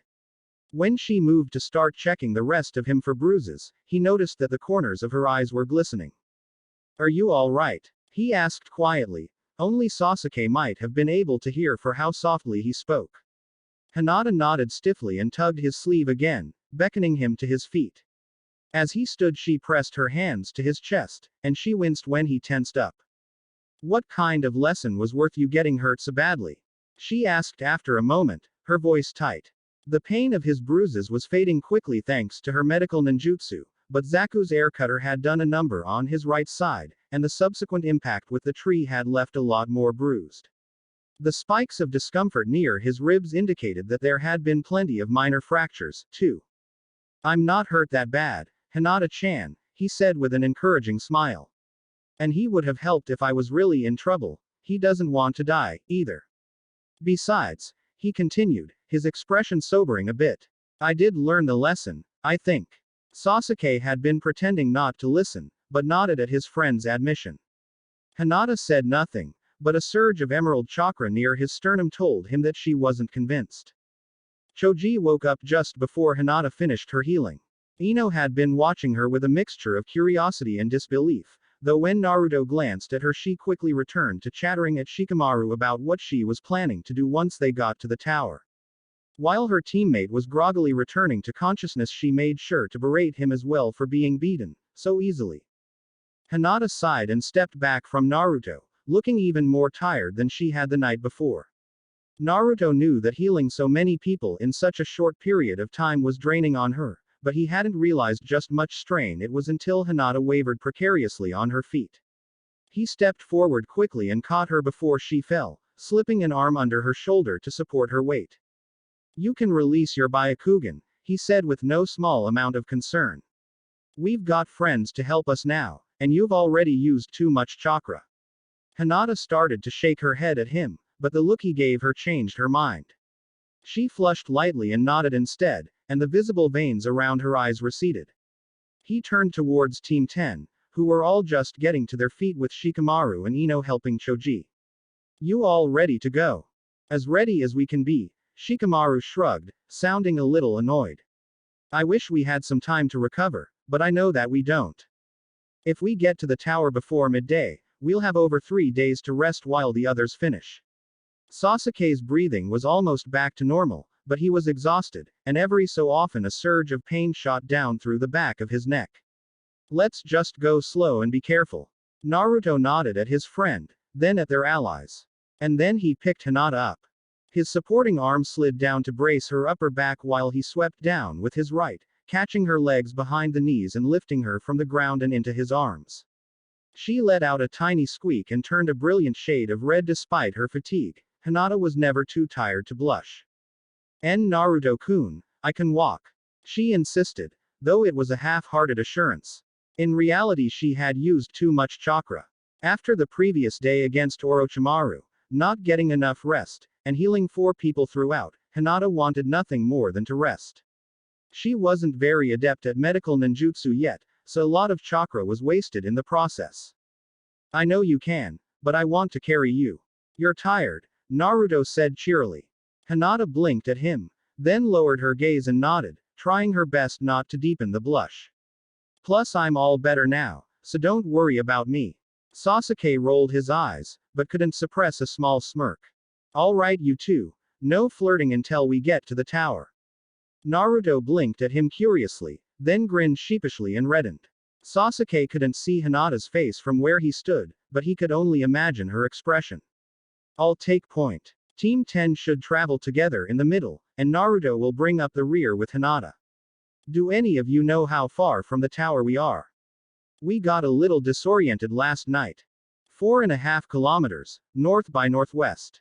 They all turned to look at Shikamaru, who scowled under their collective stares. "What? You all saw the map too?" "Yeah, but I don't think any of us know exactly where the tower is from here." "I know it's that way some distance," Sasuke said, waving a hand towards the northwest, "but that's some sense of direction and awareness you've got." Shikamaru just shrugged. Sasuke did the same, then turned a little further north than where he had waved. "Anyway, let's get going. Even moving slowly we should be able to get there in 20 minutes.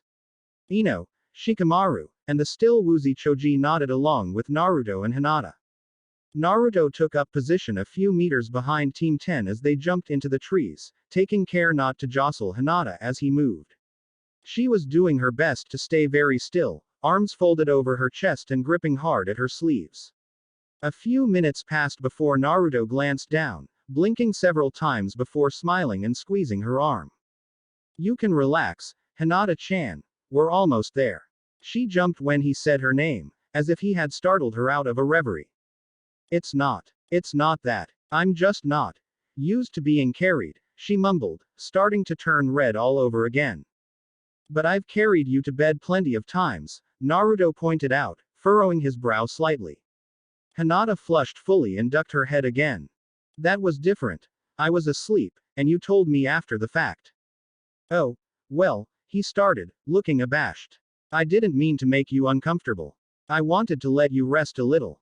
"I'm not uncomfortable," she said quickly. "But what about you?" Even you have to be tired after using so much chakra. Hinata, as always, was more concerned with her friend's well-being than with her own. Naruto shook his head wearily, an acknowledgement in and of itself. I am, but I'll be okay. Sasuke always says that I've got enough chakra for the whole team, anyway. He grinned and she couldn't help but give him a small smile back. Hinata closed her eyes and leaned her head against his shoulder, relaxing in the comfort of his arms. She was sleeping lightly within seconds. Asterisk, asterisk, asterisk, asterisk, asterisk. Sasuke held out an arm as he landed on the ground, signaling for a silent halt. The procession came to a stop behind him, looking around warily. Choji was moving on his own power again, though he was still looking a little pale. What's? Ino began, but Shikamaru had his hand over her mouth before she could go any further. She glared at him, but the boy put a finger to his lips in a hushing motion before lowering his hand again. He returned his gaze to Sasuke, looking serious. The Uchiha raised one hand, holding up 3 fingers, then pointed 2 into the dense woods in front of them. He then glanced back at Naruto, who was still holding Hinata's slumbering form. Sasuke rolled his eyes and pointed at Hinata, then tapped near his eyes. Naruto nodded. He knelt down and gently lowered her to the ground, still holding her back and head steady. He tapped her shoulder twice with his free hand, and her eyes fluttered open. She seemed confused at first, then flushed when she realized how she was being held. Her lips parted to speak, but Naruto quickly pressed a finger to them, shaking his head and nodding to the woods. He mouthed, Byakugan, and Hinata nodded slowly. Byakugan. As her enhanced eyes adjusted, she sat up, turning towards the rest of the group and peering past them into the woods. To her surprise, she could see the tower only 200 meters away, but she could also see plenty of other things. At least 6 motionless bodies lay scattered in the woods around her, with innumerable shuriken and kunai riddling the areas around them. There was also a fairly advanced genjutsu affecting the area directly ahead of them, and 3 more genin, all alive but hidden, up ahead and a little off to their left. Each of them wore what looked like a gas mask, and their hitayate suggested their affiliation with the hidden rain. Hinata quickly ran through several hand seals, then blew gently at the air in front of her as if she were planting a kiss in the empty space. Fuden. Wind whisper. All of Team 10 glanced around, looking startled when Hinata's voice came clearly to them. There's an elaborate genjutsu just ahead, and 3 genin from the rain about 100 meters northwest. I think they've been waiting here and killing anyone that got near. It looks like 2 teams are down.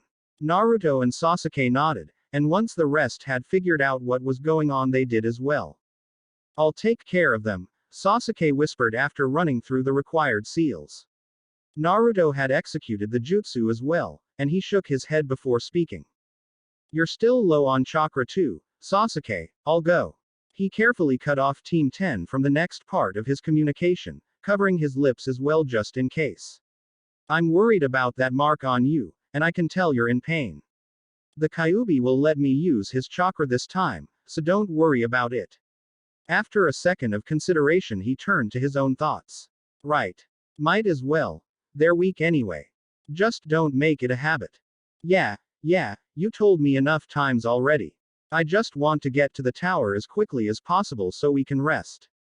The fox didn't respond, but Naruto thought he could sense a small amount of understanding. It could have been his imagination, though. Hinata looked worriedly to him, but Naruto leaned down and squeezed her shoulder, winked, and stepped ahead of the group. Lead me to them, and let me know when to dispel the genjutsu, he said back to Hinata, still using the wind whisper technique. She nodded to him as he looked back, and then he disappeared into the woods. Naruto maneuvered silently through the trees, ever cautious of traps or ambushes. With Hinata watching his back, though, it wasn't much a worry. The downside of their communication method was that the wind whisper jutsu distorted and delayed sound the further away they were. It was a kink they had yet to work out. When Hinata's voice reached him, it sounded frail, but clear, and it was likely a few seconds old. You're inside it now. He stopped as soon as he heard her, bringing his hands together in a tiger seal. Kai. The forest churned for a long moment, some sections dissolving while others seemed to spiral across his vision from one place to another. It was a dizzying effect, and nearly nausea-inducing, but once it was finished Naruto was looking at a very different scene, even though it was still just dark and empty forest. It's dispelled. Thanks, Hinata-chan. The three genin are in a tree 30 meters ahead. Forward about 20, and 10 meters at your 11 o'clock. Got it. Naruto took in a deep breath and focused then.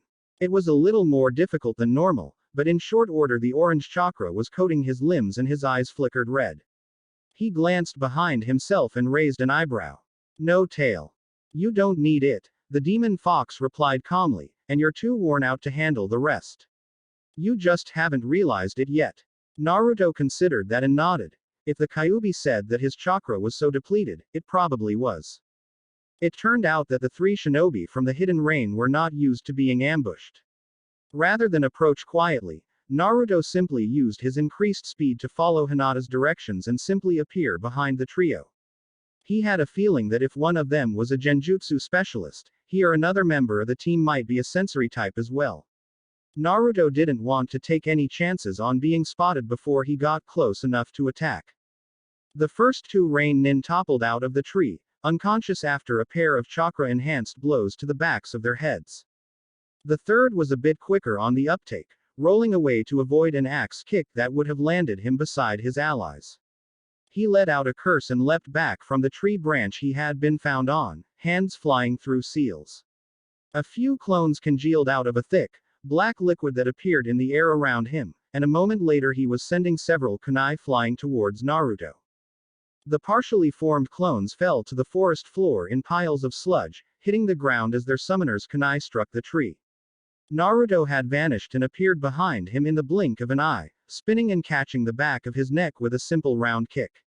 It may have been a simple strike, but it had enough force behind it to nearly break the genin's spine. Luckily his body merely snapped back before falling heavily to the ground not far from his comrades. Done, Naruto said a moment later as he landed, checking quickly to make sure the other two were still unconscious.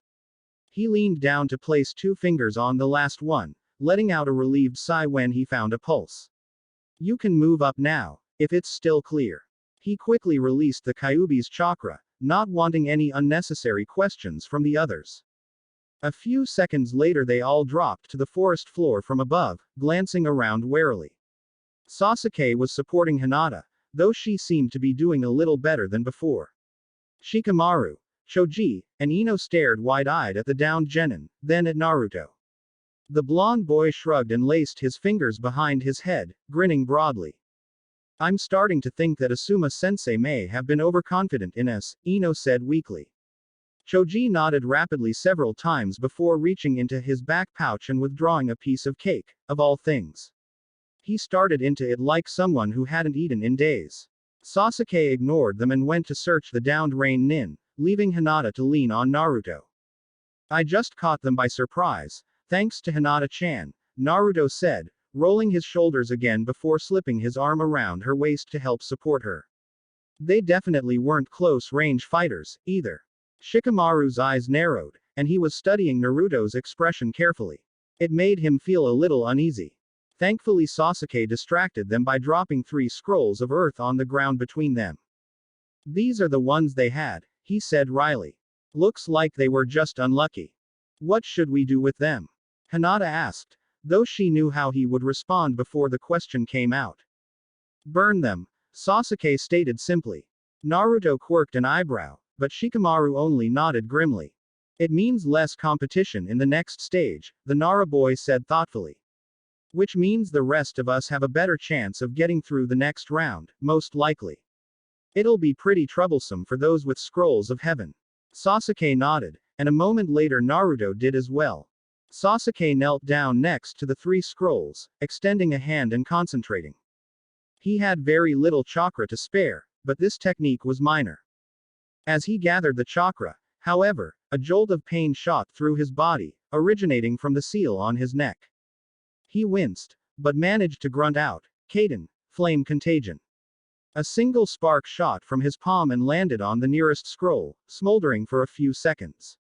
Then the little ember jumped again, splitting into 2, then 4, and continuing to multiply and spread to the other scrolls.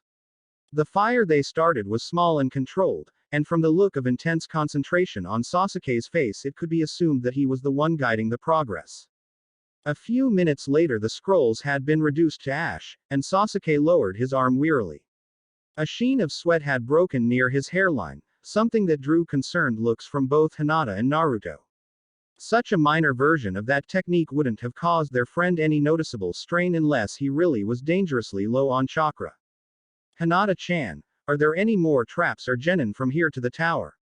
Naruto asked. She shook her head a moment later, nodding towards the thinning trees. There's nothing that I can see. If we go that way, we shouldn't encounter anything else.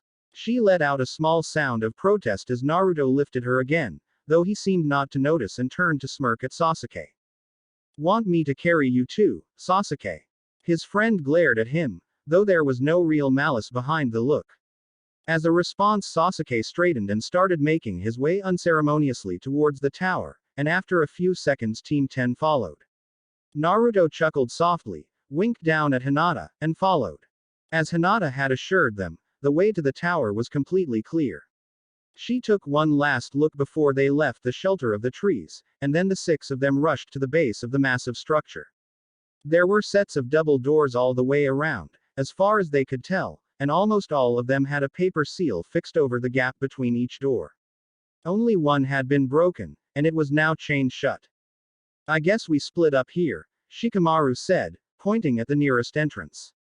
I'm betting each team is supposed to have their own door, otherwise I don't see the purpose in having so many. Sounds about right, Sasuke sighed, stepping forward to one of them. He looked back to his teammates, who nodded and moved up behind him.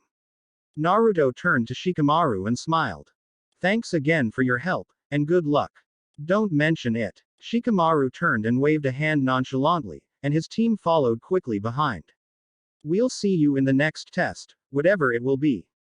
He walked up to the next set of doors and casually shoved them open, breaking the paper seal and disappearing inside with Choji and Ino in tow. Ready? Sasuke asked, though they all knew that the question was rhetorical. He put a hand on each of the doorknobs and turned them. The paper ripped down the middle as the doors swung inward, revealing a long, dark hallway. He glanced back again at Naruto and Hinata, who both gave him approving looks. Without another word Team 7 stepped forward into the tower, leaving the forest of death behind them. Asterisk, asterisk, asterisk, asterisk, asterisk. If you do not possess heaven, gain knowledge and be prepared. If you do not possess earth, run through the fields and seek strength. If you open the scrolls of heaven and earth, dangerous paths will become safe. This is the secret of something. It shall lead you on your way. Is it supposed to be a riddle? Naruto asked after Hinata finished reading the text. They were staring up at a framed canvas, hung at the end of a large room that the hallway had led them to. 'Cause it seems pretty obvious that we're just supposed to open both scrolls here. I doubt it's a puzzle or anything, Sasuke said tiredly. We already made it through the test under the conditions the examiner set out.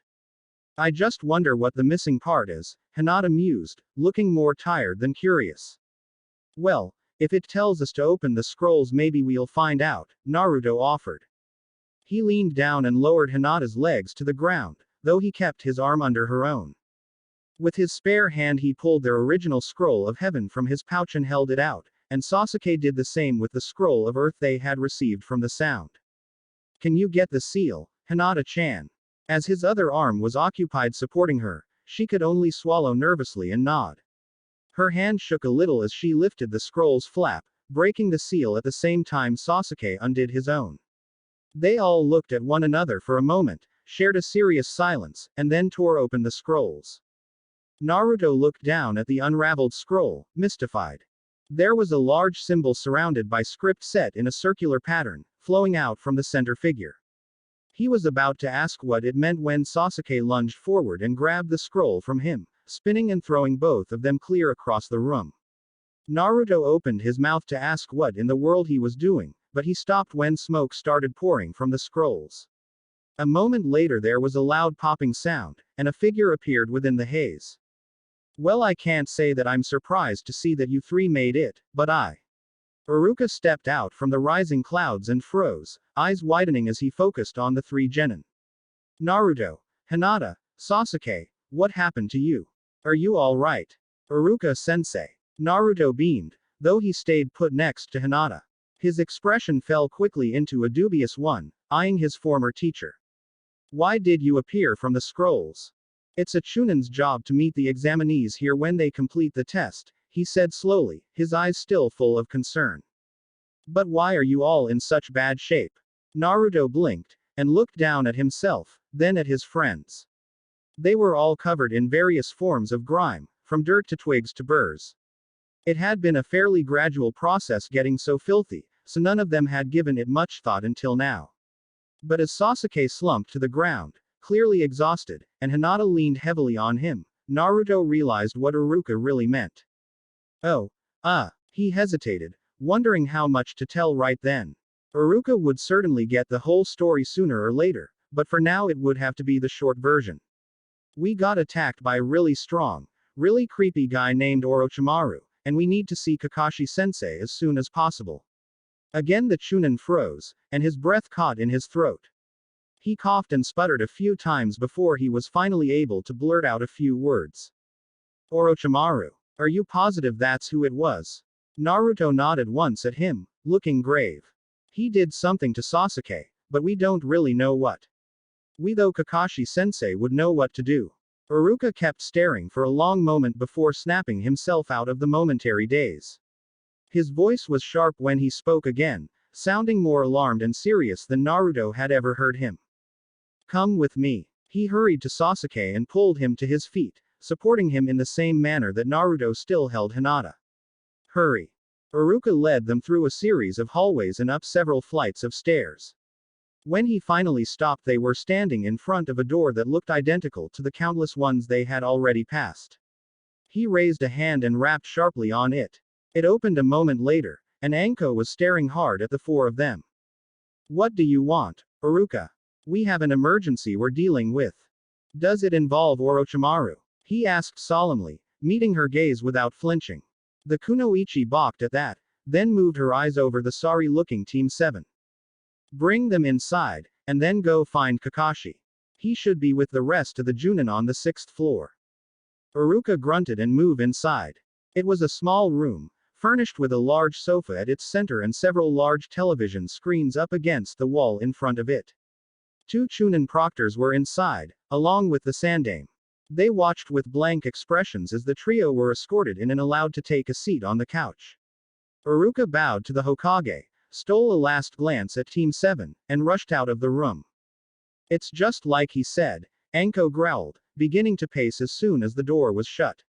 Orochimaru gave Sasuke the cursed seal of heaven. She rounded on the Hokage and spread her arms, looking irate and desperate.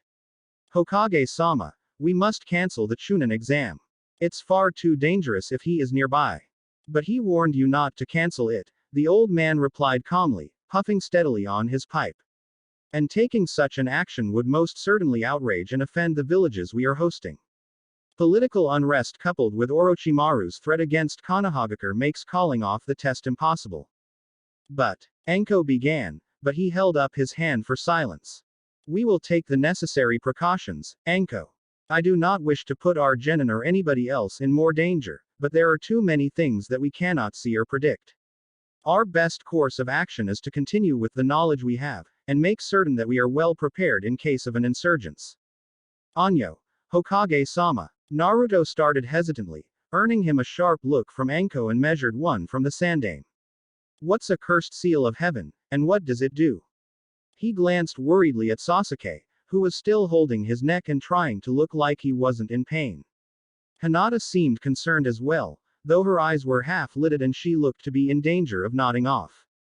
It's Orochimaru's curse mark, Anko spat, and they noticed her hand subconsciously rubbing at her own neck. It forcibly inserts his chakra into a host, and when you activate the seal it grants you incredible power, but at a cost. Every moment that it's active it will eat away your chakra. If it stays active too much, you can die. Stays active. You mean Sasuke can't choose whether or not it happens? Hinata asked, suddenly looking very awake at the news. He's able to suppress it, it looks like, which is more impressive than the fact that he survived in the first place. Naruto and Hinata paled, but Sasuke merely continued to stare at the wall. But it can react to a number of things and come about on its own. We need to seal it right away. Kakashi knows the technique. Sealing a seal? Naruto asked. That sounds complicated. It is, and it requires a great deal of preparation, focus, and chakra. Not to mention a certain sacrifice on the user's part. Anko looked as if she was going to continue, but the door opened a second later and Kakashi entered. Somehow he managed to look bored even now. His features remained neutral even as Anko broke off to explain the situation. When she finished, he looked at his team, nodded once, and turned to address the Hokage. I'm going to take him to the basement and get to work immediately. I would like Hinata and Naruto to accompany me. But they need to rest. Iruka objected, looking appalled by the thought of them having to stay awake a moment longer. Kakashi tilted his head to the side, then spoke in a very low, dangerous tone. They aren't your students to coddle any longer, Iruka. They are my subordinates. I know you care about them, but it is no longer up to you to decide what is in their best interest. What little could be seen of Kakashi's expression softened as he looked back towards his three genin. They are shinobi of the Hidden Leaf now, and I plan to treat them as such. Nobody spoke for several tense moments. Iruka's face held an ever-changing mixture of outrage, sadness, and begrudging acceptance. He finally nodded curtly, bowed to the Sandame, and left the room without another word. That was a bit harsh, Kakashi, the Hokage chided, though he didn't object to the content of the Junin's message. Kakashi bowed before speaking again. I apologize, Hokage-sama, but my words stand. These three are strong, and I don't wish for their fortitude to be undermined. And I want them to be able to stay together. Sasuke shouldn't have to suffer through this without his friends by his side. I understand. Please, make haste with the seal. And Team 7, the Hokage continued, turning to the three pairs of tired eyes. He smiled warmly and touched the brim of his wide hat. Congratulations on completing the second exam. You've earned your rest. Naruto grinned broadly at him, and even Hinata managed a small smile. Sasuke only looked troubled and distracted. The next hour passed in a haze of exhaustion. Kakashi led them below the building, into a room built into the foundation. It was very cold, and made entirely of stone with only enough torches to cast an eerie glow throughout. Kakashi got to work quickly after having them settle down against the wall. He proceeded to cut two large circles in the open space before him, only a centimeter or two apart, and driving a kunai in between them at specific points. He repeated the process again further in, and the result was a set of concentric circles with 8 kunai laid out symmetrically within. Kakashi stepped back then and moved to the small kit he had brought with him, withdrawing and inserting a needle into the large vein near the crook of his elbow, drawing it slowly to fill a syringe.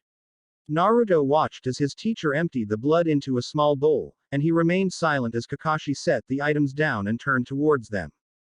Sasuke, he said quietly, take off your shirt and come over here.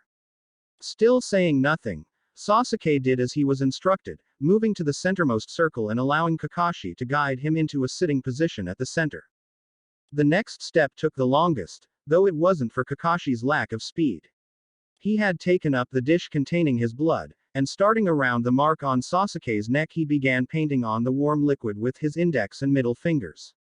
The scrawling runes went down Sasuke's back and chest, connecting to the floor and passing directly through the aligned kunai.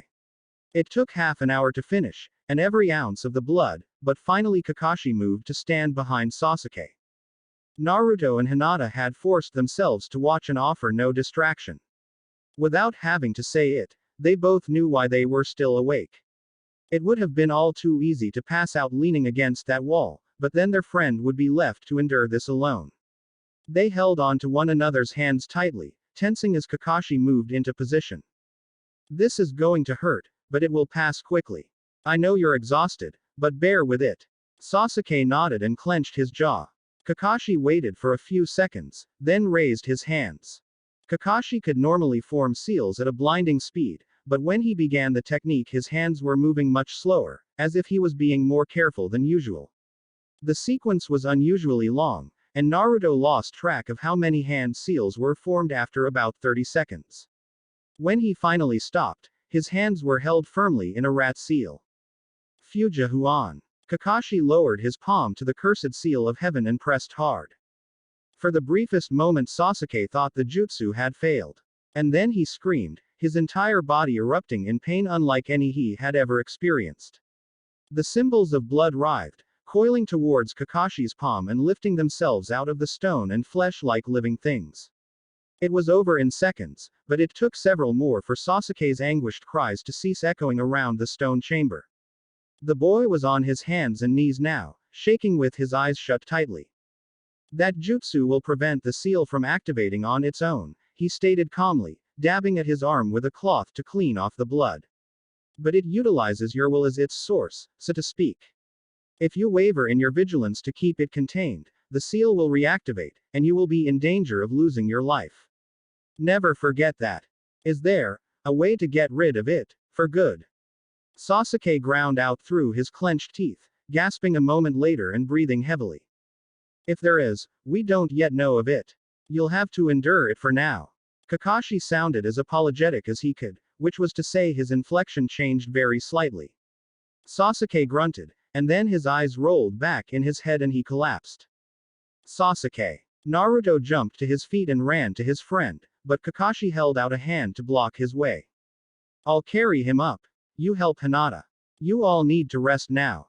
There are rooms on the top floor for teams that have already finished. They would be on the top floor. Naruto lamented under his breath, sparing a worried glance for Sasuke before rushing back to Hinata. She was already standing on her own, but she seemed grateful when he came to help her follow Kakashi. Exhaustion was doing its best to shut her eyes, and Naruto was beginning to feel the same urge. Without the near-constant adrenaline rush they'd experienced through the forest of death, they were left with the weight of worry, sore bodies, and extreme fatigue. After what felt like an eternity they were on the highest floor and in their assigned room. Kakashi had left after laying Sasuke on one of the beds and listing off a few instructions to Naruto and Hinata. Neither of them registered the words entirely, they would have to ask about it when they woke up. It was tempting to simply fall onto one of the mattresses and let sleep take him, but Naruto groaned and walked to the small bathroom connected to the room.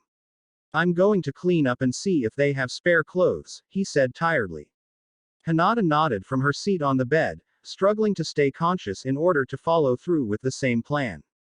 Luckily Naruto was in and out of the bathroom in just over 5 minutes, emerging with a plain white shirt and blue shorts. There's some clothes in the closet in there, he said tiredly, falling heavily onto the bed next to hers. Hinata jumped. She had been nodding off slowly while waiting for him to come out. She shook herself and nodded, standing slowly and wobbling slightly on her way to the facilities. When she emerged a few minutes later, clothed in an outfit almost identical to Naruto's, Hinata stumbled over to the nearest bed and crawled into it. Surprisingly enough, it was already warm. She sighed softly, tugging the comforter up to her chin and snuggling into the bed. Her already slipping consciousness didn't register Naruto's arm wrapping around her as she inadvertently burrowed closer to him. He wouldn't realize it either until they awoke many hours later. That's it for this part. If you enjoyed it, then like, share and subscribe for the next video as it's going to be more interesting, and also check out my other playlists. Hope you would like them too.